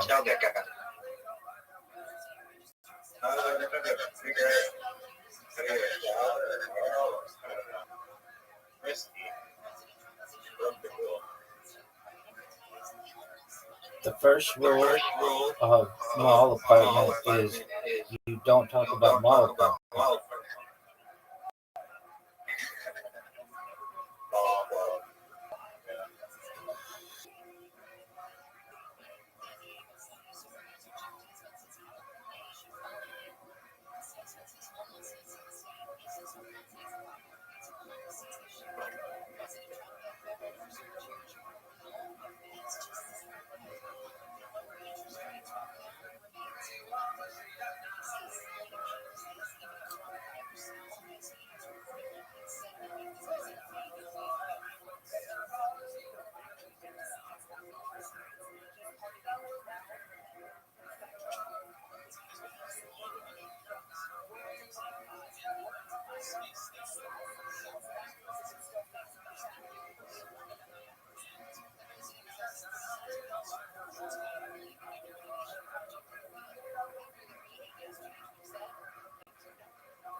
They got it on it as well.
What'd you think, Big Dog?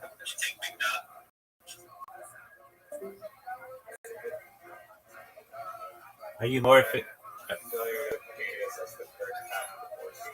So it's mostly about the tape shit. Yeah. So let's talk about that. Did you know it had to do with muraling? I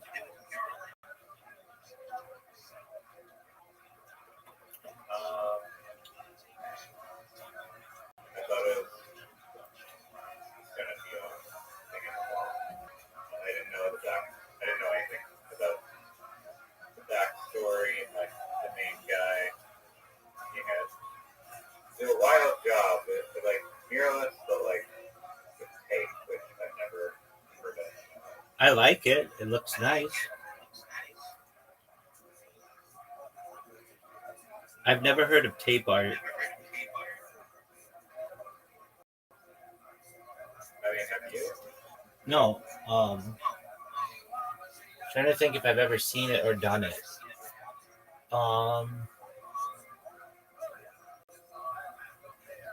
No, not really. I would think that. Normally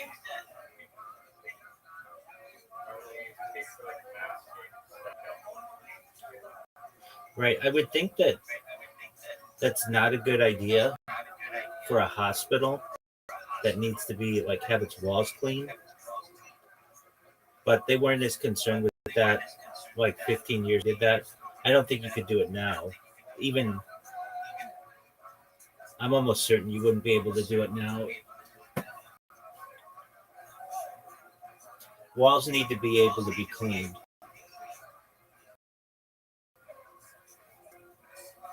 I don't understand how they made money.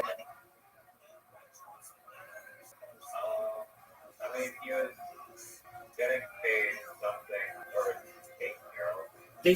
They said that like most of their work was voluntary.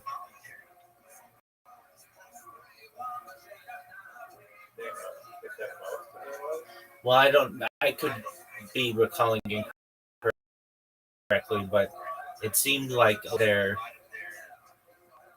lot of what they were doing with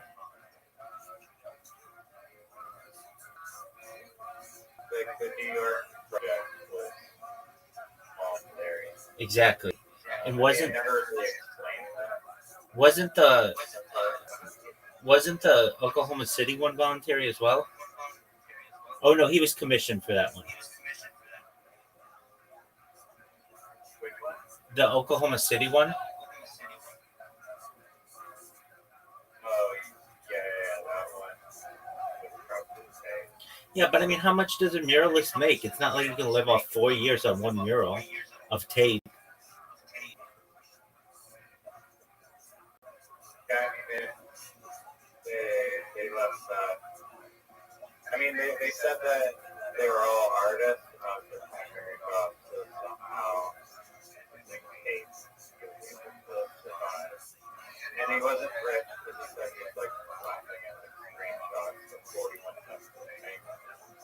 Right. I don't think he was saving a lot of money with the free apparatus. Well, I mean, they needed food. Well, he's getting like free food from the hospital. Yeah, but that's. Oh, they said they ate from the food court, but it's like, it's kind of ridiculous to me that their security wasn't better. Like, I don't know. I've never worked security, so I have to go to my security expert, Zoot. But don't you think he would, or he? Don't you think they would be like, I've seen this motherfucker around here, like every single shift. I'm just gonna make a mental note. Yeah, I'm gonna make a mental note of who they are, and then once the place got broken in, you never. Yeah. Yeah.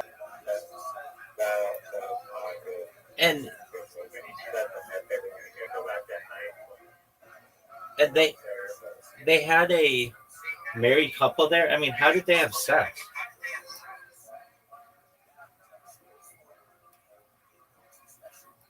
was actually thinking that too. I don't think the other 8 people were living there full time. I think that they had keys. The Michael guy was like the one guy that was there full time, and probably would choose to live any other place that they could with like actual amenities and stuff. Right. I don't think they live there by the way. Hey, and I'm glad that other people didn't get in trouble. They also That's true, but like, there's a list of questions that I think they should have just answered. Like, here's what we did with our trash. Here's where we ate. Here's how we went to the bathroom. Here they did do the like. Here's how we slept. Here's how we had sex. Here's how. Okay. Here's my biggest issue. They made this fucking wood cutout model of it, and I still have no idea where the place was. Should have done is just have like a 3D breakdown of this fucking mall and been like, okay, here's where the entrance was. I mean, just like a blueprint. The like most obvious thing that I would have done. Jesse Eisenberg, if you're watching this now, you need to fucking up your production game on these fucking documentaries that you're doing, because it's kind of horseshit that I watched an hour and a half worth of a cool story, but I don't know where it took place in the mall. It was like, to me, it would have been. They described it, I think, pretty well. They described it, but they could have shown me. They could have shown me with an overhead of the mall with blueprints, and they just would have been like, okay, here's where the room was. Here was our exit. Here was our secret tunnel. Here's how we got into it. And like they showed that fucking china cabinet like 1,000 times, but they didn't show just a basic breakdown. Like I would have been like, all right, I'm gonna just do a drawing for you if I needed to, but they with 3D rendering and like CAD modeling, you could have done that very easily and made it be like, oh, okay, so that's really cool. So this is where they like would park their car, and this is where they would slide through, and this is where they would go to the bathroom, and this is where they were in relation to the whole rest of the mall. Like I have no idea where they were in relation to the mall, except I know that they were like kind of by the food court or something. Do you know what I mean? Yeah, I think Jesse Ives deserves little IMDb critics that choice. Also, I mean, the wood, I was like, oh wow, like that guy's really talented in carpentry. I mean, like the outside of the mall looks great, but then he like kicks off the roof and it just does not give you like a good picture of the space. And yeah, like as a blender modeler myself, like the amount of fucking like hours and hours that must have taken to like pick up that like real life like blend the fucking 400 scale model of the mall could have easily just made a 3D render, like they do an any show or a building show or building rock show, airplane mayday show, whatever fucking 100. done much better job than actually show. Because when he took off the top of the wooden sculpture, it literally just shows like 8 little people just floating in like the middle of the giant space. I couldn't. This is kind of where they were floating, but it's not a good visualization at all. Not at all. And I wondered if the mall was like, I mean, they're like in financial difficulties, so they don't really care at this point. And I find it hilarious that this guy was banned from there, and yet like he's gonna survive it. You know, it's lasting. He only got like 1 day behind bars and like 6 months probation. That wasn't that bad. None of the other people got in trouble. I think that was utterly stupid, though. Once you got broken into, you never return to that place again. You just say, it was cool while it lasted. I'm going to live on the street. I'm going to live with a friend. I'm going to live with family or whatever. I'm never to that place. And I know he wanted to show some chick, but it's like,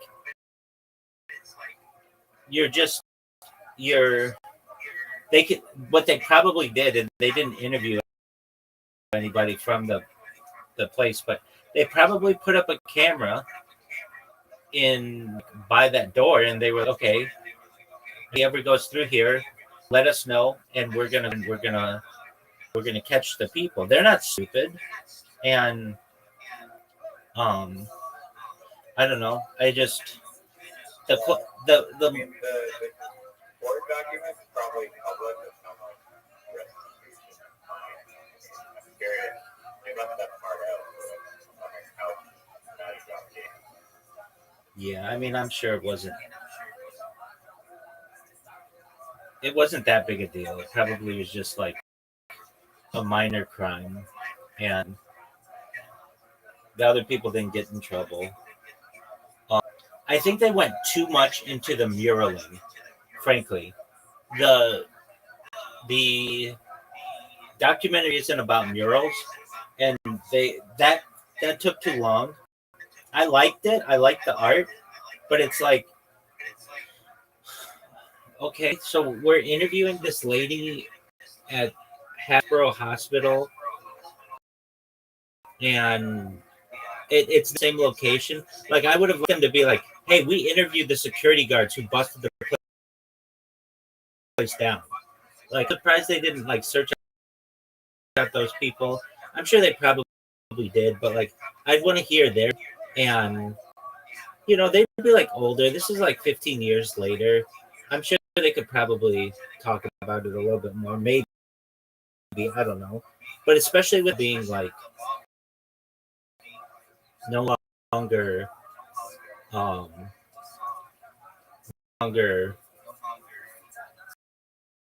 like in good financial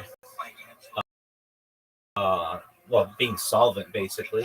I think that I would have want to heard from like the executives at the Providence place, and just them being like, we never suspected anything, or like, I'm sure some of them would have been retired. They're nothing from Providence place back. I would have liked for them to go back and been like, look, this is a pretty famous case. Can we see what the room was like in real life? And if not, okay, that's cool. Then we'll just tell people that, like, we tried to the original location, but we're denied. Questions that I would say to a documentarian, and I see a lot of documentaries. I see some really great anime, and I would be like, you guys spent, I don't know, a lot of money on this wood carving that you showed in one scene, and for literally, like, you literally could have taken like a Rubbermaid container. It was just so like amorphous, and just pulled out Legos basically. No, I don't understand why you wouldn't just have a Blender rendering. They went a lot into the furniture and stuff, and that was cool how they got it. I would have, maybe I don't know. I would wanted like, all right, so we bought the furniture at the Salvation. Here's where we parked our car, and here's how we brought it in, and like use that Blender modeling for everything that they brought in. That would have given me a much better idea of like how difficult this would have been. And they were just kind of like, well, we had this apartment and it had a door that we built, and then it had like a secret way that was all these I-beams and stuff. And it's like, okay, they have I-beams, like, you don't ever show, I don't know.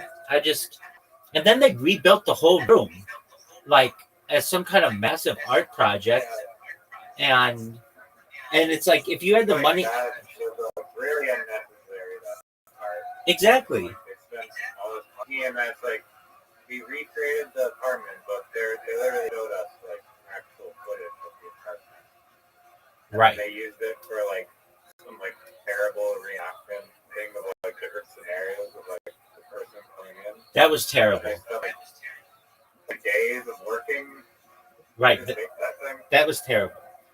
When they were like, when he was like, I could have been like, let's run, or I could have been like, hey, welcome, or like, here's a friend with walkie-talkies.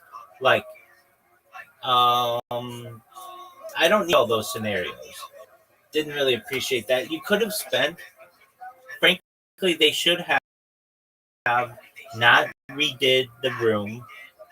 They could have literally just put up like wall or whatever they were doing. I know they wanted it to look like cinder blocks or whatever, but even that could have been like 3D.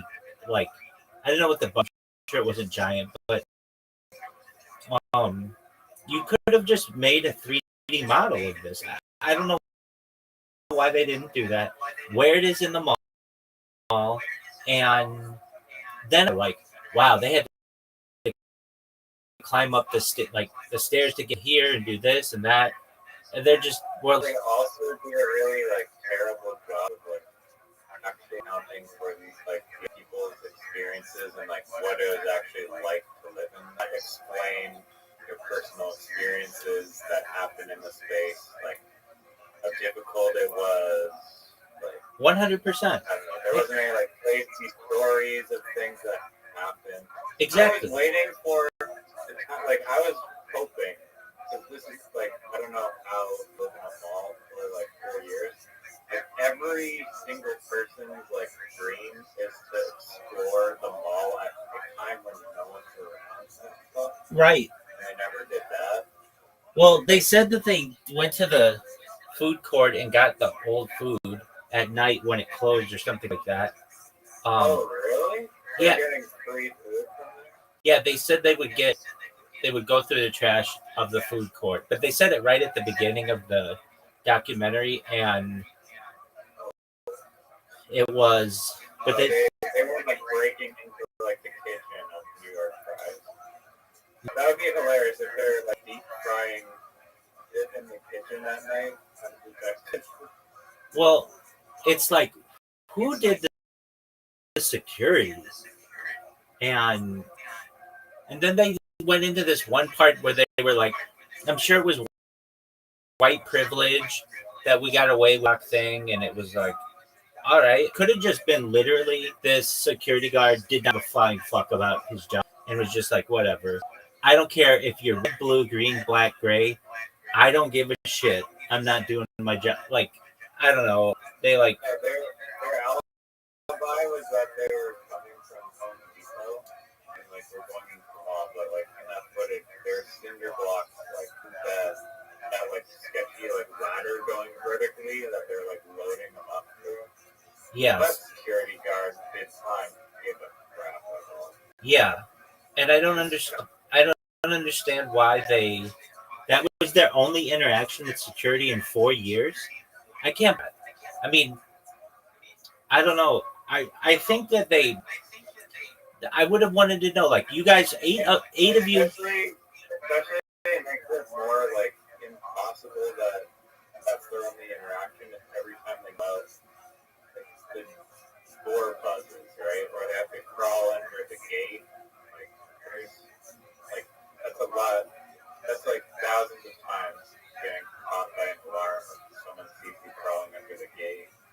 Right, and don't you think you would try to take out that alarm or like muffle it? Your audio. I recognize that. Don't you think that they would have tried to muffle that alarm?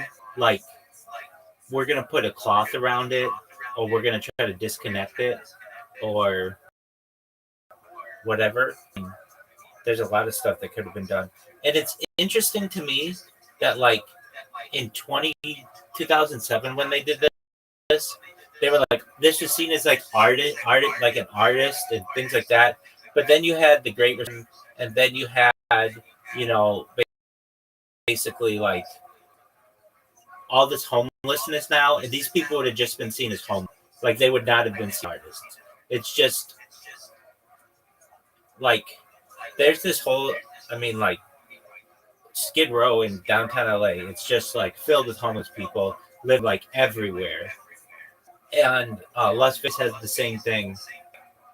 They don't consider these people artists. They just consider them to be homeless people. I think at the end where they're like interviewing those people and like thoughts of the space, oh, it's like a blend of performance art and art installation. And oh, it's like, they're just like assigning all these profound meanings to it. How it's like a statement against gentrification and capitalism and stuff. It's like, I mean, yes, you can see it like that, but like, I was seeing it as like a guy that wanted a free place to live and was crazy enough to become a squatter. Right. And I don't think many people, I don't think the judge was seeing it as an art display. I don't either. I don't think the guy would believe that it was an art display either. I agree. He just said that because I mean, it did have some art elements to it, but so does squatting. I didn't understand why they didn't talk about having a PlayStation there more. Like, I would have wanted to know what their day was like. We'd awake, we'd be like head to toe. We were always hungry when we had to shower and stuff, and they were still getting mail there. It's like, who gives a flying fuck about mail?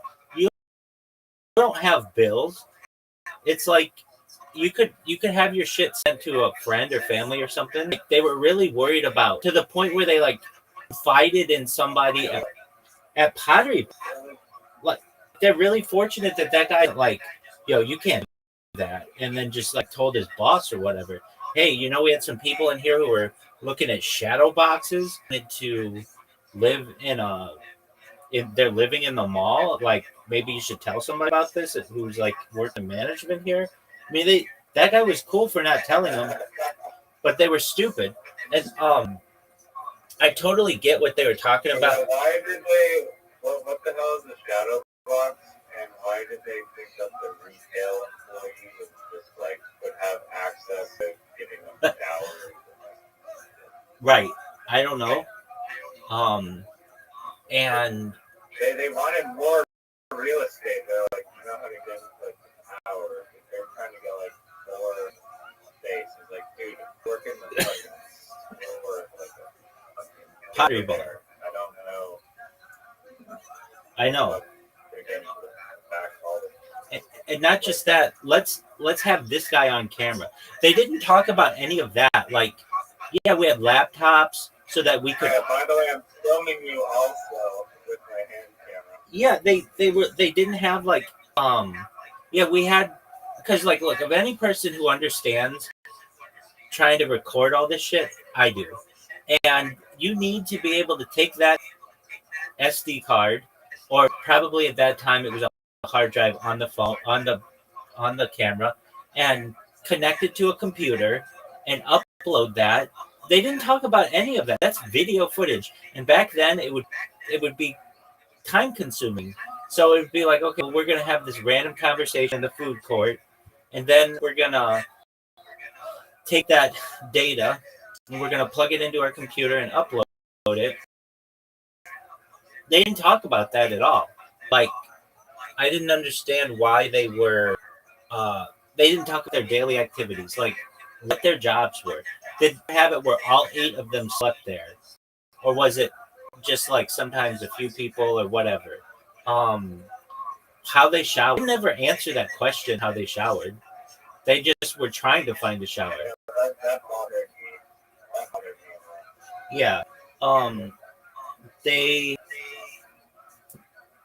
were looking for showers. They must have smelled like shit. Right. They And must have gone into the children's hospital every day, reeking like fuck, doing their cases. well, yeah. Oh, yeah. And the children's hospital didn't pay them. Just in food. I think they did. They said that they had a limit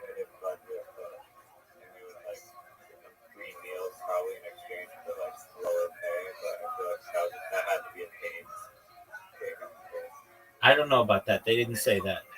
When I heard they had a limited budget, I thought that meant like they couldn't spend all types of money on like real art or like more tape and stuff. I don't know. It's vague.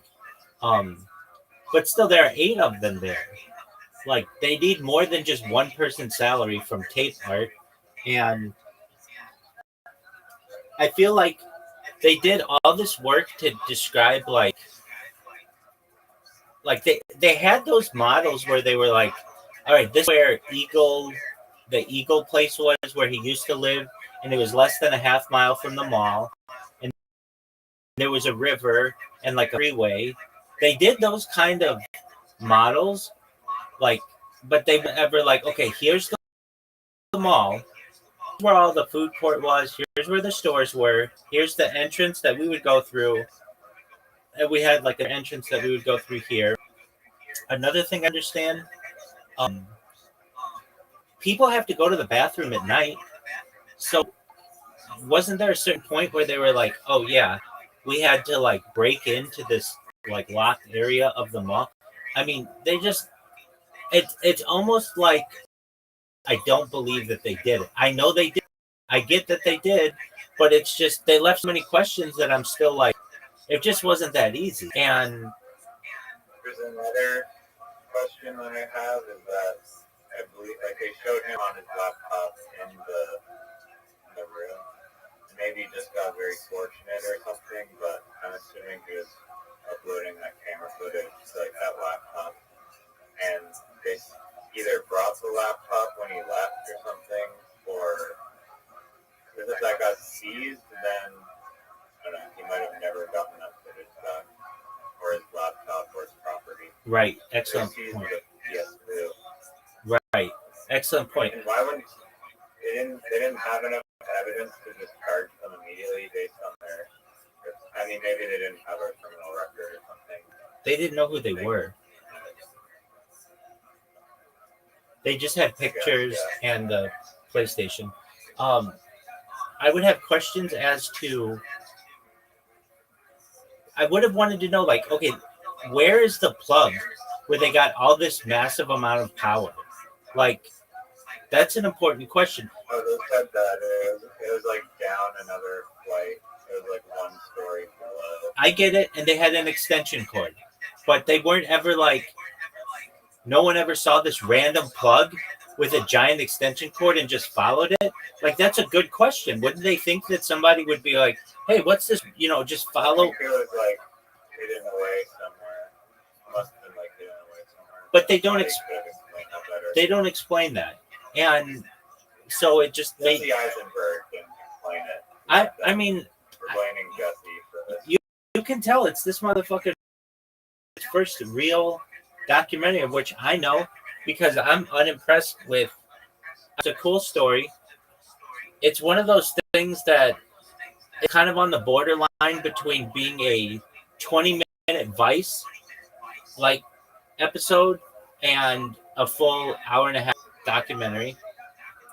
I feel like I think that's why they decided they could easily be called an employment where I think people probably on YouTube will get paid money for making videos that just summarize it quick and neat up.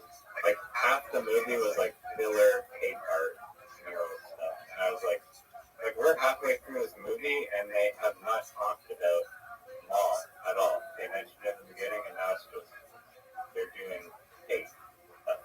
Exactly.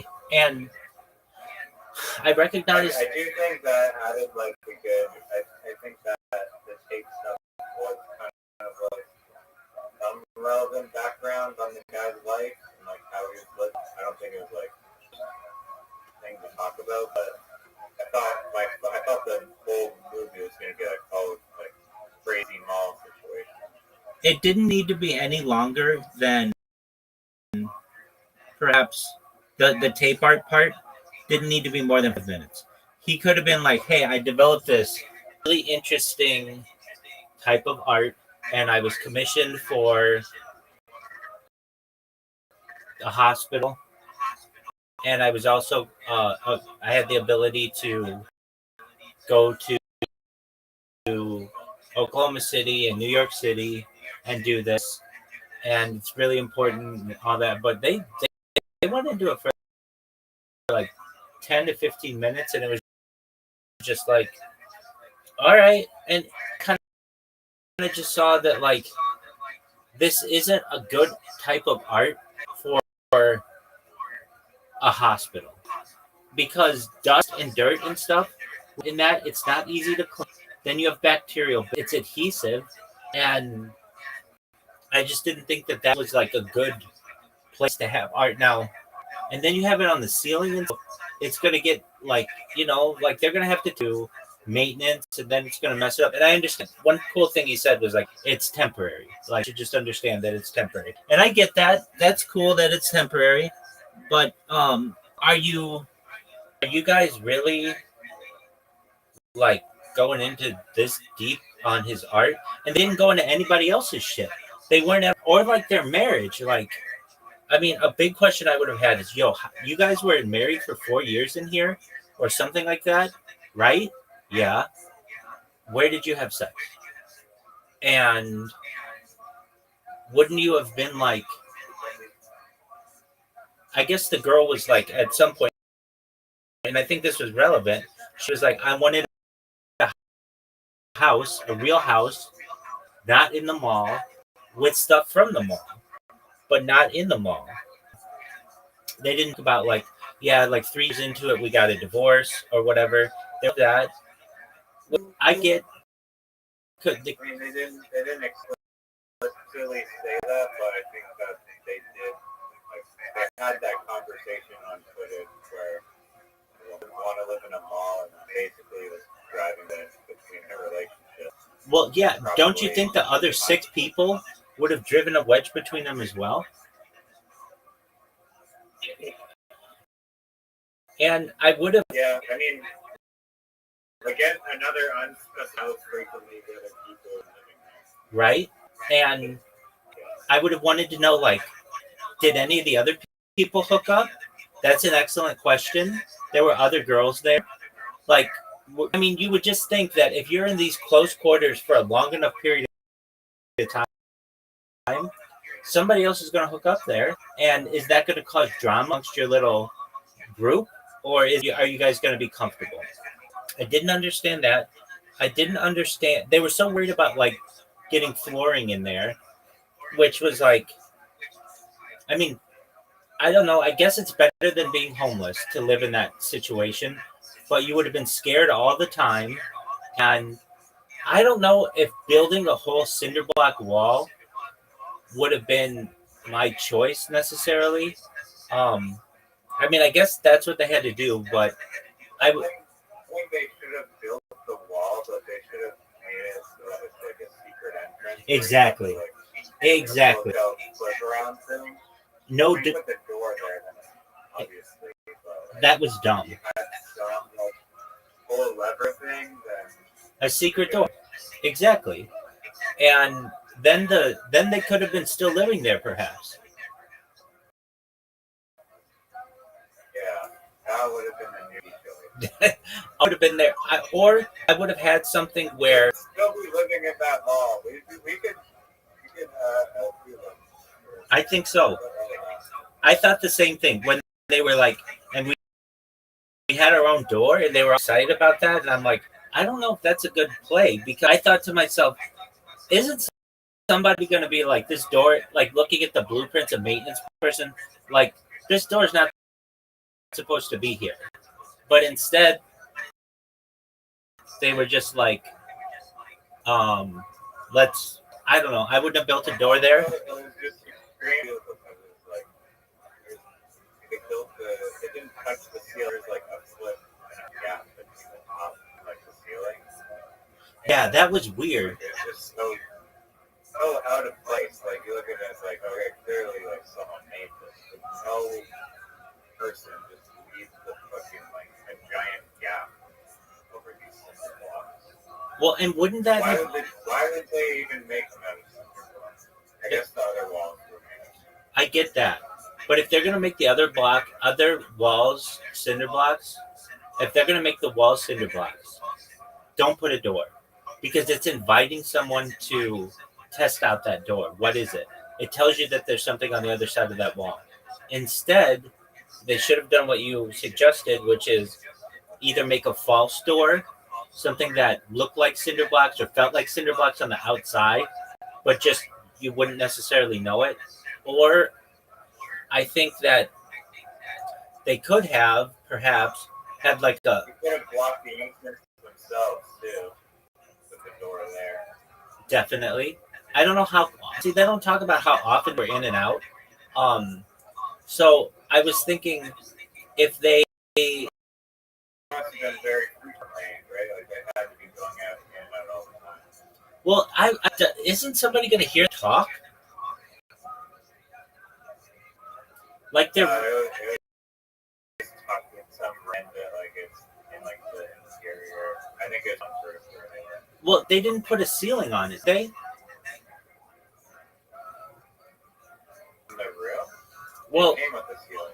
I get that. Did they, when they put the cinder blocks down, they didn't really show the original one, so I don't know. Was it flush with the ceiling? Like, did it go all the way to the ceiling? Was there a gap? In the wall that they built, that's what I was saying earlier. There's like a foot and a half gap between the top and the ceiling. Right. Okay, exactly. Aren't you going to hear voices that are just through that foot and a half gap? Or the sound of a PlayStation? No, because to get into like that room itself is like a challenge, I guess. You have to either go through like some emergency exit or go through like that toilet spot or go through like the cracks in the wall. So it's pretty like a hidden entrance. So there shouldn't really be any people. I understand, but I would have thought, okay, this place has security. And if they ever come through here and I'm just randomly talking, I don't want them catching me because they can hear me through that foot and a half crack. Let's complete the wall so that it's flush. And I would have,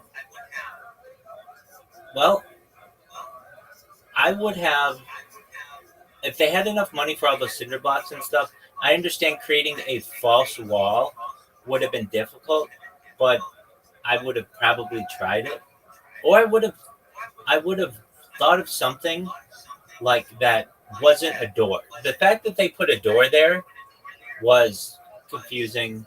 I get why they did it because they just wanted it to be really convenient, but it basically was a red flag. When the security guys tried it, it didn't work. I don't know. To me, that's a. They said that the purpose of the door was so that no one could get in. They thought that would be okay. Yeah, I mean, they had that foot and a half crack. I would have made it. I mean, I think that I don't know exactly the dimensions of the room and everything, but couldn't you have just made instead of having a door, have a completely flush wall, and then just used a ladder to get up and over the wall through the foot and a half crack? Maybe you take one cinder block away at one point and then just put it back up whenever you need it.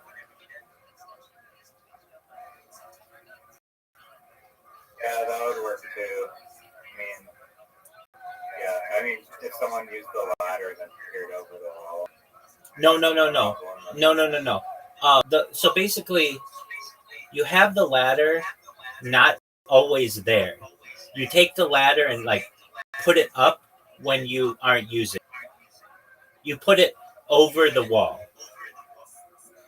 And then when you need it, you could like pull it a rope and to get the ladder. So you have to bring the ladder back over the wall behind you. Yeah, I mean it would work, and they probably could still be there.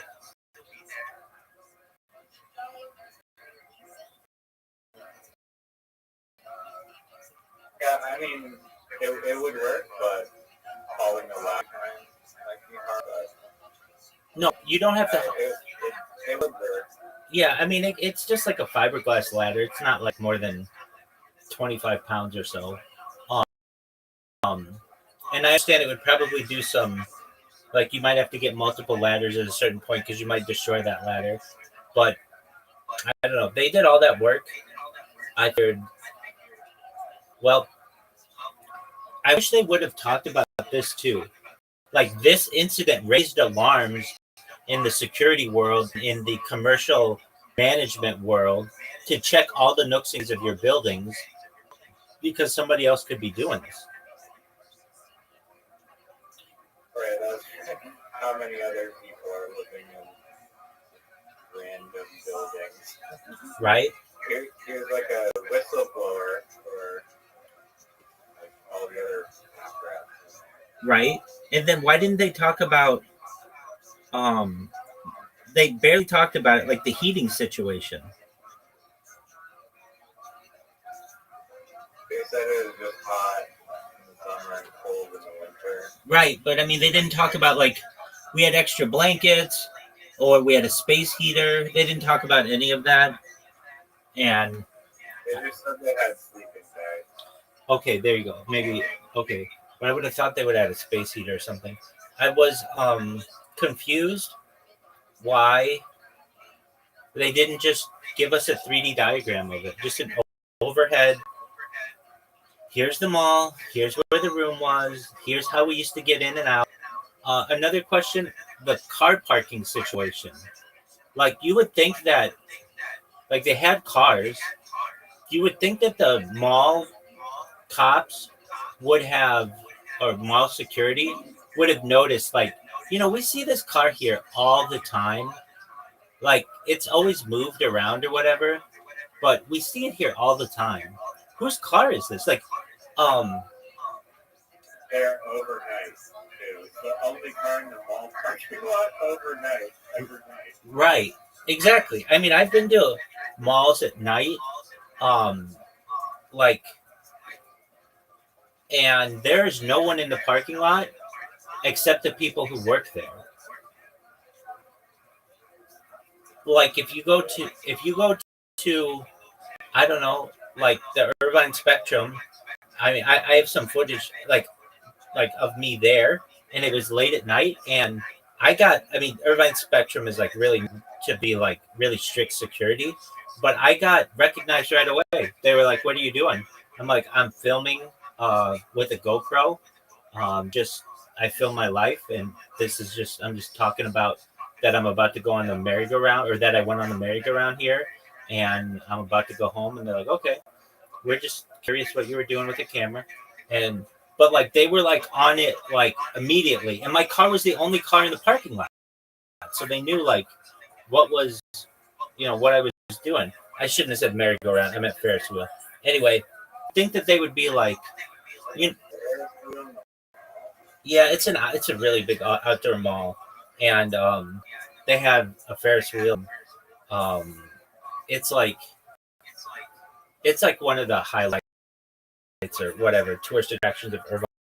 It doesn't have a lot of them, but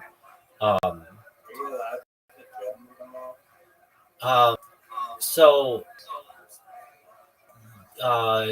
from what I recall, what they told me was you were supposed to have permission if you were filming something commercial, but if you were just taking pictures or whatever, you didn't. And I told them, they were like, "Is this a commercial project?" And it was like, "No, it's just like I'm just filming my life."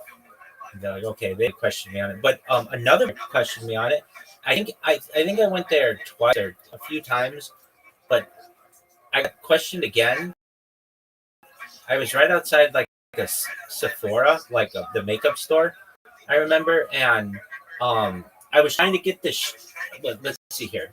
There are 3 times I remember shooting there. And I had my camera like far away, and I just wanted myself like walking towards the camera in like a long walk, and all of a sudden the security guy. Now again, like the whole city of Irvine is based of its city that was started by a company called the Irvine Company, and so their security is just really really good. But I got questioned there. They were like, "What? Why do you have a camera so far away?" And I explained to them I was filming my life and I wanted some shots of me like away from the camera. And they were suspicious of that. And then I got questioned again. I went on the Ferris wheel and they were fine with that. But there was no one else on the Ferris wheel at the time. It was at like 9 o'clock at night. And then I did another version of it and I was filming myself outside the Ferris wheel with the Ferris wheel behind me. It's a really cool video that I have. And they questioned me there. So I just thought to myself, like, I got questioned like just off the top of my head, like 3 or 4 times. And especially when I do IRL streaming, I get questioned all the time about why I'm taking like cameras. Like I have one a lot. Just people are, I guess that was 15 years ago and people weren't as curious, but they're just always like very suspicious of what's going on with just random strangers because that's their job. That's what they're supposed to. And them to be like, oh yeah, we've got cinder blocks, and then to like, okay, I get that one, but you're telling me they didn't have their interactions. That security wasn't like, we see these 8 cars here every night, or these 3 cars here every night, but we don't know whose they are. We're gonna tell our boss and tell them like, hey, we just keep an eye on them and see whose they are. And then next time we see them, we're going to follow the person of where they go. There was none of that. It's like a complete joke. I mean, it was Jesse Eisenberg for answering any of these key questions. They may not have cars at the mall, like right outside their entrance every day. Like, they could like walk, like maybe. But they didn't mention any of this. Right. You assume that they would just be parking in the mall every night, which would be a huge red flag. That's like the default option, but maybe they didn't do that and they're shuffling around. And if they didn't, don't you think they would have included that in the documentary? Yeah, we didn't want to get our cars caught, so we parked across the street or whatever. They never addressed that. And they also didn't address the trash problem. So you have 8 people there, obviously like eating like normal amounts of food. You're gonna out of trash. So now you've like, where do you get rid of that trash? You mean to tell me over 4 years, no one just caught you like putting like a huge bag of trash or walking around with the trash? Like, I didn't understand. They had a waffle maker. Do you know how messy waffles are?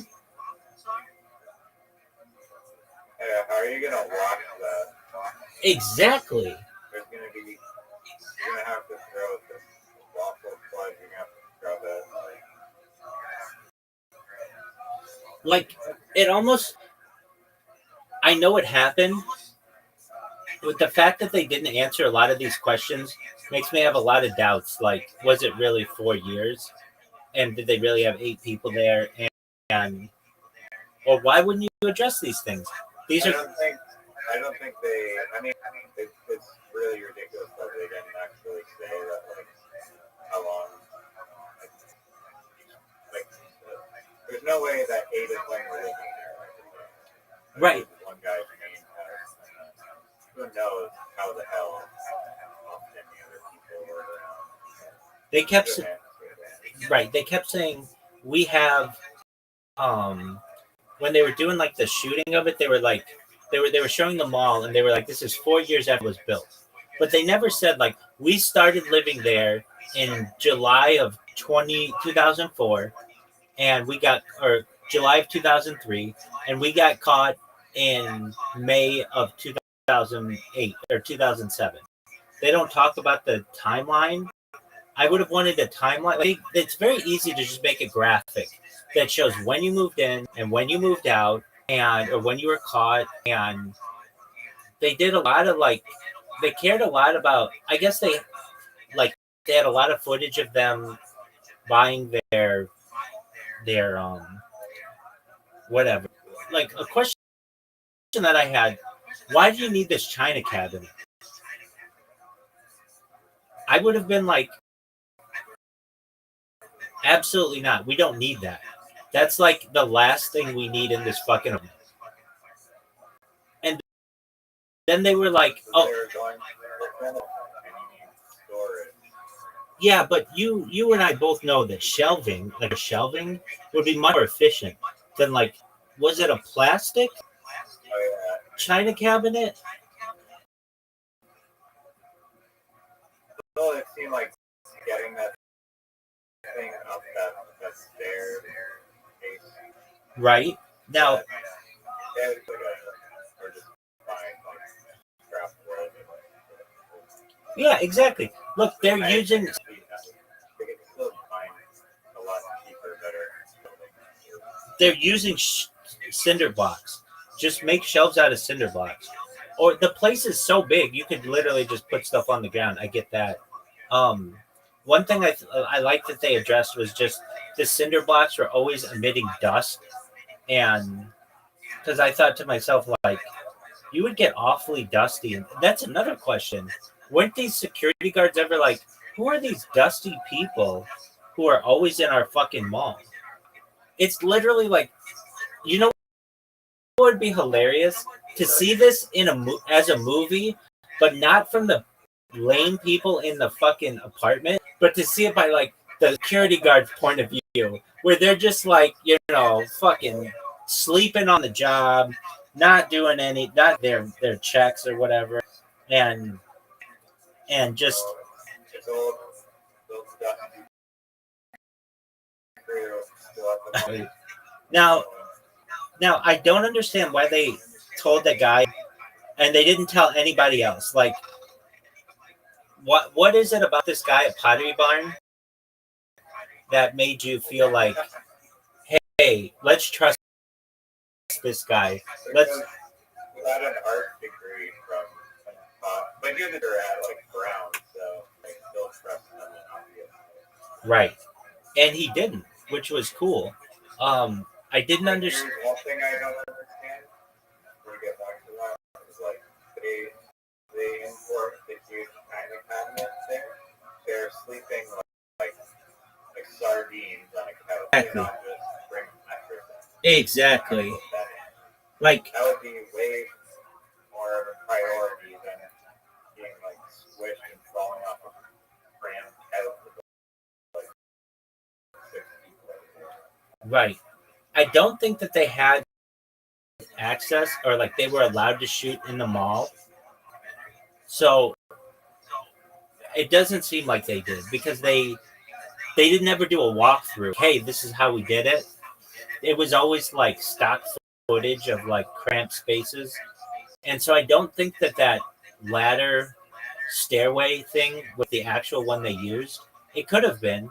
But the last thing in the world I would ever. So that was real footage. When you see them calling up the things, the ladder, that was real footage. I don't. Oh, yeah. You're right. It was. But that was their footage from like 2007 or whatever. It wasn't recent footage, is what I meant to say. You're right. That was their footage. Okay, so that's how they got that footage. Okay, wouldn't you be like exactly what you said? Let's have mattresses there, or like cushions and pillows and stuff, as opposed to this China. I don't understand. I don't understand what they did with their days. Like, all right, cool. Like, you got a fucking apartment here. They didn't talk about, and then we got really into Grand Theft Auto, or we got really into movies, or we watched TV 16 hours a day, or whatever. They didn't talk about that. They didn't talk about like cell phones. People had cell phones then, and then talk about like we would call each other with cell phones. They just, they didn't have iPhones necessarily, but they had cell phones. So, like, would you bring pizza, or they're going to bring dinner for us? There was none of that. I don't know. I'd just be like, Jesse Eisenberg, I know you tried to make a good documentary, but Reiser and I picking it apart, and it could have been a lot better. Like, you guys spent your money on two of the dumbest things that we could have. The first is this fucking wooden model. Second is this art installation. I guess. So here's what I think they did, and I could be wrong, but it seems like that art installation was like gonna be, or that not art installation, that model, not model, but the recreation of, yeah, exactly, was going to be some art installation somewhere. I could be wrong though. And I really thought the door that they chose was not, I don't know, it didn't seem like security. I would have the same questions that the security guards probably had, which would be like, why isn't this the same door that of all of the other doors that we've seen? And they just didn't ever address that. I really would want them to.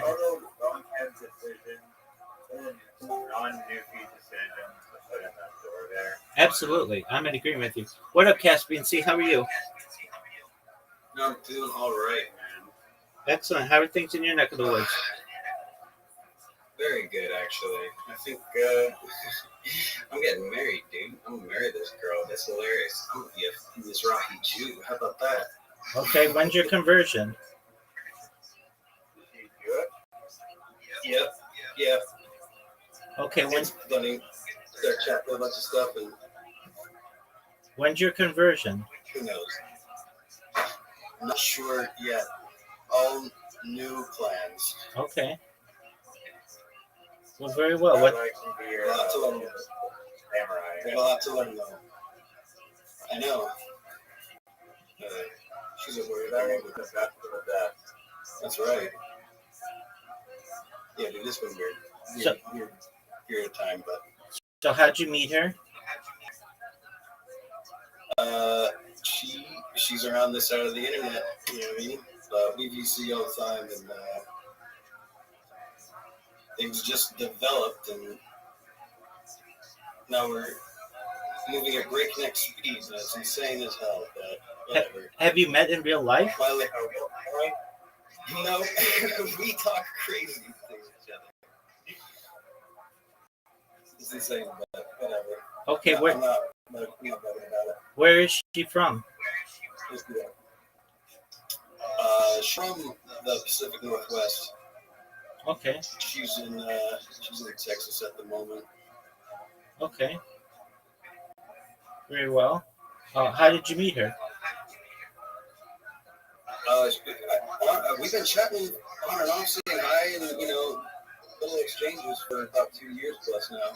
So here and the troll side of the internet, but she always goes around being nice to everybody, trying to make sure it's really funny. If people are having a bad day, she tries to help people have a good day. You can meet your wife on Discord. I didn't think it was going to happen. Who knows, man? Who knows? You never know. But I also got her on the VC and over here. And she's pretty as hell. There are actual pretty girls on Discord, if nothing else. Even if you don't figure out a way to make it work, the way at least there are beautiful women here. When did you confess your each other?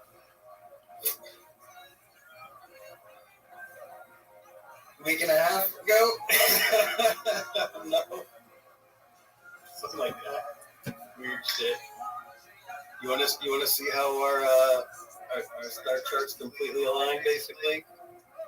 I want you to read the conversation between you and her from start to finish. Man. Every single message. You're just roasting Jesse Eisenberg's crappy documentary that he made on this. Which one? These pack rats that fucking illegally trespassed into a mall for 4 years and set up shop. And Jesse Eisenberg put that up? Yeah, he was like the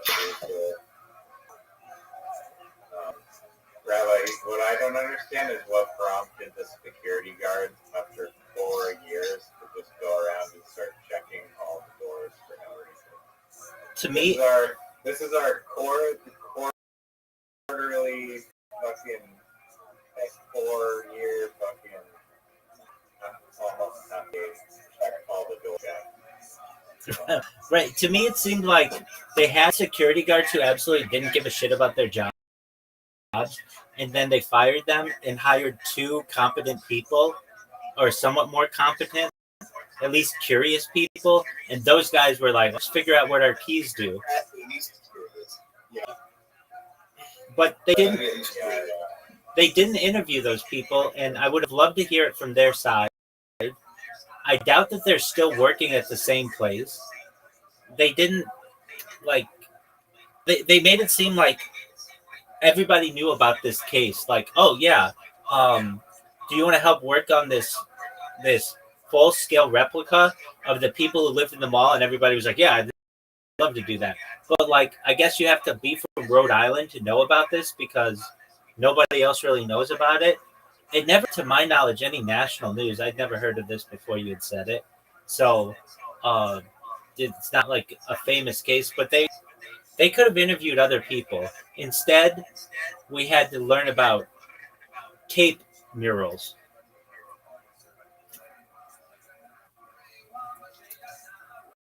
About what? Tape murals. Oh, yeah.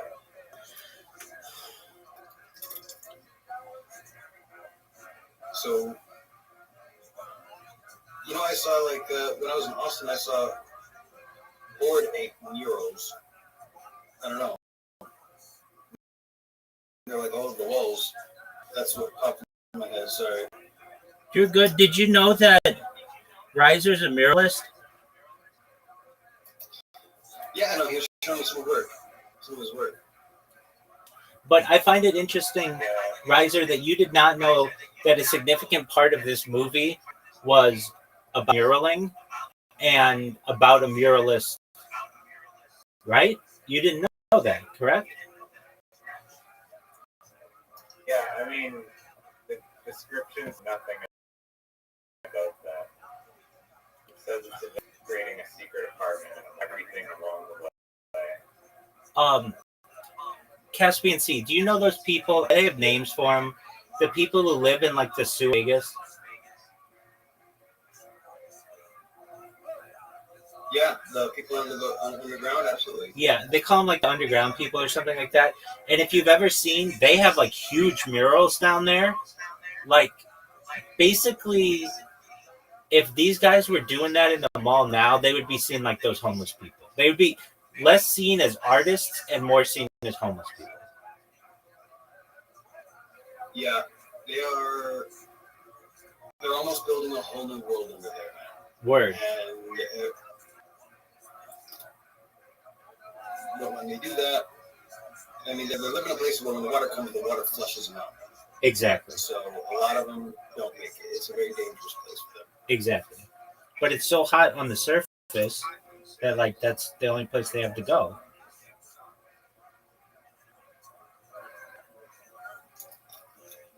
I remember seeing that documentary from Las Vegas. Is that what they call the town? I've seen it as well. You know where that is, Caspian Sea?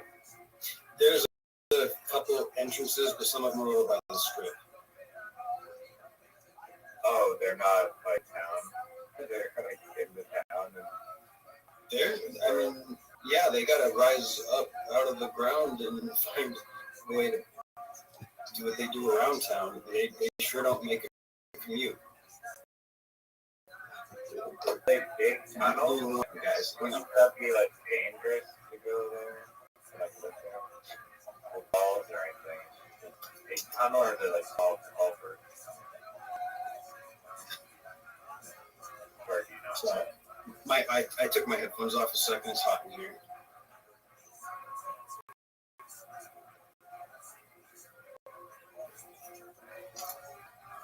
And what? Say that again. Sorry.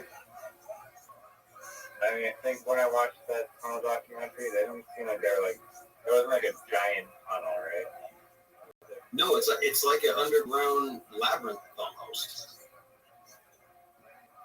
Like it goes different directions, and you know, like if you get to a certain point, it's just like, hey, this is our area, And then, you have to walk through that area to get to like the other people who are like, no, this is our area. And then, the water comes, flushes people out, and kills them, and they got to reset their worlds and everything. So like dead bodies and shit under there. I'm sure that they get washed out. Okay. How often does the big flash? It doesn't rain very often. So when we have flash floods, they're dangerous here, but it isn't common. You know what I mean? It's always out of the blue. You never know when it's going to happen, really. I mean, been having weird barometric pressure all over the world the last few years, I think.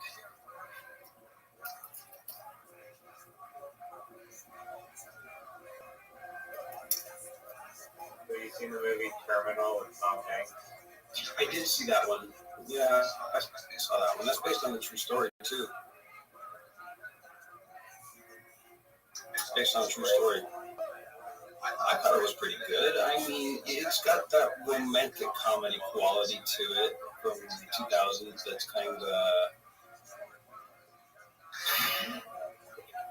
So that man's campy. that man's name was Mehran Karimi Nasseri. He went by That's the real guy. Also known as Sir Alfred Mehran. Was an Iranian refugee who lived in the departure lounge of Terminal 1 in Charles de Gaulle Airport from August 26, 1988 and July 2006 when he was hospitalized. Right. I don't know why they didn't have I remember doing that. why they didn't have Tom Hanks be at Charles de Gaulle instead of John F. Kennedy Airport.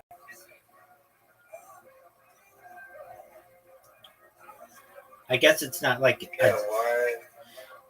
because it's just inspired by his story. It's not like his exact story. Yeah.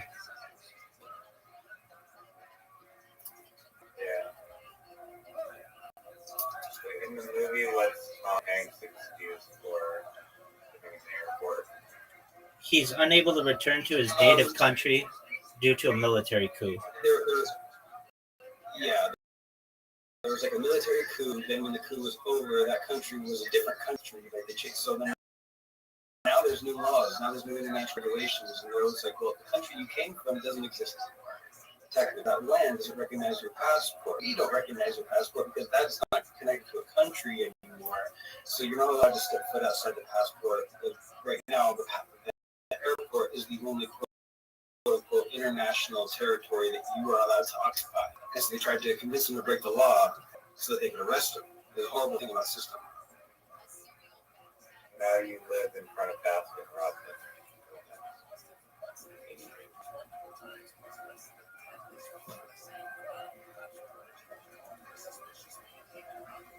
What did this guy do in the airport to shower?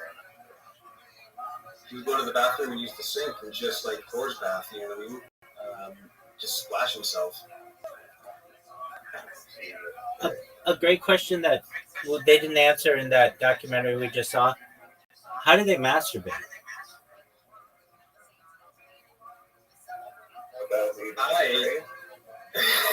I don't know if they did.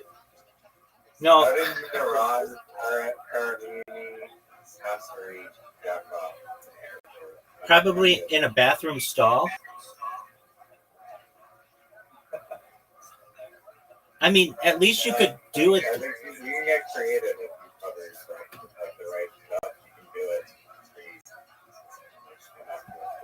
I mean, I think you could do it in a bathroom stall, but these people who lived in an apartment in a mall, they couldn't, at least they would be like, yeah, that got really awkward or whatever. There is. You want the food for like, do you hear that? And then you just, do you hear people talking right now? And then they're silently broadcasting the whole food court. So, there was one, this isn't for as long, but I remember hearing about somebody who was living in an IKEA. Somebody did it for 2 days without being caught. He described his experience as a unique Oh, that's staycation. probably like a It was not a contest. It was not a contest. YouTube video. They have done contests Those are though. working with it. I know. Um, and then another instance, a 12-year-old boy named Peng Yin John was found living in an IKEA store in Shanghai while running away from home. He survived on food samples and reportedly on a display bed. Mark Malkoff. Wait, what was that case called? There was like a kid who did it in Shanghai, and then somebody did it in New Jersey, documenting their experience through a video blog.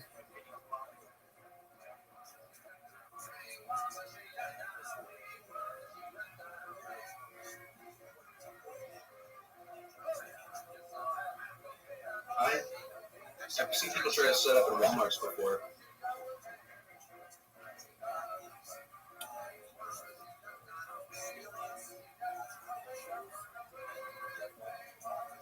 Yeah, but they'll like hide in the clothes like overnight and they'll leave. I think it has to be like at least like a week is a good amount of time, but a month is where you start getting some. 18 years in an airport is great. We're done. What happened to him after? Did he finally I think he died. He is hospitalized. Let's check that out though.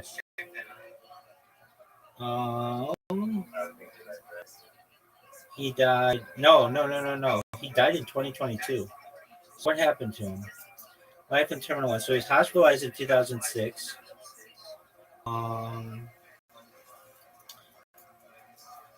He was hospitalized and his sitting place was dismantled. Towards the end of January 2007, he left the hospital and was looked after by the airport's branch of the French Red Cross. He was lodged a few weeks in a hotel close to the airport. On the 6th of March 2007, he was transferred to a charity reception center in Paris's 20th arrondissement. From 2000 onwards, he lived in a Paris, though in wake of his death, the Associated Press reported that he had recently returned to live at the airport. So basically, he was homeless after that. Isn't this awful that they made a whole fucking movie? They made a whole fucking movie about this guy's life, and he didn't even make enough money to be able to like stop being homeless.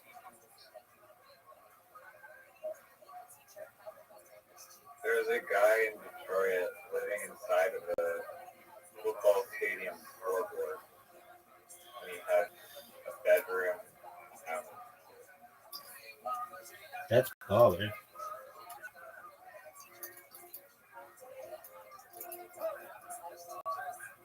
guy in Las Vegas had a hidden room on top of a grocery store.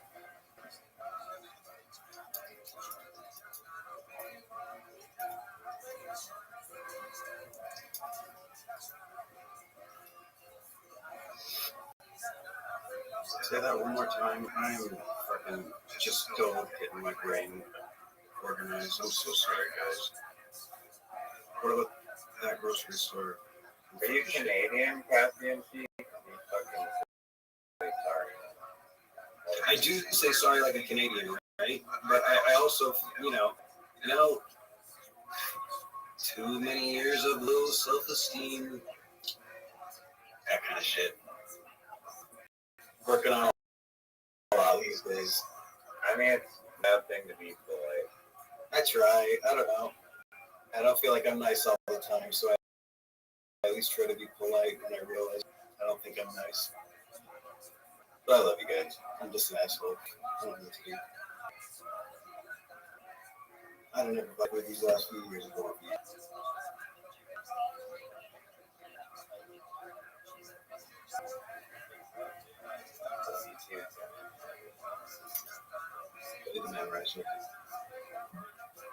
You seem to be in good spirits, so that's great.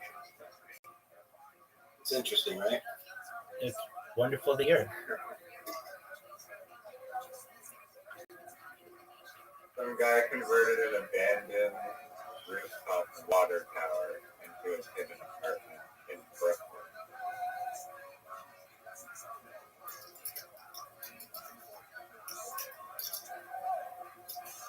It makes me wonder.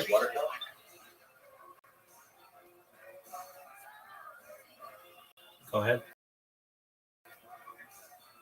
I didn't know they had water towers over there. So it says that they have like reservoirs on top of like the skyscrapers. That is abandoned. It makes me wonder a few things. One, where are people who are still living where they're not supposed to be? Two, I'm sure some people have been doing that and have died and were just never found. And those are my two big questions. Like, who's still doing it? And then who has died trying to do it?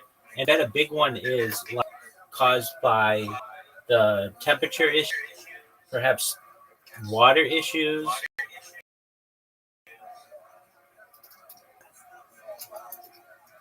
Yeah, no, they're not like glamorous.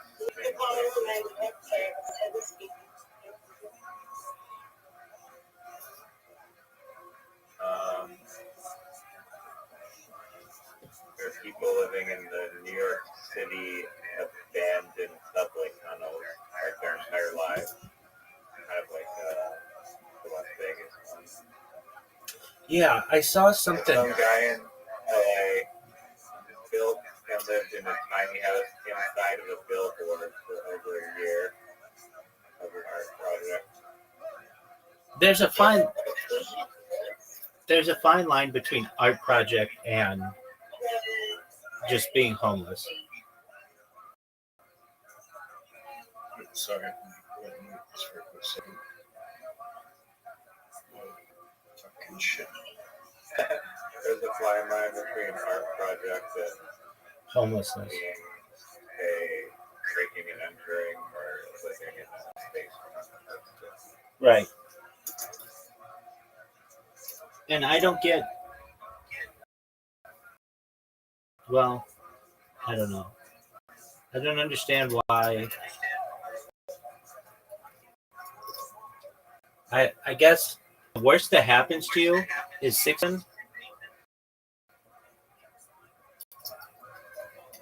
Like, I'm surprised there aren't like penalties for it.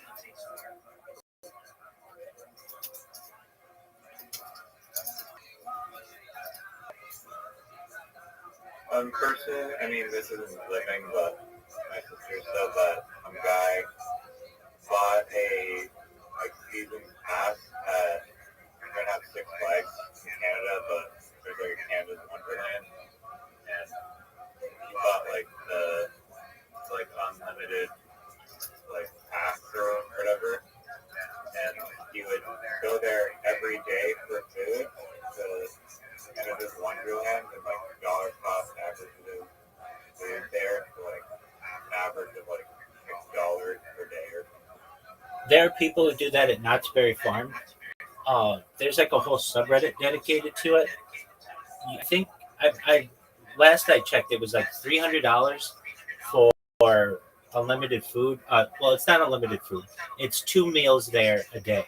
And there are people who live their life, and then when they want to eat, they go there, and they have like a huge selection of things, and they actually make money on the deal. Well, how should I say it? The people who do this eat cheaper than they would if they were to just eat very cheaply outside of the park.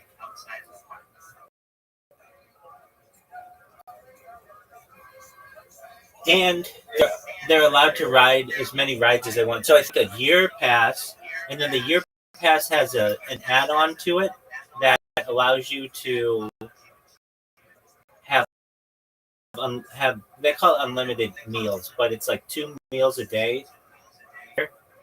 So I think that's an extra $125. So basically, you can eat for like $1 a day or so. Pretty close.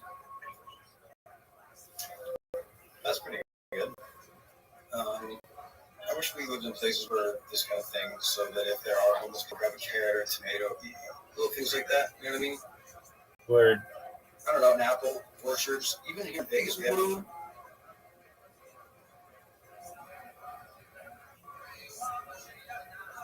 What did you say? I wish that there were more public gardens. We heard that. And then even here in Vegas, what? Vegas has an orchard here. I mean, they do cool. a lot to make sure that there's like an orchard with bees and stuff. So they make their own honey and all sorts of things.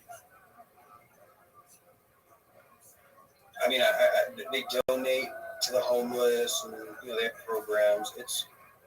There needs to be more things like that. I guess community outreach, if for nothing else than food. I even see some people online who they're spending their money on things that society requires of them, but so it's like, let's get these groceries because you guys go to the food drive bank and all these cans. I don't know. I've been thinking about nutrition.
All those are okay. Okay. Like some people like Dr. A. Okay, live streaming audience. I'm going to answer now. I hope it works. I'll test it out later. And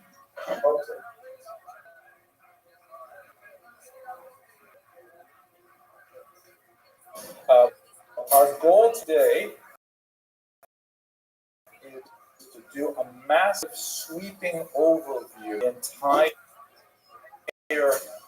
course chronologically, because it's looking at almost 2,000 years of history with tremendous changes over those periods, and really ones that deeply affected Sephardic Jews. So today we're going to go fairly quickly in the space of about an hour. I'll give you the broad sweep, and then starting on Tuesday, we're going to go right back to the beginning and really go in much deeper to the period as a whole. Any lingering over from last class? Here, yes, Mr. Nayyar. Well, I start on time. So if you guys are late, I mean, it's on you, but beat myself if I don't do it right. No, I like to start on time because I think if you wait until people show up, you're just rewarding people who are coming late. Start on time, and maybe we'll end early, finish the material today. But what I want you to walk away with at the end of this hour is a good sense of 4 major periods. Okay, that's what I've got. There's 4 bubbles here. The first period is the ancient period. The term ancient typically does not go up to the year 711. It's a technical term, ancient, sometimes referred to as antiquity. So, hold on, not yet. Hold on, not yet. Give me 15 minutes. I have to use the restroom, to brush my teeth. I've got to do some shit, but then we'll play, okay? Is that okay? Yeah, absolutely. Generally ends around the year 200. There are different ways in which you can measure it. Christian historians tend to look to the fall of Rome, which would be like in the 400s. That's at the very end of antiquity. And of course, it starts way back once you have written history. Before written history, like, Stone Age, stuff like that, that's called prehistory. We don't have any prehistory of Sephardic Jews we know of. We definitely have ancient, and that's where we'll start. I'm going to go into the early medieval era. We're going to take us up to 711. This is a key, not too many days as a whole in this class. Welcome, gentlemen. That works sometimes and not other times. Anyone know what happened in 711? It's really famous. They named the whole chain of stores after this event. Muslims conquered Spain. Exactly. Really important date because it represents a huge turnover from Christian Spain to Muslim Spain. Mr. Lipton? I'm sorry? There's no connection to the story. I just like to say that. But I have no idea why they call it 711. I highly doubt it's because of the Muslim conquest of Spain, but it's an easy way to remember it. 7 a.m. to 11 p.m. That's great. That's like a Wikipedia fact. Or maybe it opened on July 11th. Okay, so that's the first period. Okay, we're going to look at the ancient period. That means from the origins of Sephardic Jewish community, which is, as we shall see, basically first century, up until the Muslim conquest of 711. So this technically is a little longer because the ancient period, at its furthest extent, goes to say the fall of Rome in the 400s. And by the way, it took a while to fall. So some people date 405, others 406, 476. Depending on think about it, but definitely not 711. Then we're going to go to the Golden Era. And the Golden Era, I've identified in particular 2 series, the 10th through the 12th century. Now, by the way, since many are, maybe you haven't studied history formally, just to avoid any embarrassment in the future, the number of the century always refers to the previous. So, for example, right now is the year 2024, we're in the 21st. So that might be a very obvious fact, but forgive me for stating the anyways. Right, it's the 21st, you count from 0 up first, third. Also, we will use the dating system CE and not AD. Mr. Lipschitz? Also, what do the discrepancy of the centuries and let's see, 2024? What are the reasons? No, you just count it out. Like when you're in the year 150, you're in your second century. Why did they set the cult? You mean like second, third century, or? Why would we set the 21st and 20? Oh, yeah, right. Like for example, if you say Tehillim according to Chabad, right? So I am right now 61 years old in the American system. But anyone know what Kapitel Tehillim I would say? I would say 62. Exactly. I am in my 62nd year, but Americans say 61. But I'm really 61 and whatever, 3-4 months. No, it's just math. It's just math. It's like you're in. I finished 1 year in June. I'm now in my 62nd year. So you can either say I am 61, that's like 2024, or in my 62nd year. Also, the second amount. And it's just the second amount. I don't know. You kind of like is it when you stop feeding a child? Right, right. Are you in the sixth hour from all kinds of things like that? Did I misunderstand your question? No, I was just wondering why you decided to go into that. Conventions of speech. But here's one other thing that is very important. You'll often see the designations BC, but those are not the scholarly conventions. BC stands for before Christ, which is obviously not preferred by non-Christian scholars. They tend to use the term BCE, which stands for before Common Era. And then there's a term AD, which is actually even worse. AD stands for Anno Domini, the year of our Lord. And so that's like, it's not just a statement of fact, before Christ, but saying the year of my Lord, that's kind of heavy. So we use CE, Common Era, as opposed to AD for the years we're in now. Yes, exactly. They just use the same numbers, but they change the ending. So by the way, it's not just Jews. It's the secular world.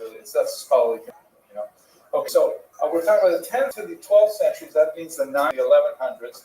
That is, we're going to span the entire era, but these are the 2 centuries that are especially associated with the Muslim-Jewish golden era, right? This is the era that includes, luminaries like the Chovos Levavos, Yehuda Halevi.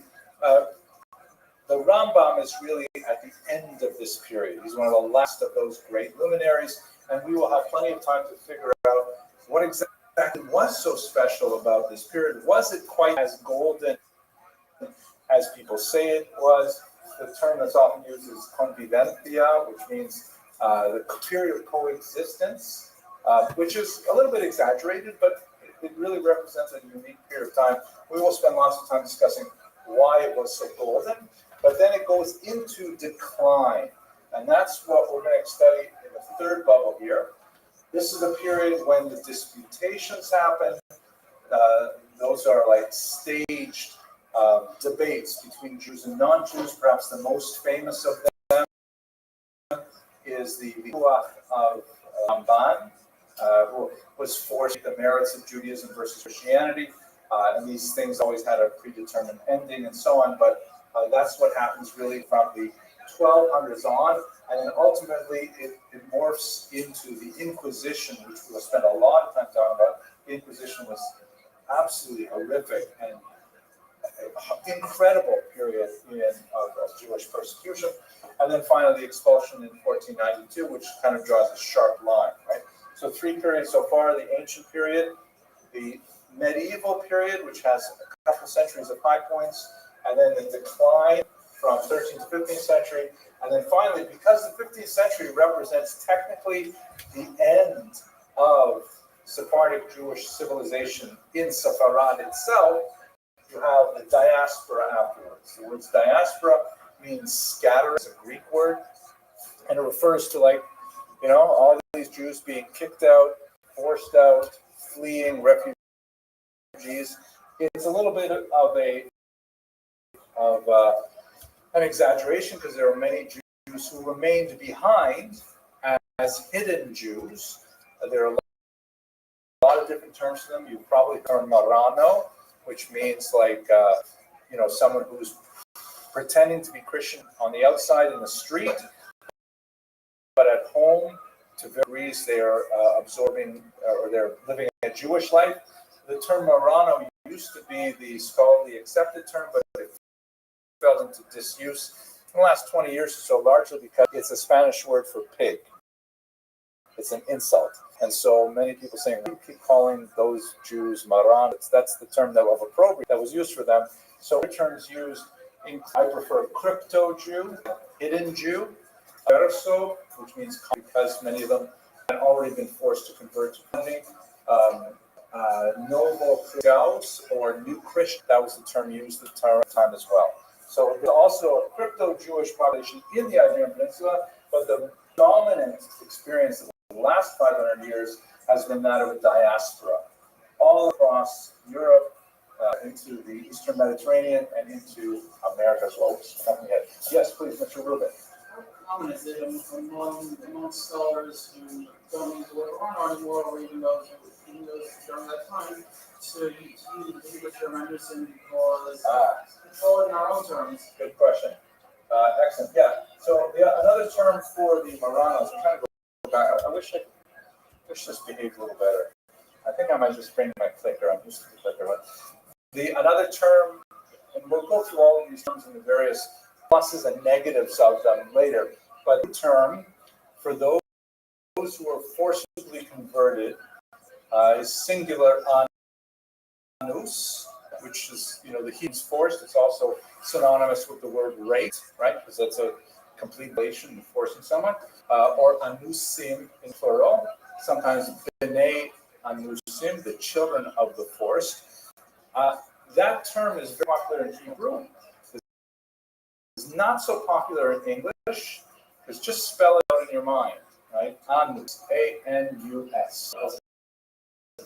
Right, yeah. So it doesn't translate well to non-Hebrew speakers, right? These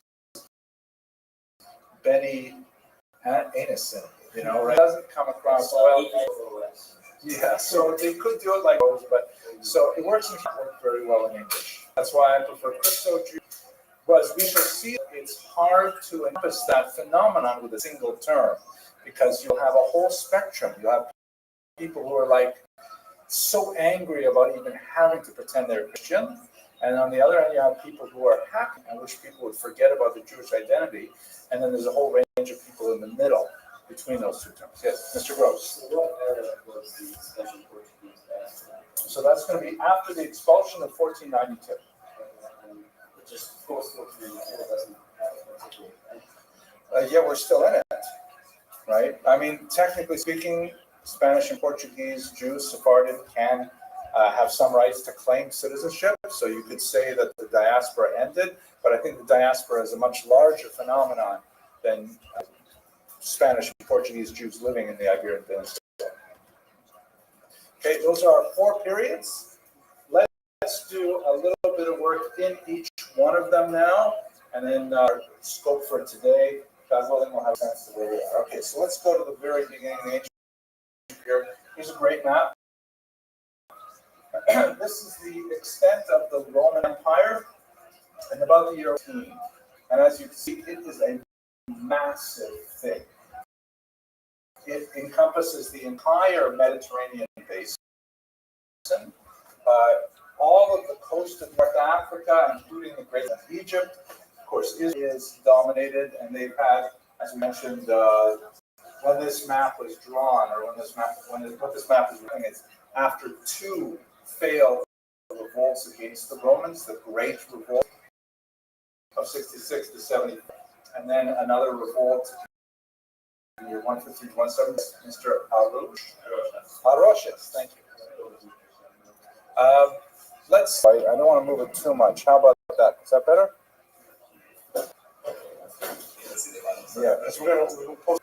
Okay, so they've got a fair bit of control of the Eastern Mediterranean. They managed to have a war finally and beat the Parthian Empire.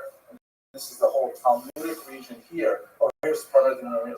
Actually, I'm not sure I'm happy with this map because it's very, very nominally under Roman control. The Parthians, the Sasanians, is going to defeat them in just about 75 years after this. A little bit longer, about 100 years after this. So this will be under Persian control shortly thereafter. All of Turkey and so on, a good chunk of the Black Sea, and then most of Europe, right up until you get to the really weird Goth parts here, and half of England, half of Britannia, all under Roman rule, and of course Hispania itself under Roman rule. Then we got, as we saw that map last week, this huge dispersal of Jews from Judea after the first revolt, with maybe as many as 100,000 Jews shipped off across the Mediterranean and into the Italian peninsula here. And as we discussed on Tuesday, a number of them make their way through the north, pick up lots of culinary habits, and eventually settle in the Rhineland and form the core of the Ashkenazic population. But another group is also making its way across the most of Africa, and they start settling in the Iberian Peninsula. We have some really interesting artifacts here. I'll show you some of them on Tuesday, God willing, primarily inscriptions like gravestones that date from the 1st century. So that means we have Sephardic Jews, or you wouldn't know them Sephardic then, they are living in Sepharad, but they're probably from already in the 100s. So a few scattered bits of information about them at that point. We also have references to Hispania in the Gemara. Rabbi Akiva maybe have made it quite all the way out here, quite possibly in some of his travels. So there's definitely some interaction with Hispania, but no great Jewish communities, just scattered, individual Jews. Mr. Aroches. The Sefarad that's mentioned in Obadiah, it's not the same one. Yeah, it's not. We'll talk about it on Tuesday as well when we go into greater detail. The word Sefarad, I don't want to take away too much of Tuesday's lecture, but basically it says, the exiles of Israel who are in Sepharad, and you want to jump up and say, yeah, well, look at that. We see that the exiles from Judea are in Sepharad. But the thing is, the way the word Sepharad is used there is not the same way we use the word Sepharad today. It's like, for example, how many of you guys have been to where Cornell University is, or closer to home? Oh, in Long Island, there's a place called Babylon, right? So that's where the Talmud is written, right? No, so obviously it's a place name that's applied later, but not necessarily used in Tanakh. So font is like that too. A lot of place names are unreliable in regards to how they use. Mr. Gross. Akiva was murdered by life control. Yes. No, this is actually about 15 years before Rabbi Akiva's death. He was killed in the Hadrianic persecutions, probably on the year 136 or 137, and this is 117. Yes, Mr. Wait, I know. The company. First evidence we have of them is from the 100s. Not too many. Well, on Tuesday we'll go into great detail about this specifically. But let's talk about what happens after the Roman Empire falls. Because remember, the Roman Empire is going to collapse in two different stages. The first stage, the Western Roman Empire, which is basically, this is Constantinople here, which is now called Istanbul. Back then it was called Byzantium. It's the same town on the Bosphorus, which is a little strait between the Black Sea and the Adriatic Sea. So this is how you get out, not the Adriatic, I forget what this sea is called, right next to Greece. Anybody know? This is the Adriatic over here. The Aegean, thank you, the Aegean Sea. So there's a really important strategic spot here, the Bosphorus, that's a little strait. The eastern part is going to stay Roman, it's going to be called the Byzantine Empire. The western part is going to fall to a whole bunch of ravaging hordes like the Vandals, which is where we get the word vandalism, because they came and they attacked sedentary civilizations, spray painted all over and stuff like that. You know, broke bus stations and stuff. I'm enjoying myself. So Rome will fall in the 400s, but what's going to happen to Spain is it's going to be taken over by some of these groups, and they're called the Visigoths. It's wrong. There we go. Let's go now, hopefully. Yes, here we go. So this is what it looks like. This is in Latin, Regnum Visigothorum, the kingdom of the Visigoths. Who were these people? We'll talk more about them again on Tuesday. But basically, they were part of these, marauding bands of nomads that made their way across Europe. These are the Western Goths. There's also Ostrogoths, means the Eastern Goths. They're going around pillaging and raping and taking over territories. They sack Rome. They may have been the ones who took the menorah, what happened to the menorah, the Caleb temple. But the Vandals, had their turns at sacking Rome and taking away its treasures. And the Western Goths settled in the Iberian Peninsula. So this is about 400s until 711. They're in charge of the region here. This happens to be, wow, what is this weird thing?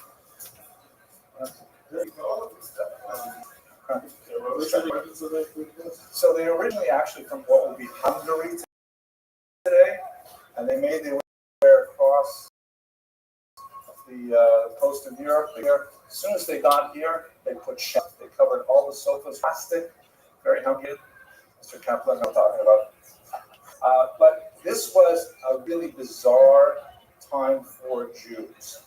Specifically, the Visigoths, like most Europeans over the course of these centuries, adopted Christianity, but Christianity had not yet solidified into what we would call Catholicism today. Like they didn't necessarily recognize a pope in Rome. They had some really different theologies that would later be called heretical. In particular, the Visigoths adopted a form of Christianity called Arianism, which is spelled with an I, A-R-I-A-N-A-N-S-M, Arianism. And what they believed, distinct from Catholics, is they believed that the founder of Christianity was not the Son of God. He was like a prophet, he was a holy man, but he was not like metaphysically different from regular people. This would later be crushed by Catholicism as a heresy, but for several hundred years they were Arians. This was actually good for the Jews because they were a little bit more relaxed vis-a-vis the Jews until they became Catholics, when they began a period of absolutely incredible persecution that we will look at in great detail on Tuesday. Mr. Kaplan.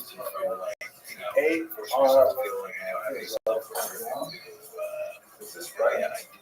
And so I'm just in shock for a minute. And that's not good. So I'm trying to make it all that. You know what I mean? It's What do I weird. have to do here? Very weird. There's a button. If I touch this, they do anything? I don't think it's, right now you're trying to control the software of the screen itself. A-R-I. It's probably the You guys have invitations. the three dots. No, it's not. I'm an old guy. It's like technologically way too. Oh, how about the three dots? This one? Yeah. Oh, check it out. All right, bye. Check it out. What's the rest of the shot? I will talk more about this on Tuesday because we're going to focus on ancient. What's he doing? Let me see. J Yorn. He doesn't even know what J Yorn We've is. got Jews living here, and we have a certain amount of really cool archaeological evidence. I'll show you, but I'm going to show you one from over here simply because it's not part of Spain, but it is part of the Visigoth area, and it's pretty cool.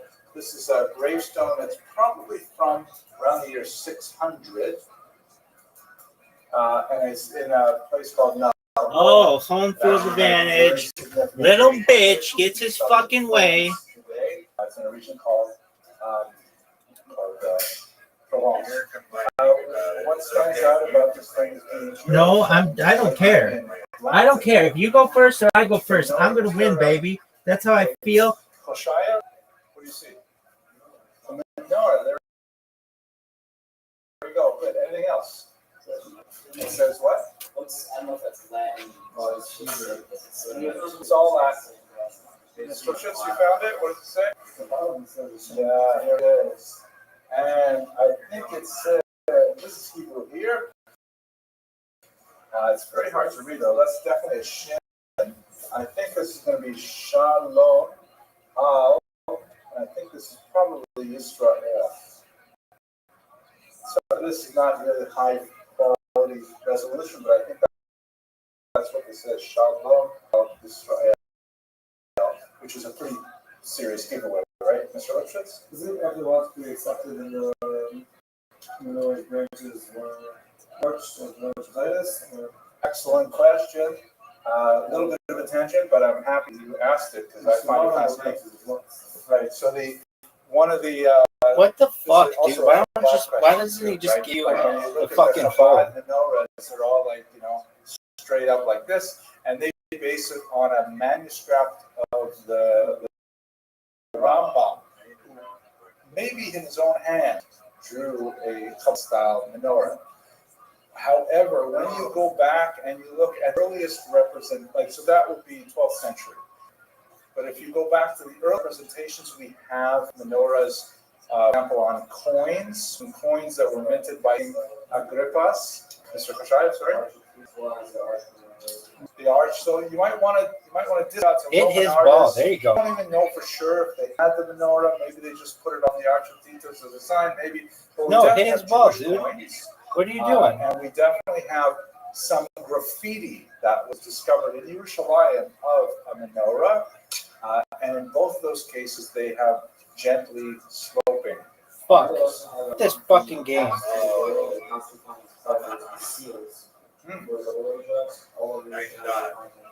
Fuck off. So there's all kinds of like clay lamps and things like that, but that's not necessarily for the menorah. A menorahs. That's it. Yeah, we have some symbols, but they tend to, first century, which would have been when people would see it, it has gently curving arms for the most part. Mr. Rothschild. So this is not a ball, this is southern France.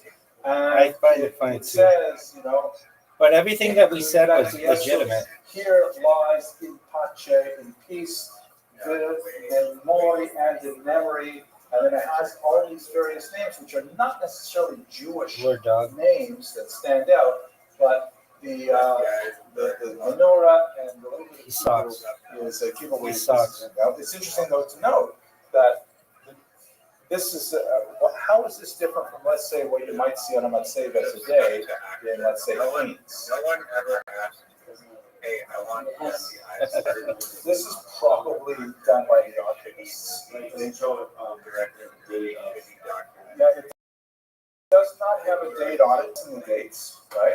What else do you notice? Like if you went to a place today, what would you typically see on the gravestones?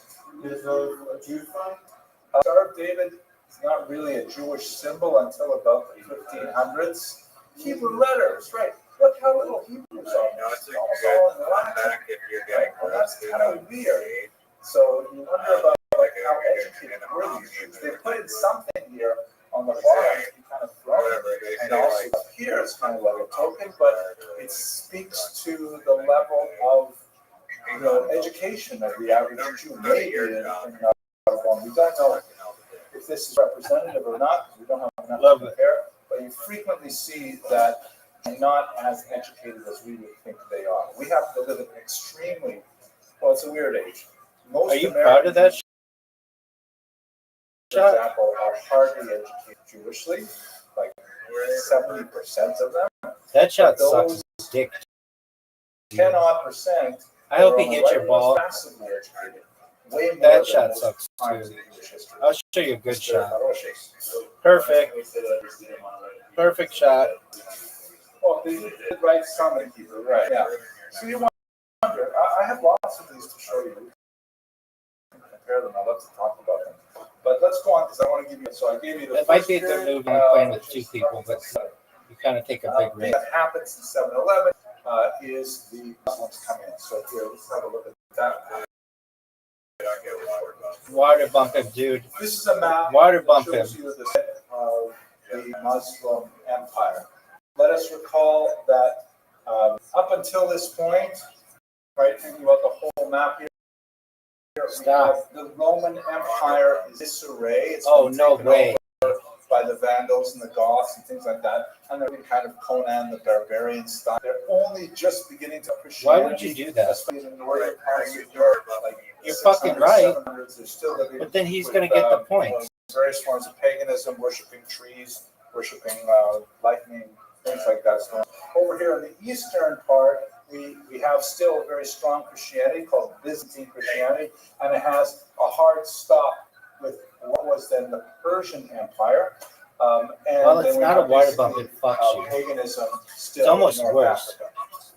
Then in the 600s, a figure named Muhammad emerges from Mecca and Medina, claims to have had a revelation from the Archangel Gabriel, right? He's living in an era, there are lots of Jews living in this region called the Hejaz, which would be in Saudi Arabia. I am. And he says, I got the new religion. Oh, man. I can't hit my ball in, baby. Hit my ball in. Thanks, baby. Oh, man. Which are very active in the region. Judaism and Christianity is known. If he makes it, you're done. Something like He's got the lead. They're nomadic, and they're worshiping traditional pagan gods. Muhammad is tremendously popular, except with one key population. He figures that the Jews are going to become Islamic right away.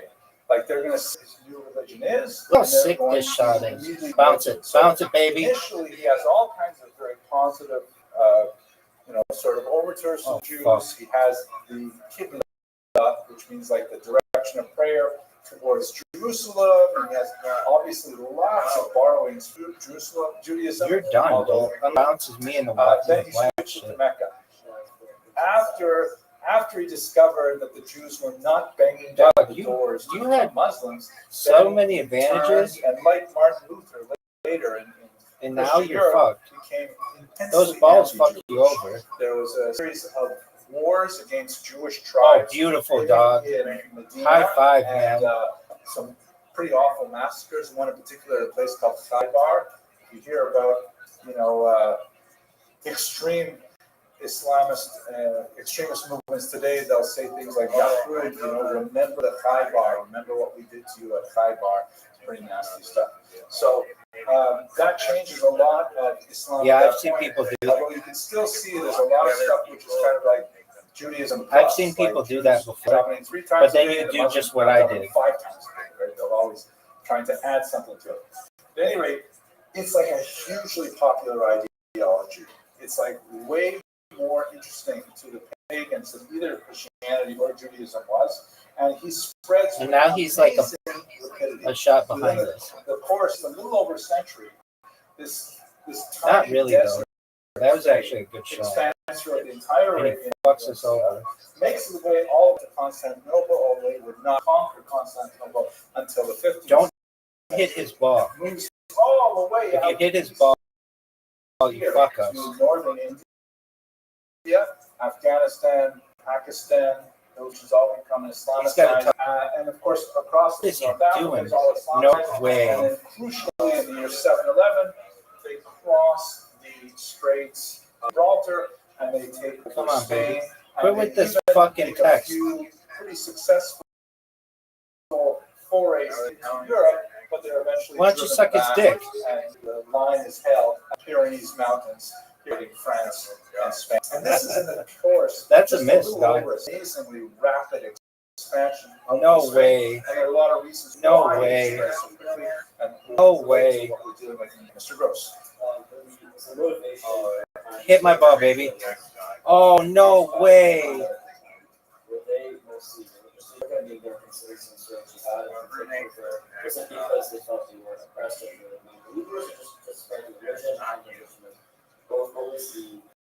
Excellent question. And I would say it's not some sort of jihad. It is jihad. There's no way you're Jihad making this before. shot. Not in a million For the years. sake of Islam. And Not so in a this million was years. like- This is It was impossible. like mind-boggling how fast it went. Why did it go so fast? So up until, let's say, the middle of the 20th century, there was kind of a bias in Western historiography that said No it's way because does he the make Islamic this shot. armies were so bloodthirsty that everyone's afraid of them or convert or die. But in the last 70-odd years, there's a lot more analysis of that to indicate that, the truth No, is, he won. Islam did definitely have some pretty ferocious Fuck. armies, but they also had a pretty convincing Mancala? ideology that was very attractive to many populations, especially those that had large slave example.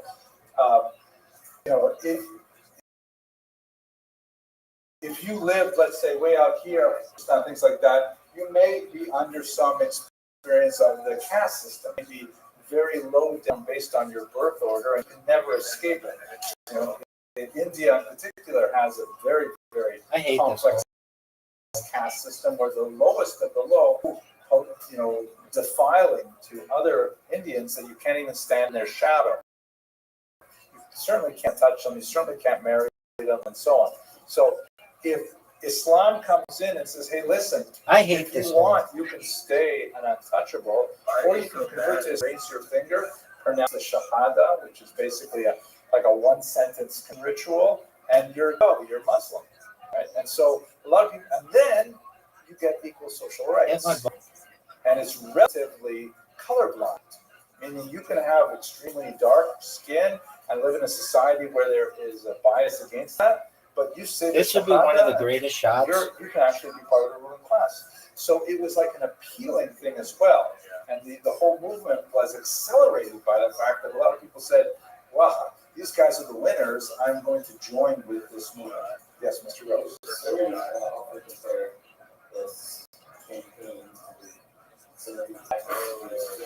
Dude, he fucked me. Oh, wow. People would say, they'll say things like Jesus would die for sins, he would be forgiven because of God. They compare the two, and they were so successful because they looked at it as some sort of religion of compassion. There's a lot of similarities here because there's a hard sell. Don't water bump me. And there's a soft sell, like, hey, we have this thing called the afterlife. That if you become a Muslim, you hold with the 5 pillars of Islam and so on, then you'll have this amazing eternal life, which is, forever blissful and all kinds of sensual pleasures. So it's a Rim you job. say, well, I want some of that. What's my choice here? I can convert or die. Yeah, or dog, live do in that. a debased state in my society, or I could just do this Shahada thing, and then I have all these benefits. So a lot of reasons for this rapid spread. Let's look, though, in particular how this relates to the Jews. And this is very important. We'll spend a lot of time talking about this when we get to this period later. The Muslims had a special definitely not scoring in their requirements. This seems to be one of the greatest shots in the history of humankind. It's exaggerated by there were a lot of people who did not convert and still did not die, even though they were not either Jews or Christians. These two faiths, Christians and Judaism, Christians and Jews, as enemy or protected people. The reason being because one of the things that Muhammad argued was that God can't believe I didn't score on that. attempted to communicate with humans on numerous occasions, and people had picked up the revelations, and then they messed with them, and so it was always, disturbed and mocked. only with Islam, with Muhammad called the seal of the prophets, was it done and dusted. Kind of like, Windows, Microsoft comes out with Windows, and it's a little buggy, so then we're going to get a patch, and then eventually we're going to get a new version of Windows 95. None of you guys remember that. And then after Windows 95, then Windows Millennium or whatever. Finally, we have 98. Me, see Vista 7, 8. Oh, I remember some of those, but then I switched to Mac. But eventually, you have the perfect software, Islam, that no longer needs any updating. And so, what do you do with these people beforehand? You received earlier updates. Well, we invite them to update. But if they don't choose to update, we still did make that product. They still did come from God, that revelation. So therefore, they said Christians and Jews in specific, and later they'll include other people. Well, as long as they agree to live within certain, subjugated things, like they can't build their synagogues higher than a mosque. And Fuck this game, they man. can't ride horses, for example, and they can't carry weapons or certain colors. As long as they agree to these things, they don't pay a special tax, by the way, then we will tolerate them and continue their faith. So that was a huge bonus for Jews, because they could say, hey, we can live in Muslim territory, which is one of the great things for Jews, Mr. Kaplan. Dhimmi, D-H-I-M-M-I. Dude, I'm so far behind. Oh, it's sisters. Dhimmi. Keep going. That's a kind of like a hard D. Dhimmi. Hit his ball. I can't say it properly. It's jihad. Okay, there we go. No, jihad, something else. Okay, so here we go. Jews in Islam and Jews in Spain are especially important, because what happens here is that the Muslims come in here with rapid What's he gonna do? strike force cavalry in particular. Small numbers, right? This is a whole, massive peninsula. How are we going to conquer this entire area that is got lots of Christians in it? It's true, they're Visigothic Christians. Their attachment to Christianity is a little bit weird, but they've got to master this population. And the Jews are there and willing to help the Muslim conquerors who are going to extend to them all kinds of privileges and protections and rights. So the Jews partner with the Muslim conquerors who rule the region. And Spain becomes the only territory in the entire map here which is basically triangular in nature. What's happened over the course of centuries that helped you so much. Europe, aside from Spain, is going to be basically overwhelmingly Christian, with a small minority. A few other smaller pagan minorities that are disappearing. And the rest of the Muslim world is going to be overwhelmingly Muslim, with a small Jewish minority. But in Spain, you have a relatively, not exactly evenly, but you have good proportions of Jews, Spains, and Christians living in a triangular culture, which changes politics dramatically. Okay? Questions about that? Let's jump ahead to the next period. This game sucks. What happens next? Oops, too far. Here we go. This is when you have this golden age, where you have a triangular culture. The Jews are not the only minority. There's like kind of wiggle room between Christians and Muslims. It ends pretty dramatically with the Crusades, which is this pretty bizarre attempt that started in 1095 when, at the end of the year, Pope Urban II says, how is it possible that the Holy, of course, Israel is holy to Christians as well, that the whole land is controlled by the Muslim infidel? We really shouldn't tolerate that. So let us get together a whole bunch of Christian armies. What the fuck was that, Make our way down either by land or by sea. These are several crusades over the course of a couple centuries. What a dirty water bomb. Take Jerusalem in particular back from those. And this triggers the first real political war of the because with the Crusades, which were incredibly bloody affairs, He should have gotten a water bump on me. Very, very sharp between Christianity and Europe. That's not and a water Islam bump. in North Africa and the Fuck. Middle East. And basically, we're Oh. still living in that period of conflict today, 1,000 years later. Like when the Americans invaded Iraq in the 1990s, Americans were called by these crusaders because that's what the Muslim world remembers really the last 1,000 years of Christians coming in here. It also represents a very bullshit. important You gonna water change bump for me? Jews because You although fuck. Jews are a minority and are experiencing persecution in many lands, they do have a carve out both within Islam, as we discussed briefly, and also within Christianity under a different thing called the Doctrine of Witness. So it means that Jews, for a period of a few hundred years, are the only people who can travel in What's both he doing? Muslim regions and What's he doing? Christian regions.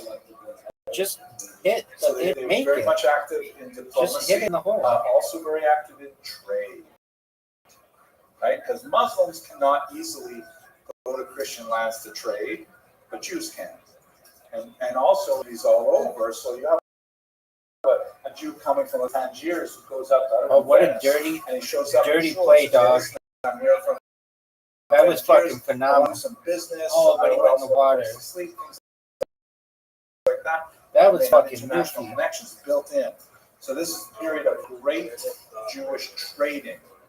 You're guaranteed to win in this hole. Is that just some carve out next week? Especially the Crusades, the Romans, So there's so much Giant more we can advantage. say about I never have a called good dominant witness. drive.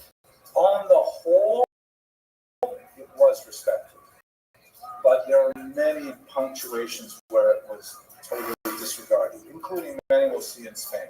But the Jews never were subject to an outright genocide until the 20th century by a largely pagan movement. That's its religion was totally weakened that you could have outright genocide. Even there's lots of anti-Semitism that are still bound by the Ten Commandments theoretically, and thou shalt not kill is one of the commandments. So there's like a moderating factor. But once people don't care about the Ten Commandments, laced in, laced dying. Mr. Koshaya. Hit my ball, dog. Pass Vinci, hit my ball. Pass Vinci, hit my ball. Is he gonna go? Is he J Yorn? you guys don't Do you think he's J Yorn? we need to make up our process, but like, as long as there's productive people in that area, you have one that says yes. You are right. You're absolutely right. Yes, Mr. Aroshitz. The doctrine of witness. Oh, what a This is beautiful more shot. Christianity. And we'll come back to it again. This is a quick overview. The Muslims had something very similar called in honor of our meeting. and basically these are the terms of theological justification Definitely, dude. for the Do you have Netflix? that we're not going to kill all of them because they're within certain parameters. I got locked out of it, but probably on Different colors. Not yet, dude.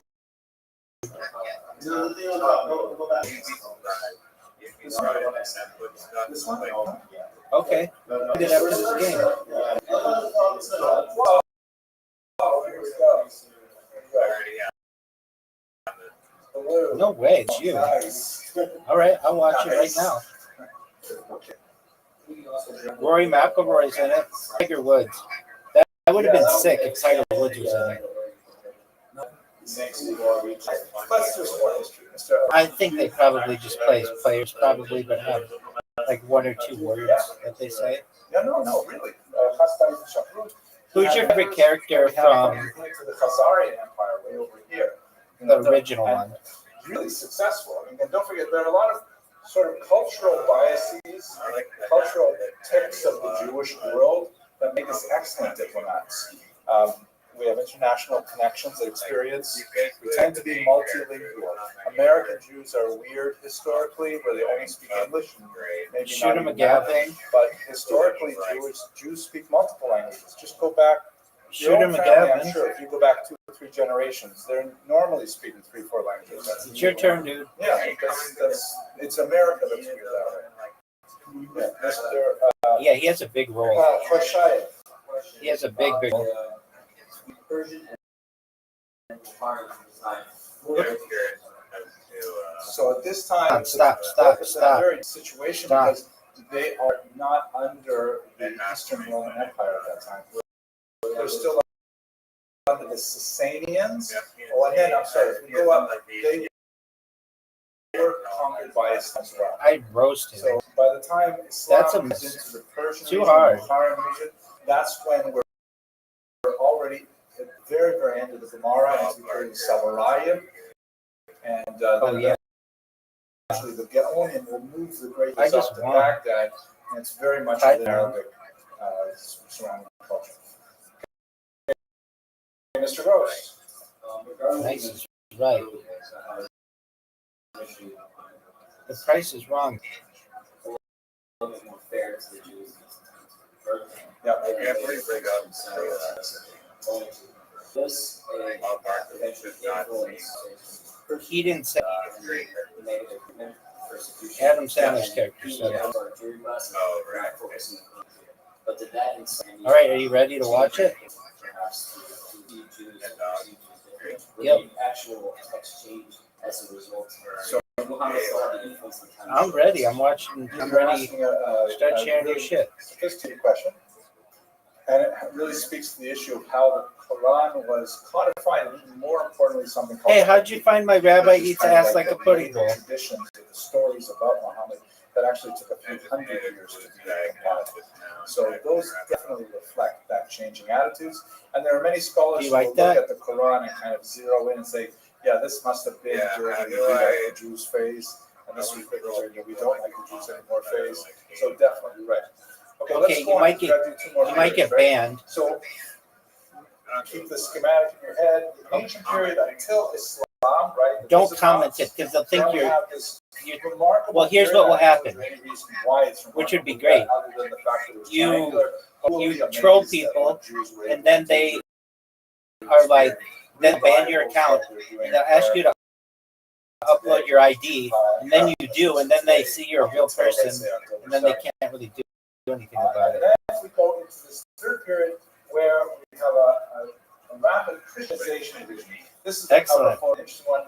This is Francisco Padilla, La Rendición de Granada. It was painted in 1882, and this is a famous painting of the last surrender of Muslims to the Christians. Dude, I can't believe it's up already. Isabella. All right, I'm gonna glorious king of kings, mute myself. 10 years after this event happened, which is in 1482, and here's the Muslim general, and they're all saying, okay, that's it, we're leaving as Christians. Oh, I have to mute everything.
That was That cool. was cool. Cool. That was. Why did they get to? I don't really I have don't where really to have where to defend. defend.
Yes, sir. Yes, sir.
What up, Frosty? We're watching Happy Gilmore 2. Feel free to watch.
So yeah, I switched to mobile.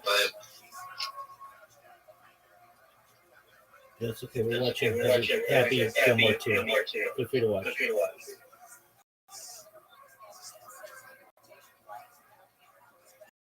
Like anyone listen to is this the picture or is it just that? No, watch it on what Riser is streaming. Yeah, that's the one. Like,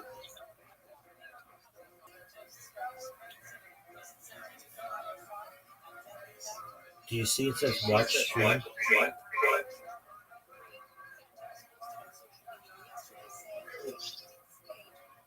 everything's lagging. You know, my laptop fix this on my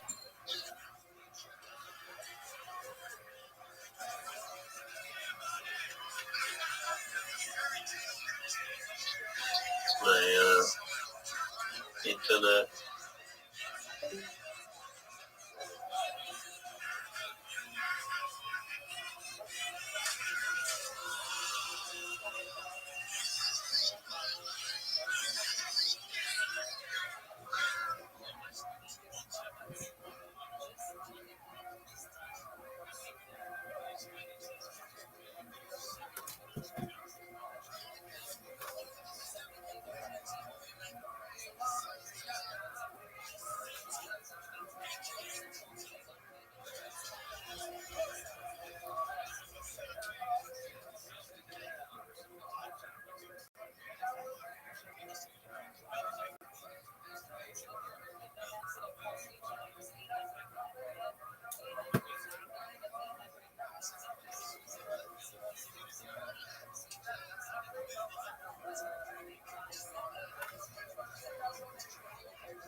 What'd you say? What'd you say?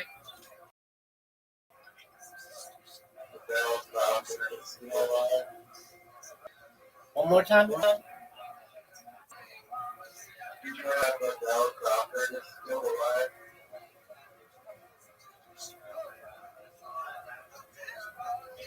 Who is that? Who is that?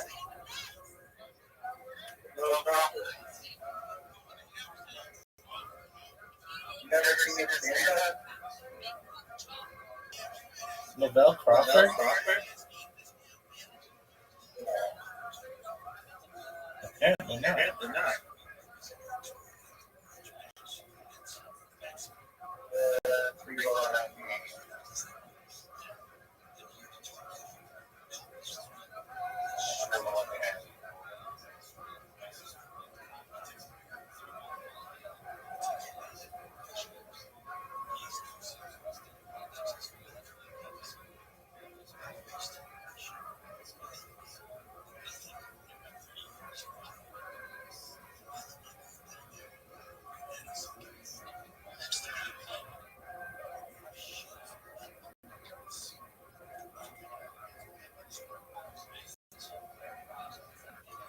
Oh yeah, Oh, the guy yeah, who's the guy who on that big pile of money money in that one in that movie. one movie.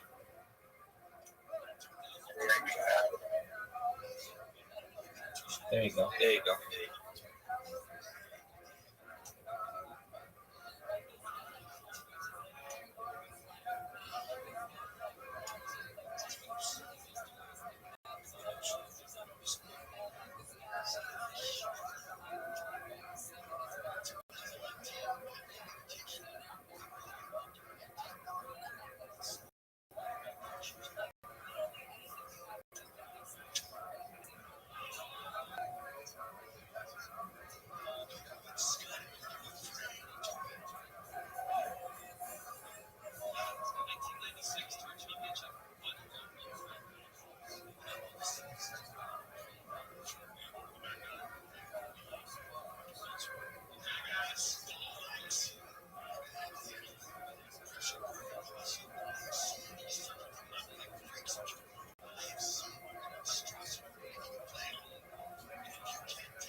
Hi,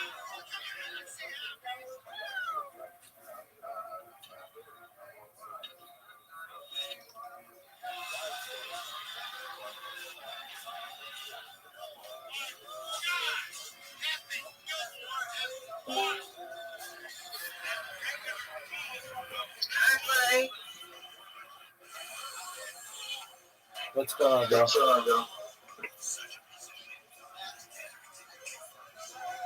We're watching the end of Happy Gilmore 2. Feel free to watch.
What'd you think? There's still a lot left.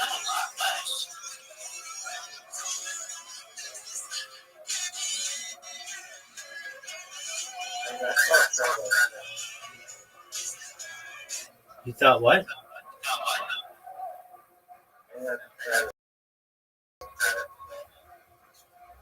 To make sure.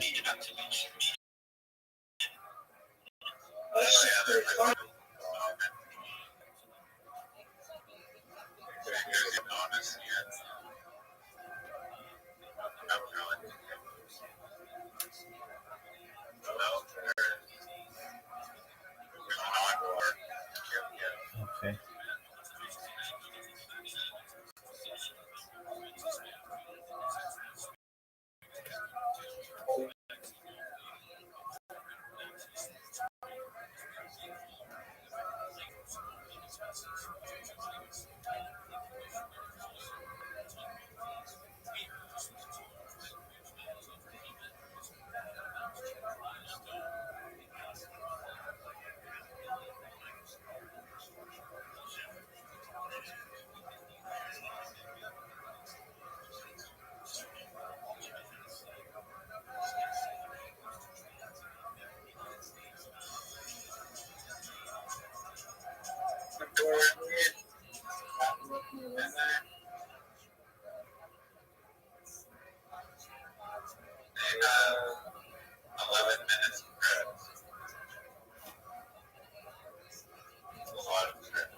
That's gotta be some kind of record. Good luck with that. What'd you think?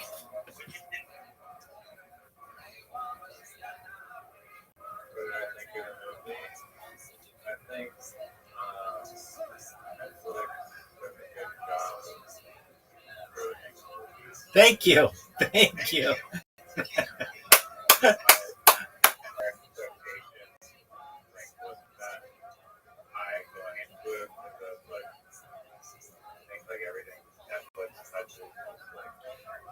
Absolutely.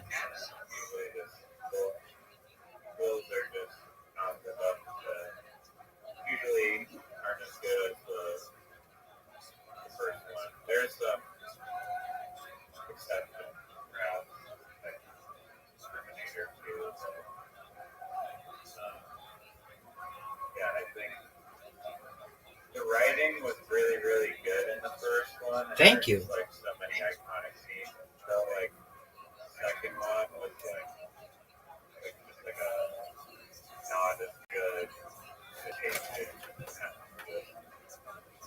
Get more money off of the original. I didn't think, and yeah, no, I was gonna say I don't think it was like terrible, but it was almost in like the terrible category for me because like the jokes just did not hit at all for some reason.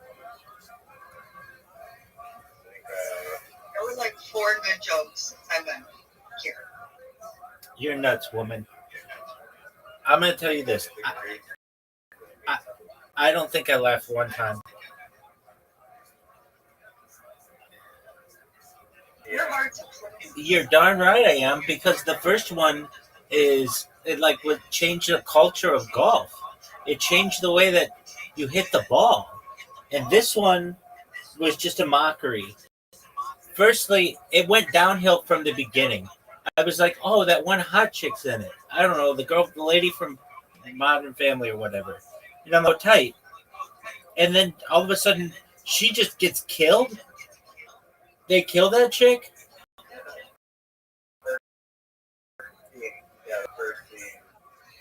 Right. And so I'm like, Julie Bowen, who it seemed like it started off like, okay, I could get into this, like it, and then she dies. And she dies, and he kills her. And okay, so there's that. Then there's this random maxi whatever league that isn't even golf. And it's like, it's not even like, I don't even know how to. The movie was great up. I don't want to say great, but it was okay until halfway through because they were actually playing like real golf. Uh, but then all of a sudden it gets to the second half of that. Oh, where did he go? There he is. Um, the movie was fine up until like halfway through, but then it was like now we're gonna play in the Maxi League. I did like all the golfers in it. That was cool. I'm surprised Jack Nicklaus was in it. That was really cool. Fred Couples, all those people. That great. And I liked all the cameos. That was cool. But it was like they kept shoving more and more shit in a golf bag, for lack of a better analogy, and it just at the end just spun off the wheels. And so they're gonna play in this Maxi League. This guy has bad breath, which is like part of a running joke throughout the whole. Like it's not even a funny joke. And then the last hole of the seventh hole or whatever, they're playing on a green that's like that's We like need to rewatch all of this, please. that's like a lazy Susan. Like he's able to move the green with a cell phone. He's able to move the green with a cell phone. That's ridiculous. It doesn't even make any real sense. Like that's not golf. And I don't know the way that they should have just done it normally. They should have done it just like Happy Gilmore, where they just are playing in the open, and it's like you're playing against. I understand he was playing against like real people.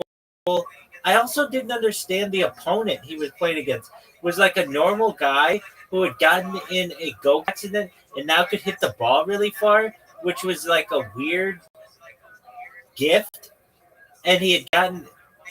I don't understand that. I Like there's some like thing in his spine or something that like exploded, and so he could work more and therefore hit the ball farther. So all the maxi golfers had a decent spine removed so they could hit it further.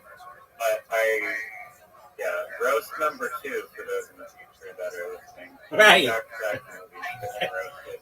back This one to you get roasted harder than for the shitty Jesse Eisenberg. So, yeah. yeah, the 18-hole Lazy Susan was like just like the entire premise of like the Maxi golf is so outrageous. You have to watch the movie. You're not gonna know what we're talking about. There was like a sand trap full of flames. Like it just didn't make any sense to me. And I don't know, the way they were playing like 5-on-5, and I didn't really know like whose team is shooter.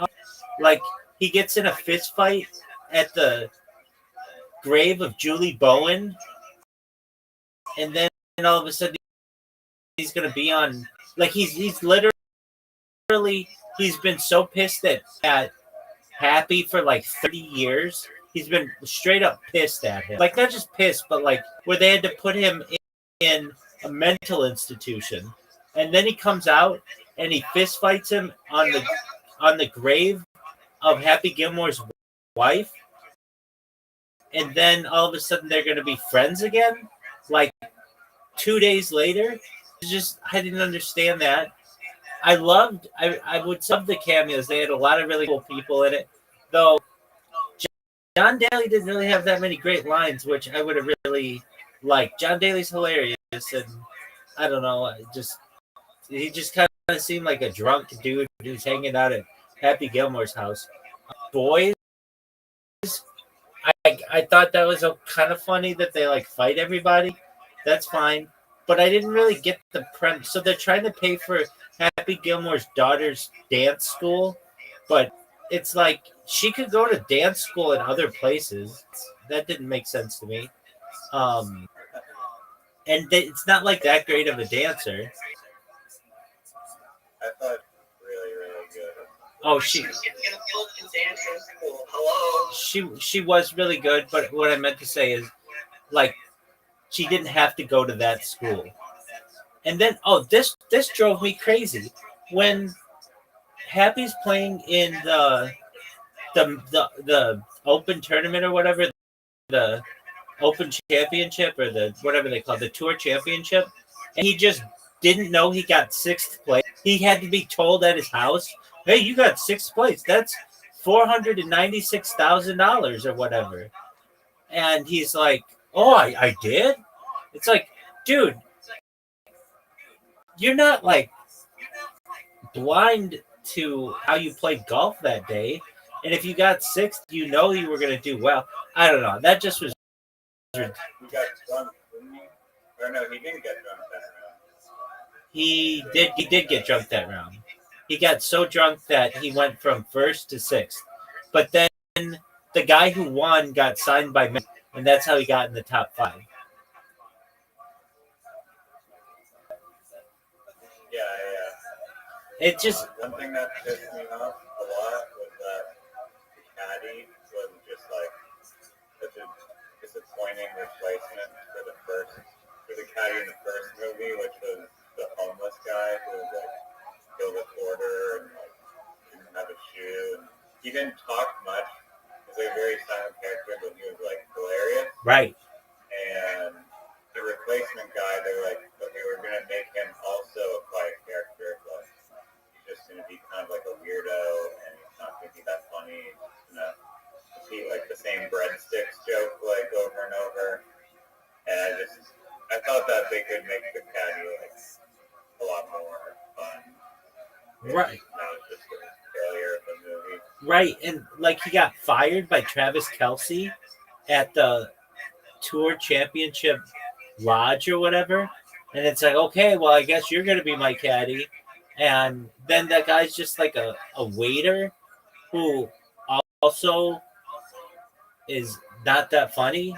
Like, I thought it was going to be cool. Like the guy who he strangled, who Happy strangled in the first one.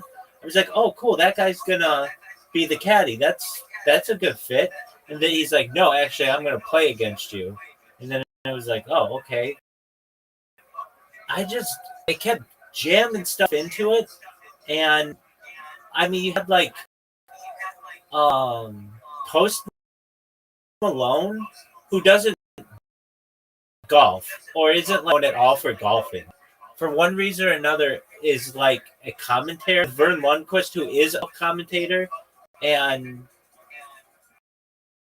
it was just like, hey, let's see how many famous people we can put in one movie, even if it doesn't fit. I can remember Adam's. I agree. That was a very like common of Mr. Celebrities. Consider movies for no not need to be there. And I didn't like how Happy got his groove back or whatever. Like, he just was like thinking about Chubb, like Carl Withers, like saying it's all in the hips, and then all of a sudden hit the ball better. That they actually were going to do something funnier than that, which every golfer has dreamed of, taking out their club and hitting the tee markers just as hard as they can and like breaking their club. I thought he was going to do that, and it was going to like send a shiver down his spine or something, and that's how he was going to get it back. But no, it's just like he had to have this, like he had to just think about the first movie, and that's how it was going to go. I don't know. I'm so happy you didn't enjoy it, because it was, to me, it just started downhill and continued. And I thought, okay, if they just a golf movie, then it might work out, where there's actually there's some tension, and there's agreed with me and then talked for 30 minutes back around to how you actually did agree with me. Thank you. You didn't even see the movie. I would have really wanted it to be I would have really wanted it to be a golf movie. And instead, it was just like, let's see how many famous people we can have in a movie. That's really what it turned into. The caddy, I thought the caddy was just like some random guy. But it turns out that the caddy is played by Bad Bunny, which is like a famous musician. Okay, and so also the guy, some other guy think Cuddy, the black guy that was in the movie, on like the Maxi team. There's like another famous musician. Like I don't know why they're just casting famous musicians as the actors in the movie. Okay, I didn't know that was And Bad also, Bunny. The golfers kind of suck at acting. Rory McIlroy, not a great actor. Right. No, I'm in agreement. Okay, so I didn't know who that was there. And when you watch a movie with so many different cameos, it's hard to keep track of like who's who. And okay, so that guy you were saying who you really liked there was a stand-up comedian who was Chubbs's son. What did that guy? What was his point? He was basically like taking over for like the role of Chubbs, I guess, as this As a golf coach. character coach Oh, person. okay. Teaching them. I feel like they needed to, like for like 30 seconds, they showed them, oh, we're just like golfing on pool tables and like learning how to, putt around these different objects. But in the first movie, it's like a whole big thing where they're at like the mini putt course. Right. And there's like the windmill, the clown, and I feel like they really skipped over like the whole like, oh, we're actually train to like get like the new, like this new golf level stuff. Like they just did not do a lot. And I don't understand why they had to have this maxi league. I don't understand why it wasn't just like, hey, we're gonna.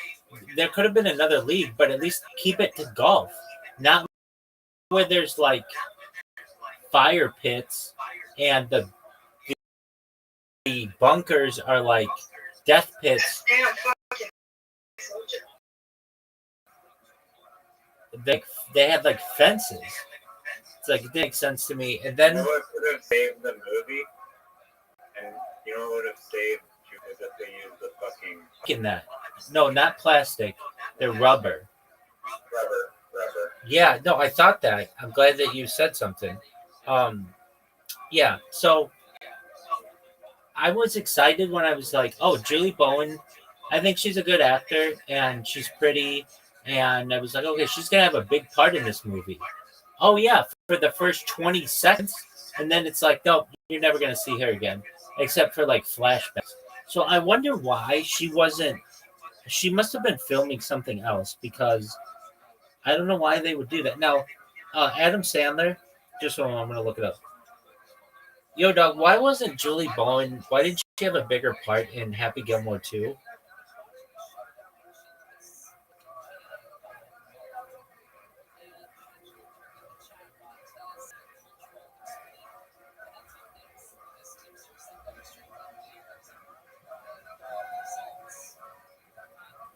She said she fucking died. Yeah, but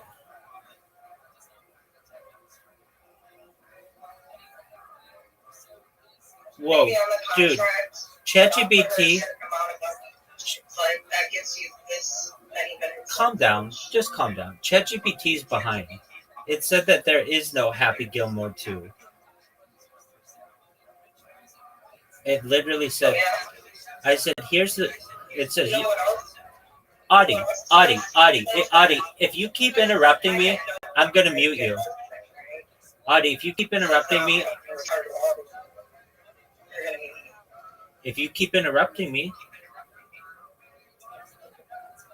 So it says, here's the breakdown of Julie Bowen. Audie, please be quiet. It says that Julie Bowen didn't have a bigger part in Happy Gilmore 2, mainly because there isn't a Happy Gilmore 2. It's like, yeah, there. I wish there wasn't, but yeah, there is. So ChatGPT must not be all the way updated. I don't know. It seems like she was shooting something else because that's what happens when when an actor should have a larger role and they don't. I don't know.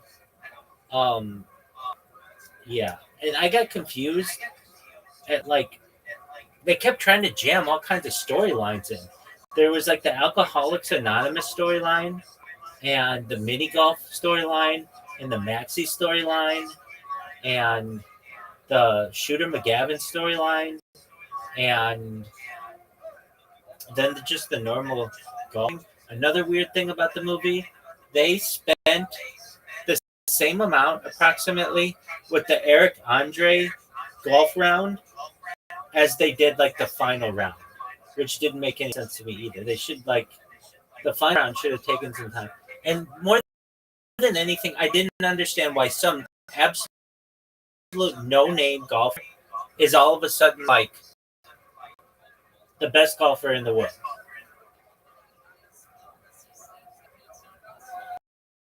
I feel like they did like some. The guy who wore shorts, and they're like, it's going to be a 2-stroke penalty, and he's like, yeah, it's okay. He was wearing green. Yeah. Yeah. Yeah. The guy with the beard and the glasses. That guy, The green guy was fifth on the PGA, and then he switched teams to the Max team. Right, but he came out of nowhere. Yeah, I mean, he wasn't like a famous, known golfer in the real world for that role. Exactly. Probably they might have wanted like an actual actor, maybe for one of them. So it wasn't entirely garbage. Probably because the other guys couldn't have been on, they had to play golf and stuff. They couldn't have been on set for a movie for like months. But I did think that the scene where Rory McIlroy got purple nurpled by a guy on the other taxi team when they're coming out, I like that part. I liked I did not expect Rory to get a nipple foot. I liked the tour championship dinner where they had all the old golfers. That was cool. But I did not like Travis Kelce's role, where I just didn't like that. And I guess it makes a lot more sense. I don't know who Bad Bunny is. So that's fine. I don't understand why he wanted to start an Italian restaurant, do sushi. Okay. Here's what I also don't understand. I never wanted sushi. That's a lie. He did. He said it at the very end.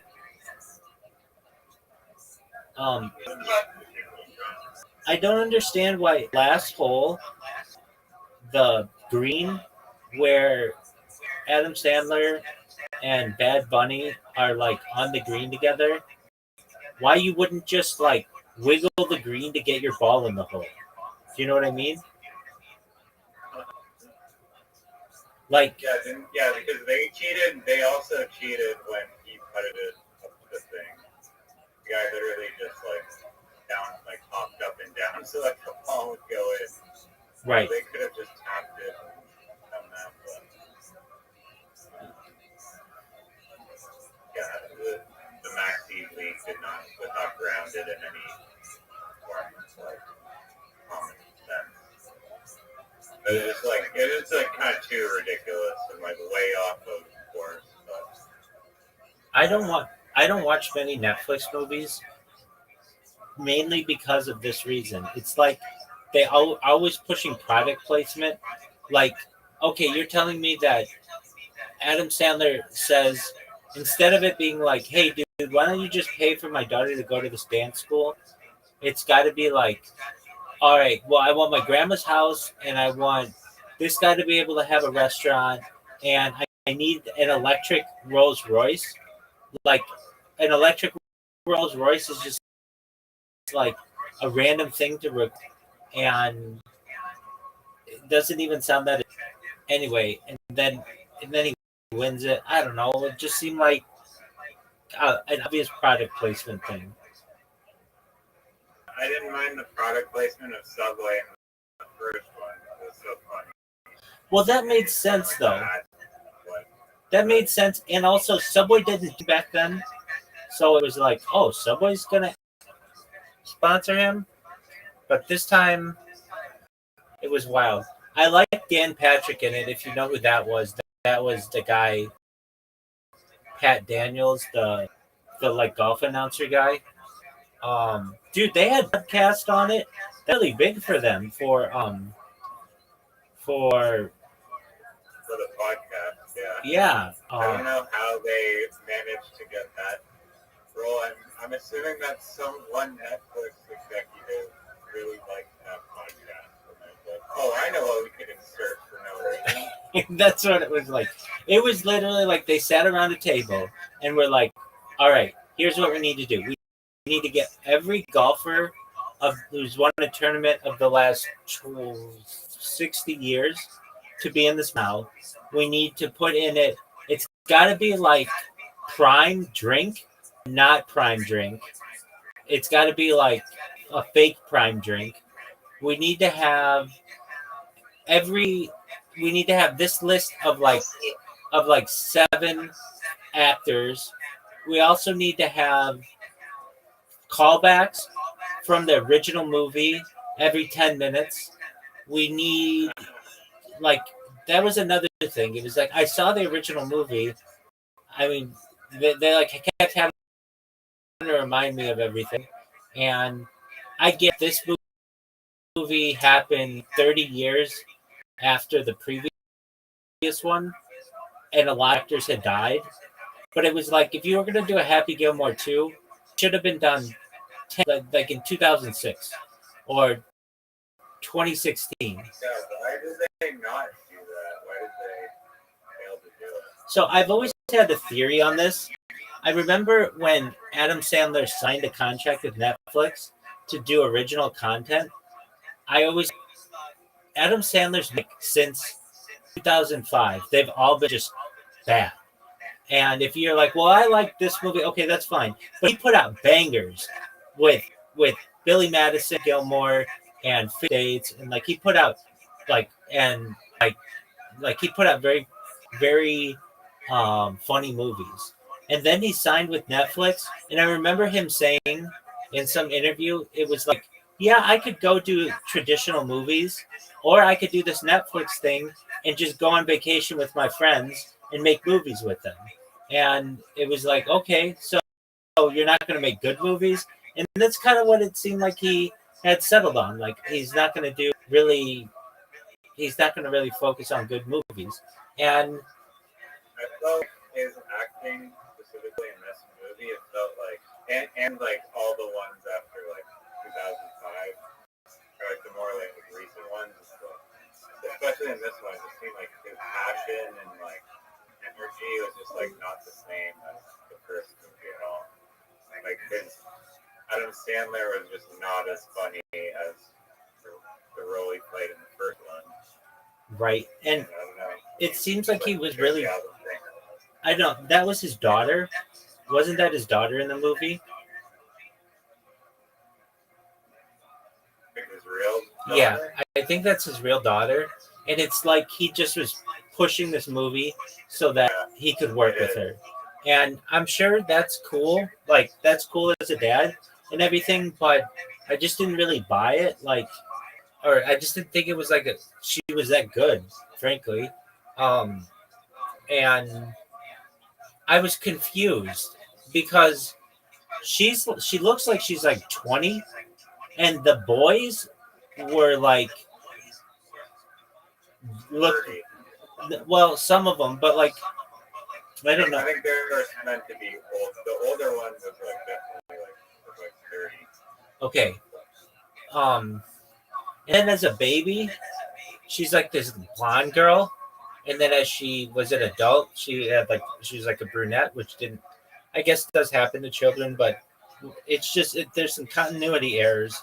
And then, or at least challenges. And then there was one girl at the very end. I couldn't really tell the difference, but like there was a girl who looked like his daughter who was there, and she like had lost her dad or something.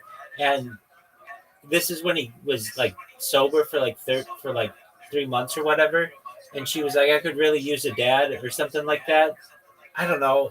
And then she talks into her like shirt or whatever, and then like a SWAT team comes in. That did not make any sense.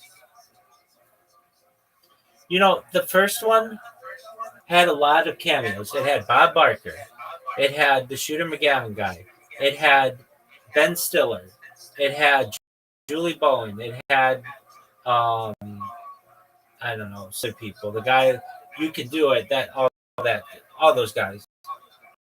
But this one had all of those plus another 3 times.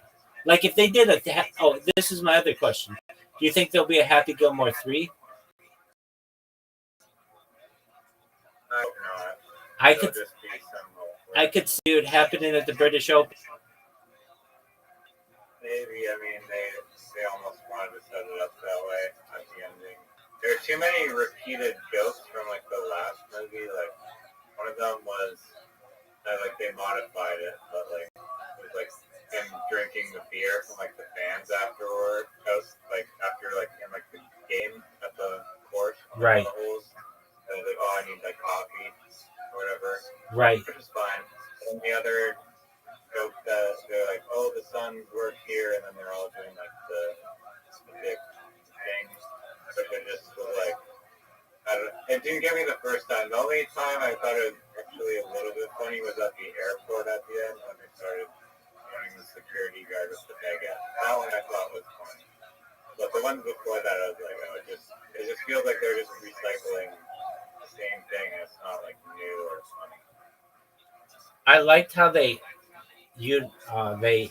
integrated one of the most famous jokes from the first one. I eat pieces of shit like you for breakfast. You eat pieces of shit for breakfast. That was integrated, I think, okay, but the setting for it didn't make sense. Like you just had a fist fight in a cemetery. I don't know. That just the first one. This. Have you heard the terrorization?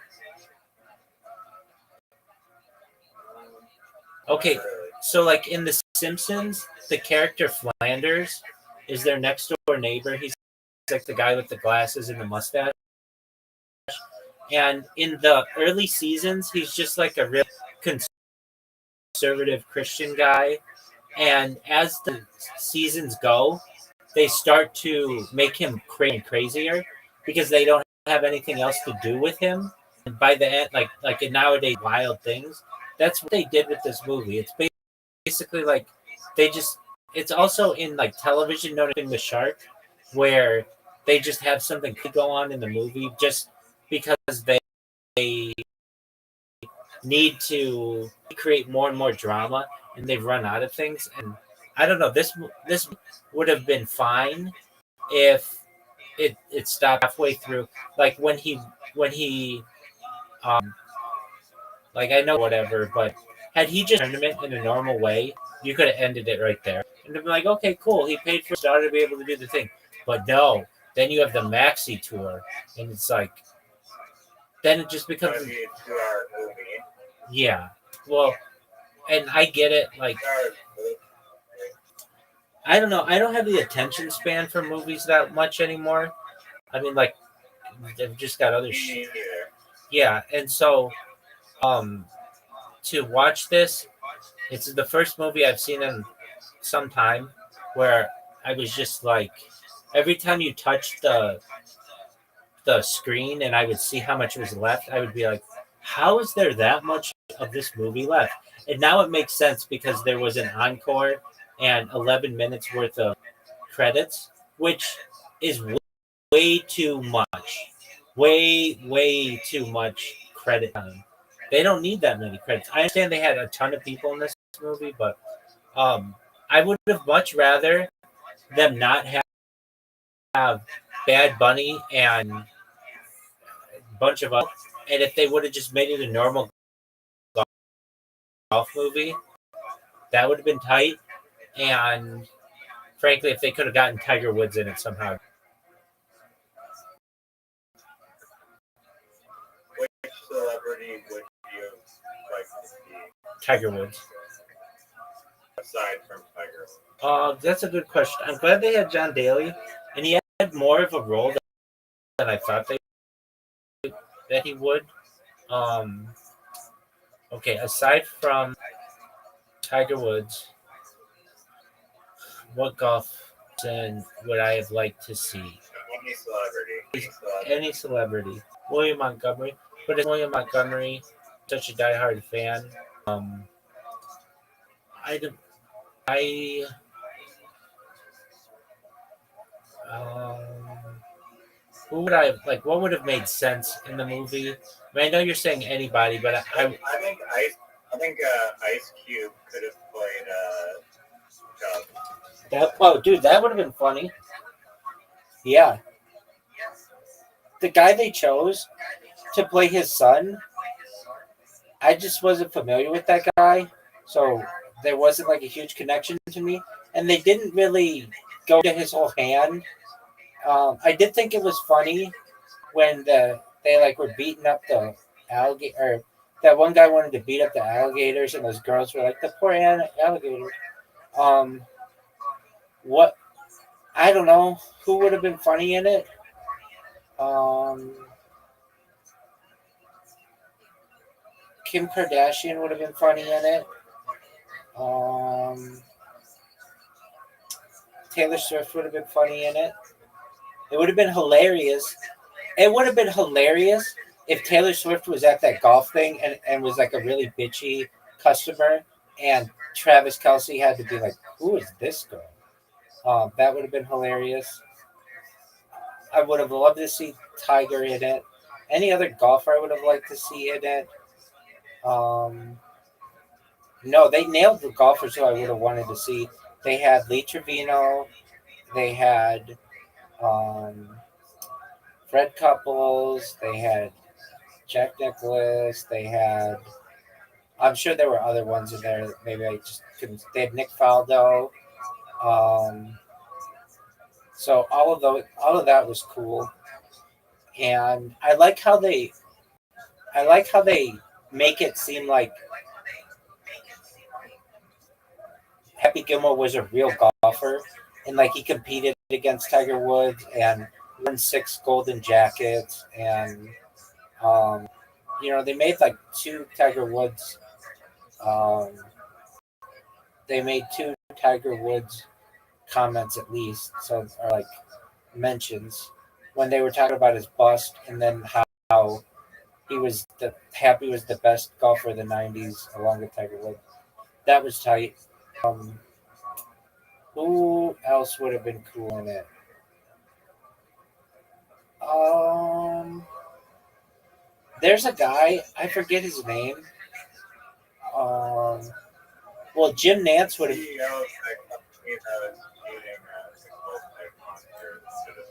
There you go, Jim Nance. I would have liked Jim Nance in it. The guy who's like the voice of Augusta. That voice of the Masters. That would have been cool.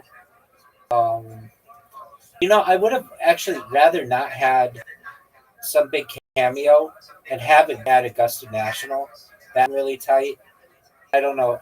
Augusta doesn't need the money.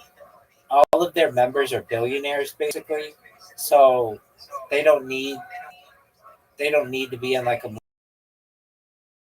movie or anything. But that would have been cool if they even mentioned Augusta National. That would have been tight. Donald would have been funny in it because he's a golfer. Um, Joe Biden could have been in it. Barack Obama could have been in it. I mean, those would have been interesting cameos. I don't know. This movie just turned into every single character in it is going to be someone famous. There are going to be zero non-famous people, and when that happens, it's just like to me, it's not like the same. I would have really liked his caddy to have been the original guy who strangled. I know people know who Bad Bunny is. I don't know who that is. Not really that much. Or maybe I could make out his face. Doesn't he date Selena Gomez?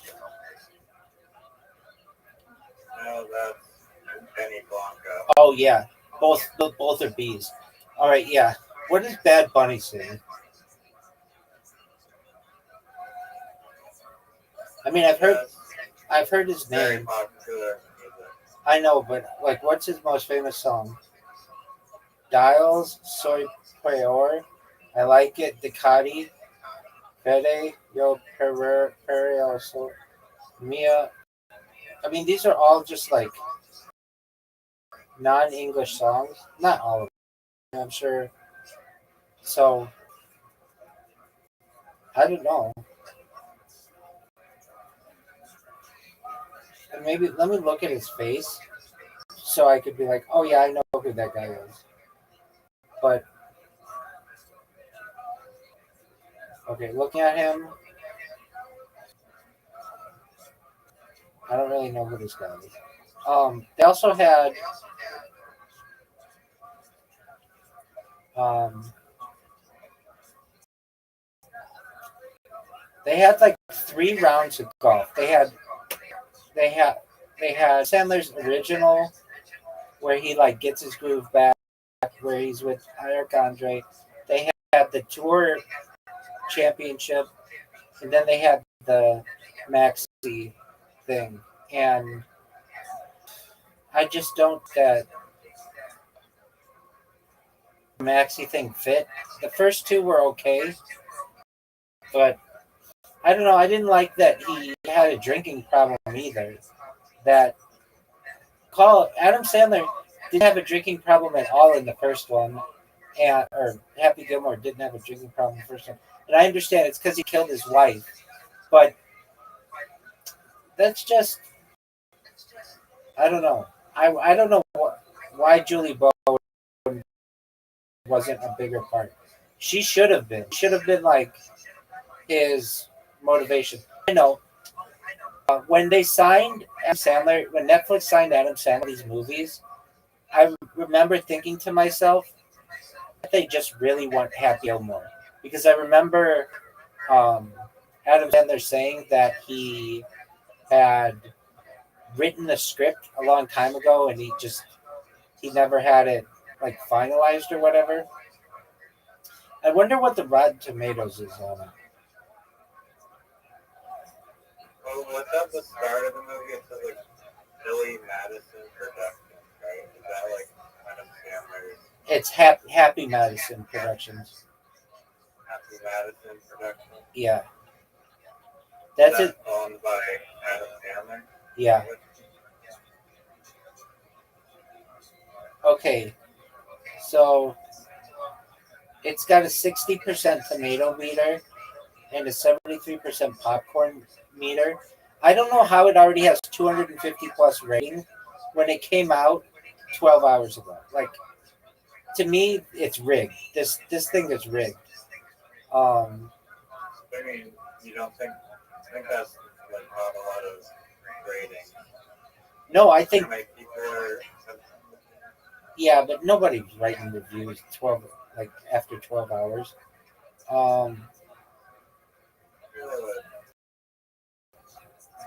Okay, fine. But you think they have over 250 ratings already? How many people do you think have seen the movie in 12 hours? Yeah, it's a good point. Really, It's a good point. Only 250 reviews is like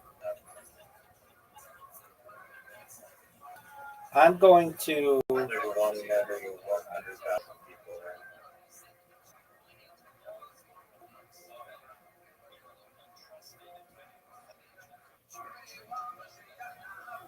Oh, it sucks that I can't view them by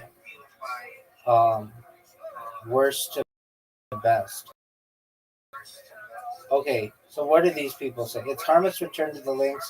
If disappointment to anyone looking for anything more from this round of 18 than comedy.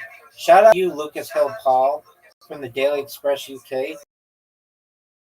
The number of effective punchlines can be counted on one hand, while the list of famous guest stars would take longer than an actual game to reel up.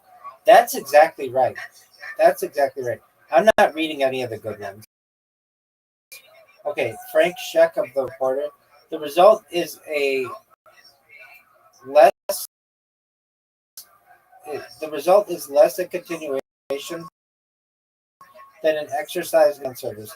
If you're watching Happy Gilmore 2 at home, some of the cast members show up at your door offering autographed pictures for a fee.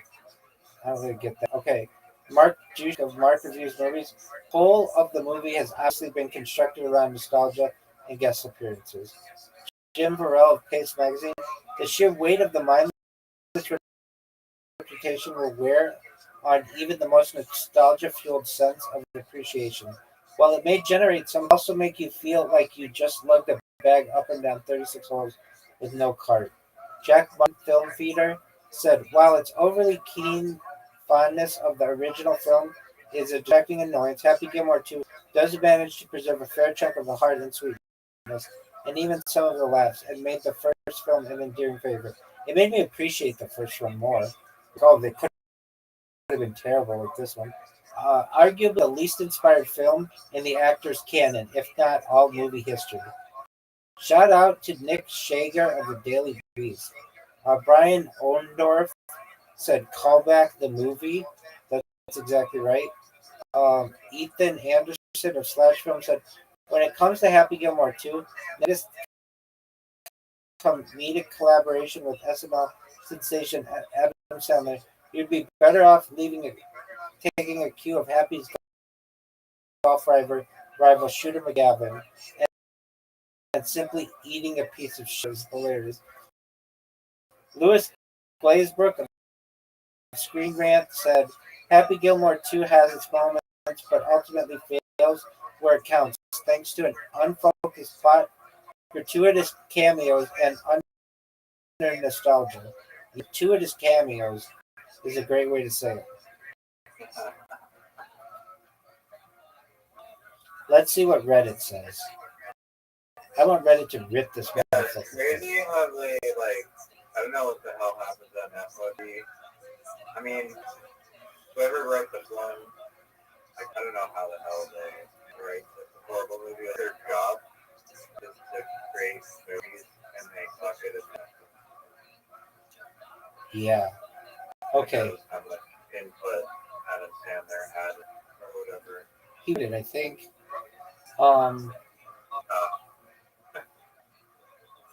Okay. So the first one had one Metacritic, which was let's see. With all due respect to Grown 2, The Ridiculous Six, and Sandy Wexler, Happy Gilmore 2 is the bottom of Sandler's barrel, a grim disaster that not only sullies the good name of its ancestor, but so badly flails on its own limited terms that it suggests the A-lister should concentrate dramatic parts and leave mature comedy to others. Had the Uncut Gemstones or Uncut Gems movie, but like, okay, that one. Let's see here. Directed by let's see here. I'm just looking at the bad ones. Let me go all the way to the bottom. There are people that actually thought they had something positive to say about this. A lot of people. There are a lot of people who are also like, why was it 118 minutes? Like, it didn't need to be that long. And other people were like, do we need a wooden hand bit again?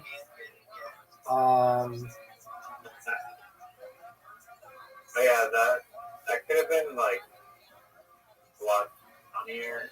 Right. And it was not. It was just a cocky joke, and they did it worse. Right. They literally took everything from the first one and tried to integrate it in the second one. Yeah, I don't know why they thought that was a good idea. Like, why? Why would you do that? Just write new jokes. Dude, this person has a great idea. Somebody's selling Happy Gilmore on DVD, even though it's not available on DVD and only on Netflix. So they're just selling it on eBay. They just burned it on eBay and they're selling it. That's hilarious. Um,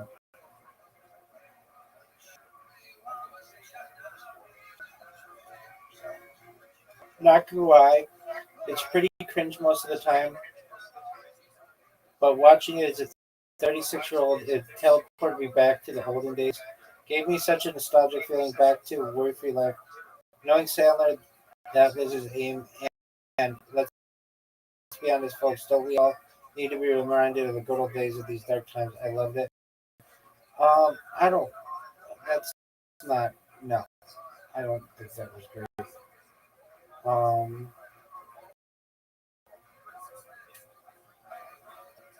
I don't know why they killed the wife. That's what I.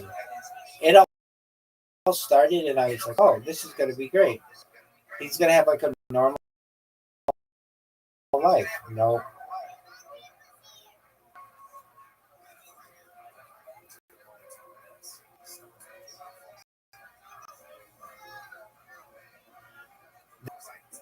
and I could see it. If you were like, you know who I think would like it? If you've never seen him before, Yeah, exactly. I think Zoot would like it. why has he not seen that one? Well, maybe, but he like it's got Bad Bunny in it, and it's got like Post Malone in it. Like he would love all of the cameos, but maybe not. He actually is a somewhat of a cinematog, and maybe he wouldn't like it, but I don't know. It's to me they did not need that many cam to have that many cam made it distracting, and I just can't get over how they end it on this green that can be like moved around on a cell phone. That just really that's what you think is good.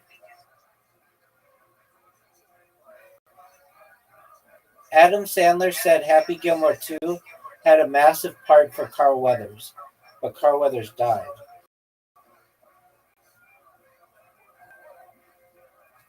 Oh yeah, wasn't Eminem in it? I didn't see. I thought I saw him. Happy Gilmore to Eminem.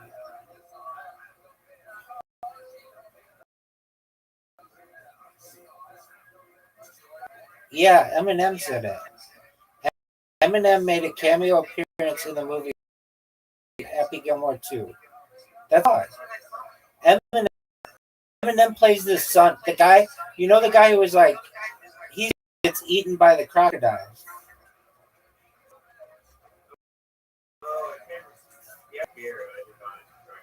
Exactly, and I didn't recognize. I voice sounded similar, and that's why they made some joke, "Mom Spaghetti" at the end.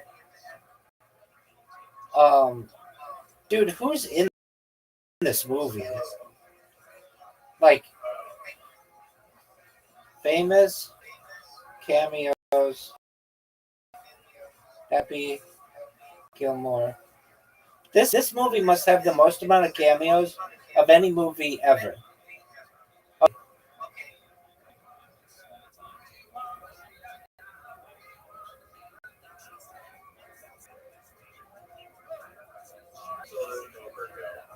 Right. Happy Gilmore 2 cameos.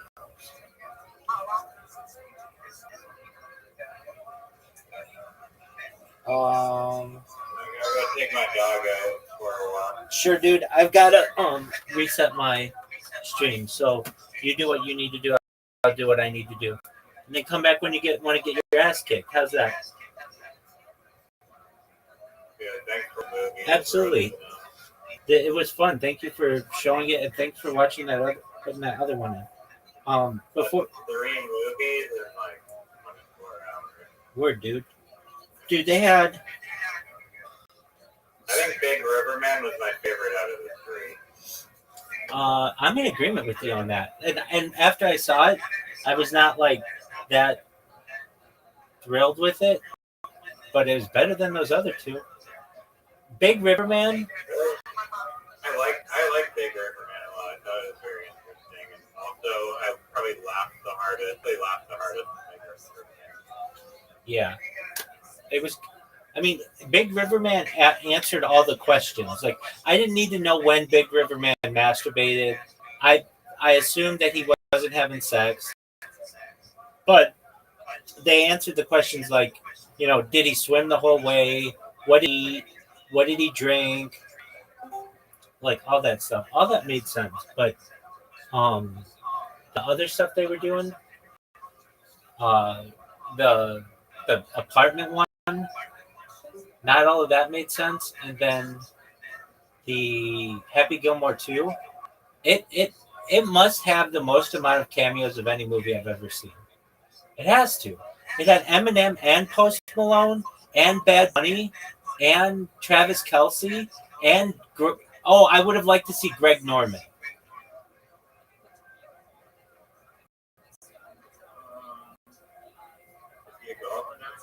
No, he won the. Hey, what's up?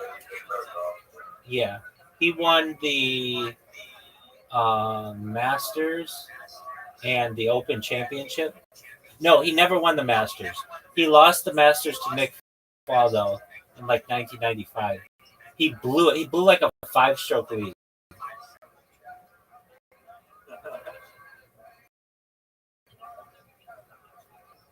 All right, well, you go take care of your dog and then come back when you have fun.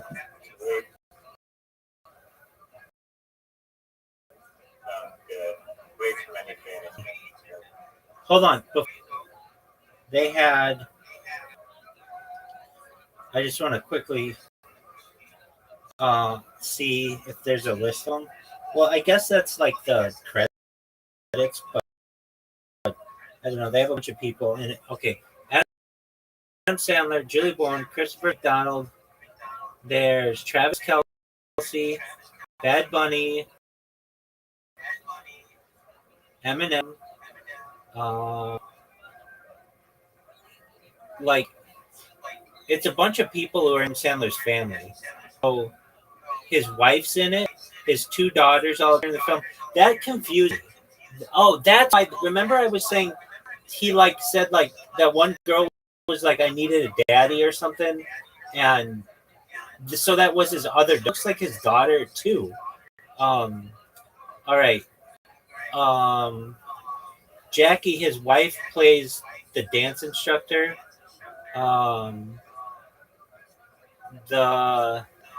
So that's where she was like, you remind me of my dad. That one. Sandler's brother-in-law is in it, and his mother-in-law. His cousin's in it. His mother is in it. His mother is that like really tall guy's mom.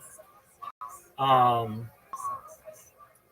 might be the most amount of family members in a movie as well.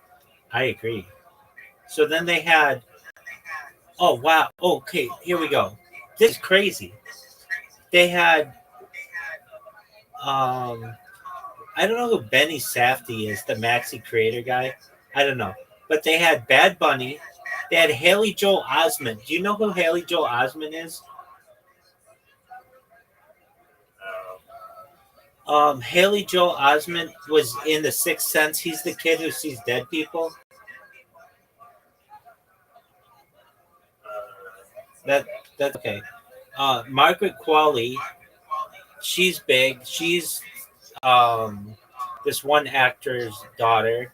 Eric Andre, Travis Kelce. They had Steve Buscemi in it. Like, there were so many famous people in this movie that I just was like, well, that can't be Steve Buscemi. They had Stephen A. Smith, Dan Patrick, Vern Lundquist. They had Ken Jennings. They had this random Jeopardy thing. They had Guy Fieri. They had... Right. They had... They had... Post Malone. They had Oliver Hudson. They had Reggie Bush, Nikki Garcia, Becky Lynch. They had Um, Boban Marjanovic, who was a former NBA player. He's that tall guy who's like 7'4". They had Eminem, and they had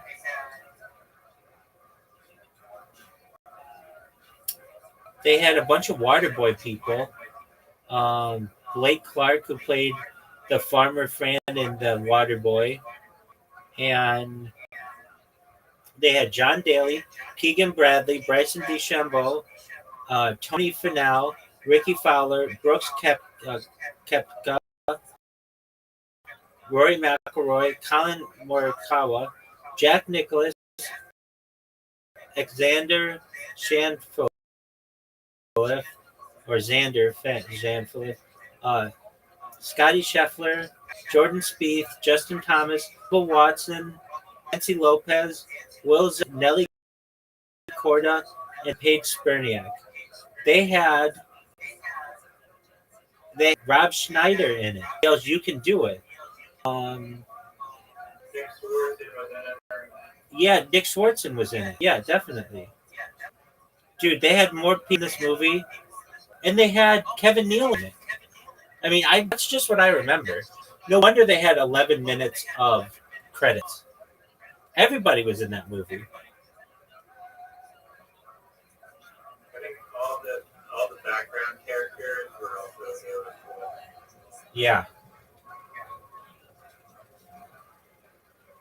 All right, big dog, go do what you need to do. All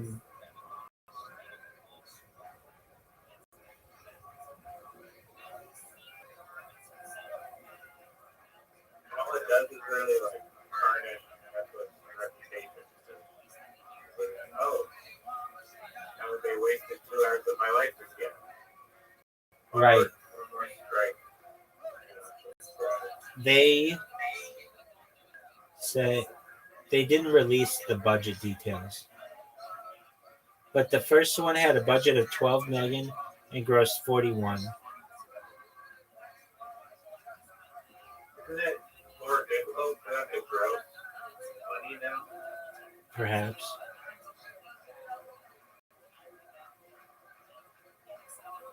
Dude. All the profits are just distributed over every single production. Right. Okay, they had Adam Sandler, Julie Bowen, Christopher McDonald, Benny Safdie, Ben Stiller, Bad Bunny, John Daly, Dennis Dugan, Haley Joel Osment, Lavelle Crawford, Jackie Sandler, Sadie Sandler, Sonny Sandler. They had all 3 of his daughters in this thing. Maxwell Friedman, Philip Schneider, Ethan Kotowski, Connor Sherry, Steve Buscemi, Kevin Nealon, Kim Whitley. She was big. She's in Napoleon Dynamite. John Farley, Eric Andre, Martin Kohili, Margaret Qualley, Vern Lundquist, Post Malone, Jack Garapatu, Keegan Bradley, Fred Couples, Bryson DeChambeau, Nick Faldo, Tony Finau, Ricky Fowler, Furyk was in it. Sergio Garcia was in it. Charles Howell III, Brooks Koepka, Hunter Mahan, Rory McIlroy, Colin Morikawa, Jack Nicklaus, Corey Pavin was in it. Xander Schauffele, Scotty Scheffler, Jordan Spieth, Justin Thomas, Lee Trevino, Bubba Watson, Seth Waugh, Will Zalatoris, Marcelo Hernandez, Chelsea, Nick Swartzen, Eminem, Robert Smigel was in it. Oh, yeah. John Lovitz was in it. Rob Schneider was in it. Blake Clark was in it. Dan Patrick was in it. Stephen A. Smith. I had lunch with Stephen A. Smith once. Chris Berman in it. Jim Gray was in it. Oliver Hudson was in it. Fernando Marrero was in it. Reggie Bush was in it. Rebecca Quinn in it. Nikki Garcia was in it. Tim Herlihy was in it. Nelly Corda was in it. Nancy Lopez was in it. Jonathan was in it. Chris Titone was in it. Boban Marjanovic was in it. Judith Sandler was in it. Leela Titone was in it. Joseph Rossi in it. Let me just see if anybody else famous in it was in it. Berniak was in it. Ken Jennings was in it. Carter Hembley was in it. Robert Simmons was in it. Ella Stiller was in it. Chris Witt was in it. James Downey was in it. Jenna Sims in it. Guy Fieri. Sarah Sarandos. Frank Korakaki. Sean Avery. Chris Chelios was in it. Rosie McDonald was in it. Andrew Watt was in it. Claudia Vinson was in it. Stuber was in it. Ellis Craver was in it. Flannery, all these people. Incredible amount of people were in it. I have never seen a movie with so many famous people in it. Bobby Lee was in it. Who's the other guy who's also in that? Who does the Bad Friends podcast? Tom Johnson was in it. Laurie was in it. Dude, everybody was in this movie. Carl Weathers was in it because they did his like cameos. Or his like, dude, everybody was in this movie.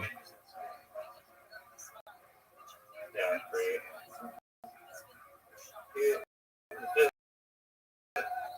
Not a good choice. Dude, they could have made it. They could have made it an excellent movie if it just stuck off. Yeah, the writing was not. The joke's funny. The writing, the plot. Right. I can't believe that many people. It makes me want to watch it again. So I'm like, oh, that's where that person is, and that's that person. I don't think I ever would, but just because it was just so fragmented, like because of all the people that they wanted to stuff into this movie. Like, they all stupid lion that isn't gonna work well. 100%. All right, Pimp, go enjoy your dog and come back when you have time, okay? Alright, sounds good. Peace, Pimp. Peace out, pal.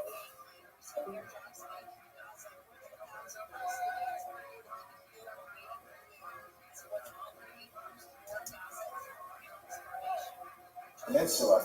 And these two were actually like fairly religious fanatics, ideologues, and they loved the idea, which would later become very influential in Europe, of making How you living, Pam? ideological. It's me again. What's up, B. Alexander?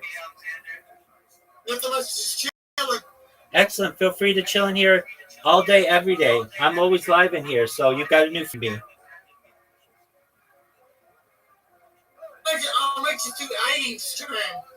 What'd you say? I mentioned you were in ICE Discord. I was in ICE's Discord. I Which Discord? Ice Planet? Aigen. What's Aigen The Planet? streamer. Uh, Aigen, the streamer. Aiden, yes, Aiden Ross's stream. You were in his Discord, so I decided you joined, so it was live. Please do, man. I'm always in here. You can live in here with me. I'm live 24/7, my friend. You ever eat?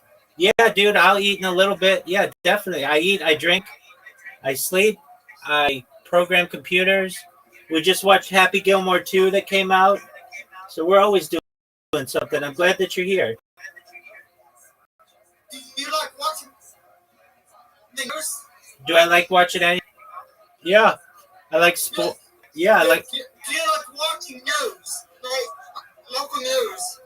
I listen to local news 24 hours a day. Oh, I'm sorry to bother you. No, you're fine. You're not bothering me at all. I know you were asleep. Yeah, that happens. I fell asleep in here last night. I know. I loved it. I'm glad that you did. I was saying he really I appreciate it, man. Well, you can be my friend in here and be in here all the time. Yeah, what these other channels down below us? Those are just when, The whale, yeah, those are just other ones that people can join if they're ever bored. the whale, Rock Country. Yeah, I'm a big pop and country fan. very cool. You know, I can get. I like gaming. I like to play on Fortnite for them. Excellent, man. I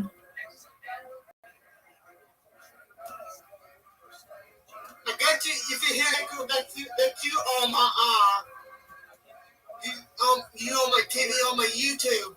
Oh, very cool. Are you live on YouTube right now? You on my YouTube. Oh, very cool. Excellent. From the SC Day ship. I don't think any sports are going on right now since it's over NBA. Right.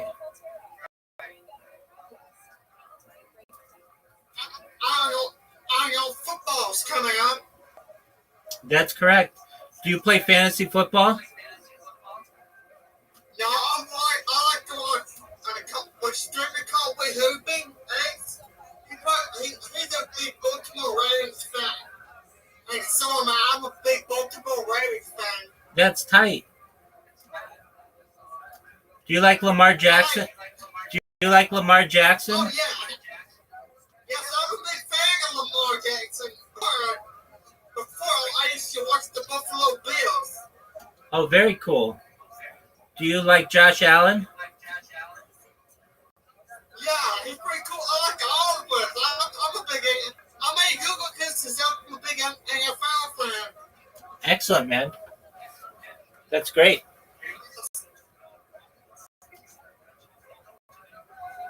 If you hear, I'm sorry to hear yourself because I'm on a big screen. That's okay.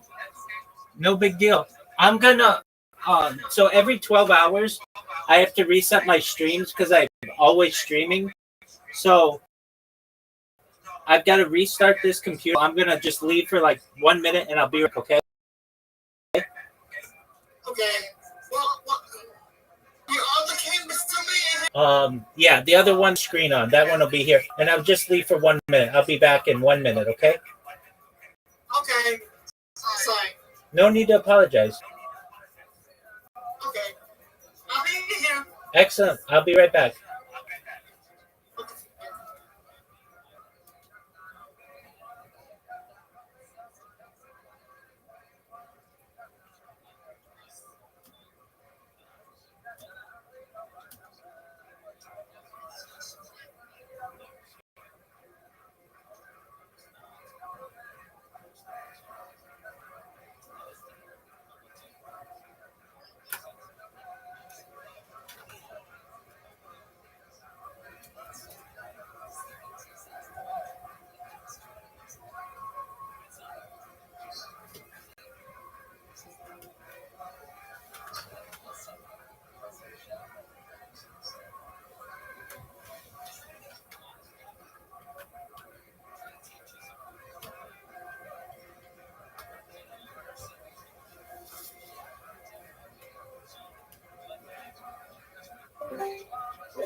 theologically uniform and pure. Very much like, as we shall discuss, even the Nazis wanted to make Europe divine and completely free of Jews. You're right. The other area. I am, sir. Not so well. The doctrine of witness says that Jews are allowed to live as long as they live in a subjugated state. If you want, next week we can talk a little bit more about what the ideology behind it is. But if you are to expel them, you're not killing them. You're just saying you can't live here, not in my backyard. So the idea of expelling the Jews did not contradict the doctrine of witness, but you couldn't actually live with the doctrine of witness. I haven't explained to you really how it works and why it is so, but there are lots of periods in time where the more humane aspects of Christianity are ignored by its practitioners, as we shall see. First didn't kidnap some felons, now this conclusion. Yeah, exactly. He actually ignored, in Christian law, in Catholic law, it is forbidden to forcibly convert someone. But once they were, to use the Latin term, "bidieve," they are converted. But they are converted. So that's what Portugal had in big trouble, because they're not supposed to do it, but if they force them, then, what are you going to do? You all these Christians. So I guess we have to leave them. Right. It's Aramaic, just joking. I remember once, I don't being recorded, so I can't tell you about this story. But I remember when I once, I guess I'll tell you the story, but I'll hide these in case anyone ever watches this. I was in yeshiva in Shalayim, and the next year I came back to the States and I went to a conference, and conference on Jewish studies, and there was a person there who was very excited. Mara, she came up to me and she said, "No, I need a Rusa in Talmud. I really need to learn with someone, and I'm kind of feeling a little weird about it. This is not the way we learned when I was in yeshiva." And then, but she's talking to me and learning, and then she uses the word "b'di avad," and I had no idea what she was saying until I realized she was saying "b'di evet." But of course, a lot of you guys, Sephardim, you would say, would you say "b'di avad"? Yeah. So my natural accent is Hebrew one. Even when I work, many people I love you because I speak like this. What are chevrutot? Welcome. I'm just joking. Yeah, you're right. But I was so soaked in an Ashkenazi environment, and I didn't have a strong, experience earlier. So, anyways, guys, I got to give you some more history, okay? Because we've got to finish this period and the next one, and then we're. Here's a map that shows that. Okay. This is the period which is the Reconquista. You want Reconquista? Reconquest, right? Simple. That's a Christian term. The reconquest of Spain. Remember, it was under the Visigoths until 711, and then it became Muslim after 711, and then starting in the 10th century, the Christians start pushing their way down south until they finally get to Granada, and that picture that I showed you was from 1482, taking place at the very south. What a body! Muslims What a body! Were forced to surrender. So this is the re-Christianization of Spain, the Reconquista. And in this kind of an environment where they want to get all Christian again, especially under Ferdinand Isabella, there's like ramping up efforts to try and get the Jews to convert, willingly or otherwise. This is the period of the disputation with Nachmanides, the disputation at Tortosa, lots of attempts to get Jews to convert, and then ultimately we're going to end up with the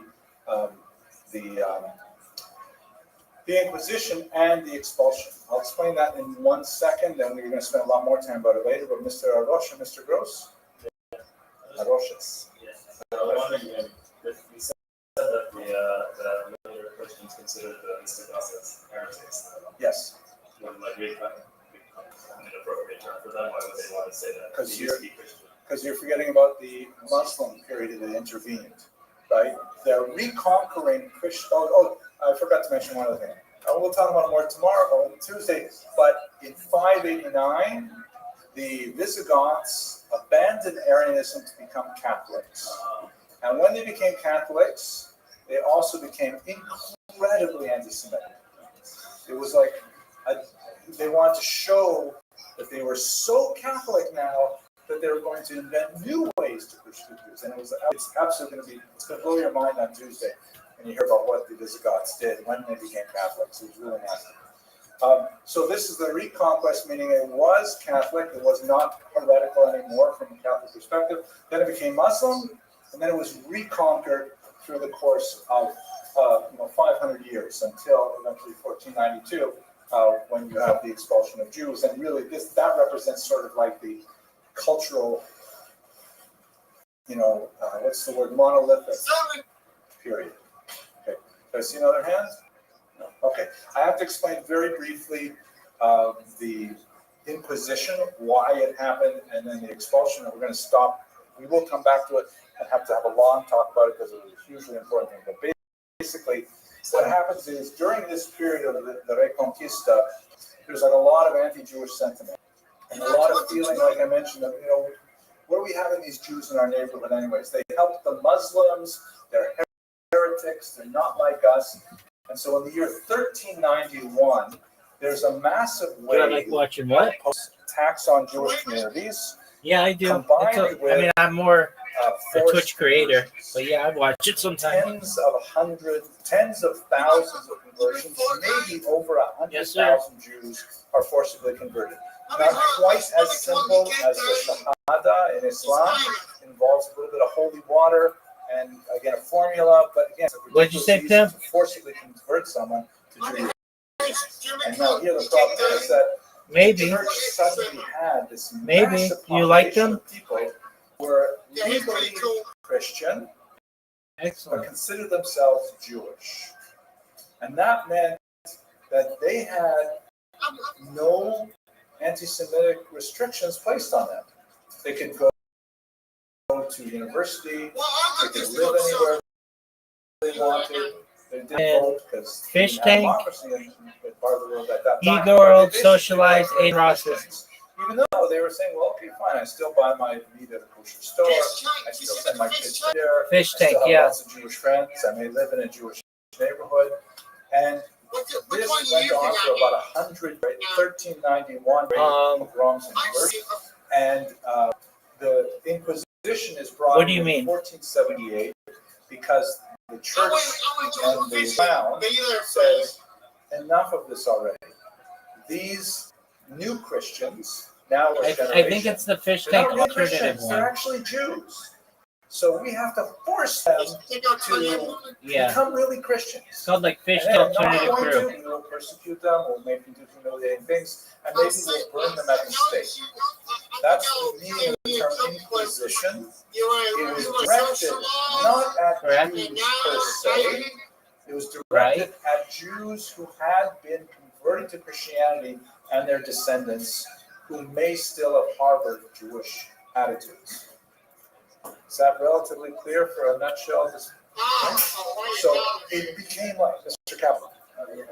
Okay, good. It became like a crazy purge society where the Inquisition would arrest someone, say, tell us what kind of secret Jewish things you do, and they torture them, and then they say, okay, tell us all of your friends who do Jewish things, and they would, people under torture would give up a whole bunch of names, then they would go to arrest those people, and then they would torture them, and they would give up a whole bunch of names, make names up, all kinds of people high up in society were dragged into the Inquisition, and finally, when you get to the 1490s, the crown is saying, this is not working. We are tearing our whole society apart, trying to find these secret Jews, we're finding them everywhere, but so many of them, it doesn't make sense. And so, Torquemada, the Grand Inquisitor says to Ferdinand and Isabella, you know why we're not getting all those false Jews? Because we still have the unbaptized Jews who are largely left alone by the Inquisition. And so as long as these actual baptized Christians who are practicing Judaism secretly, can go to Mirai, to Shabbos services, get some kosher herring. As long as they have Jews living here, we'll never be able to get these false Christians. And so that's what was the impetus to expel the non-baptized Jews of Spain, the Yugoslav. That's at the end of this period, 1492. Okay, so remember, now we got the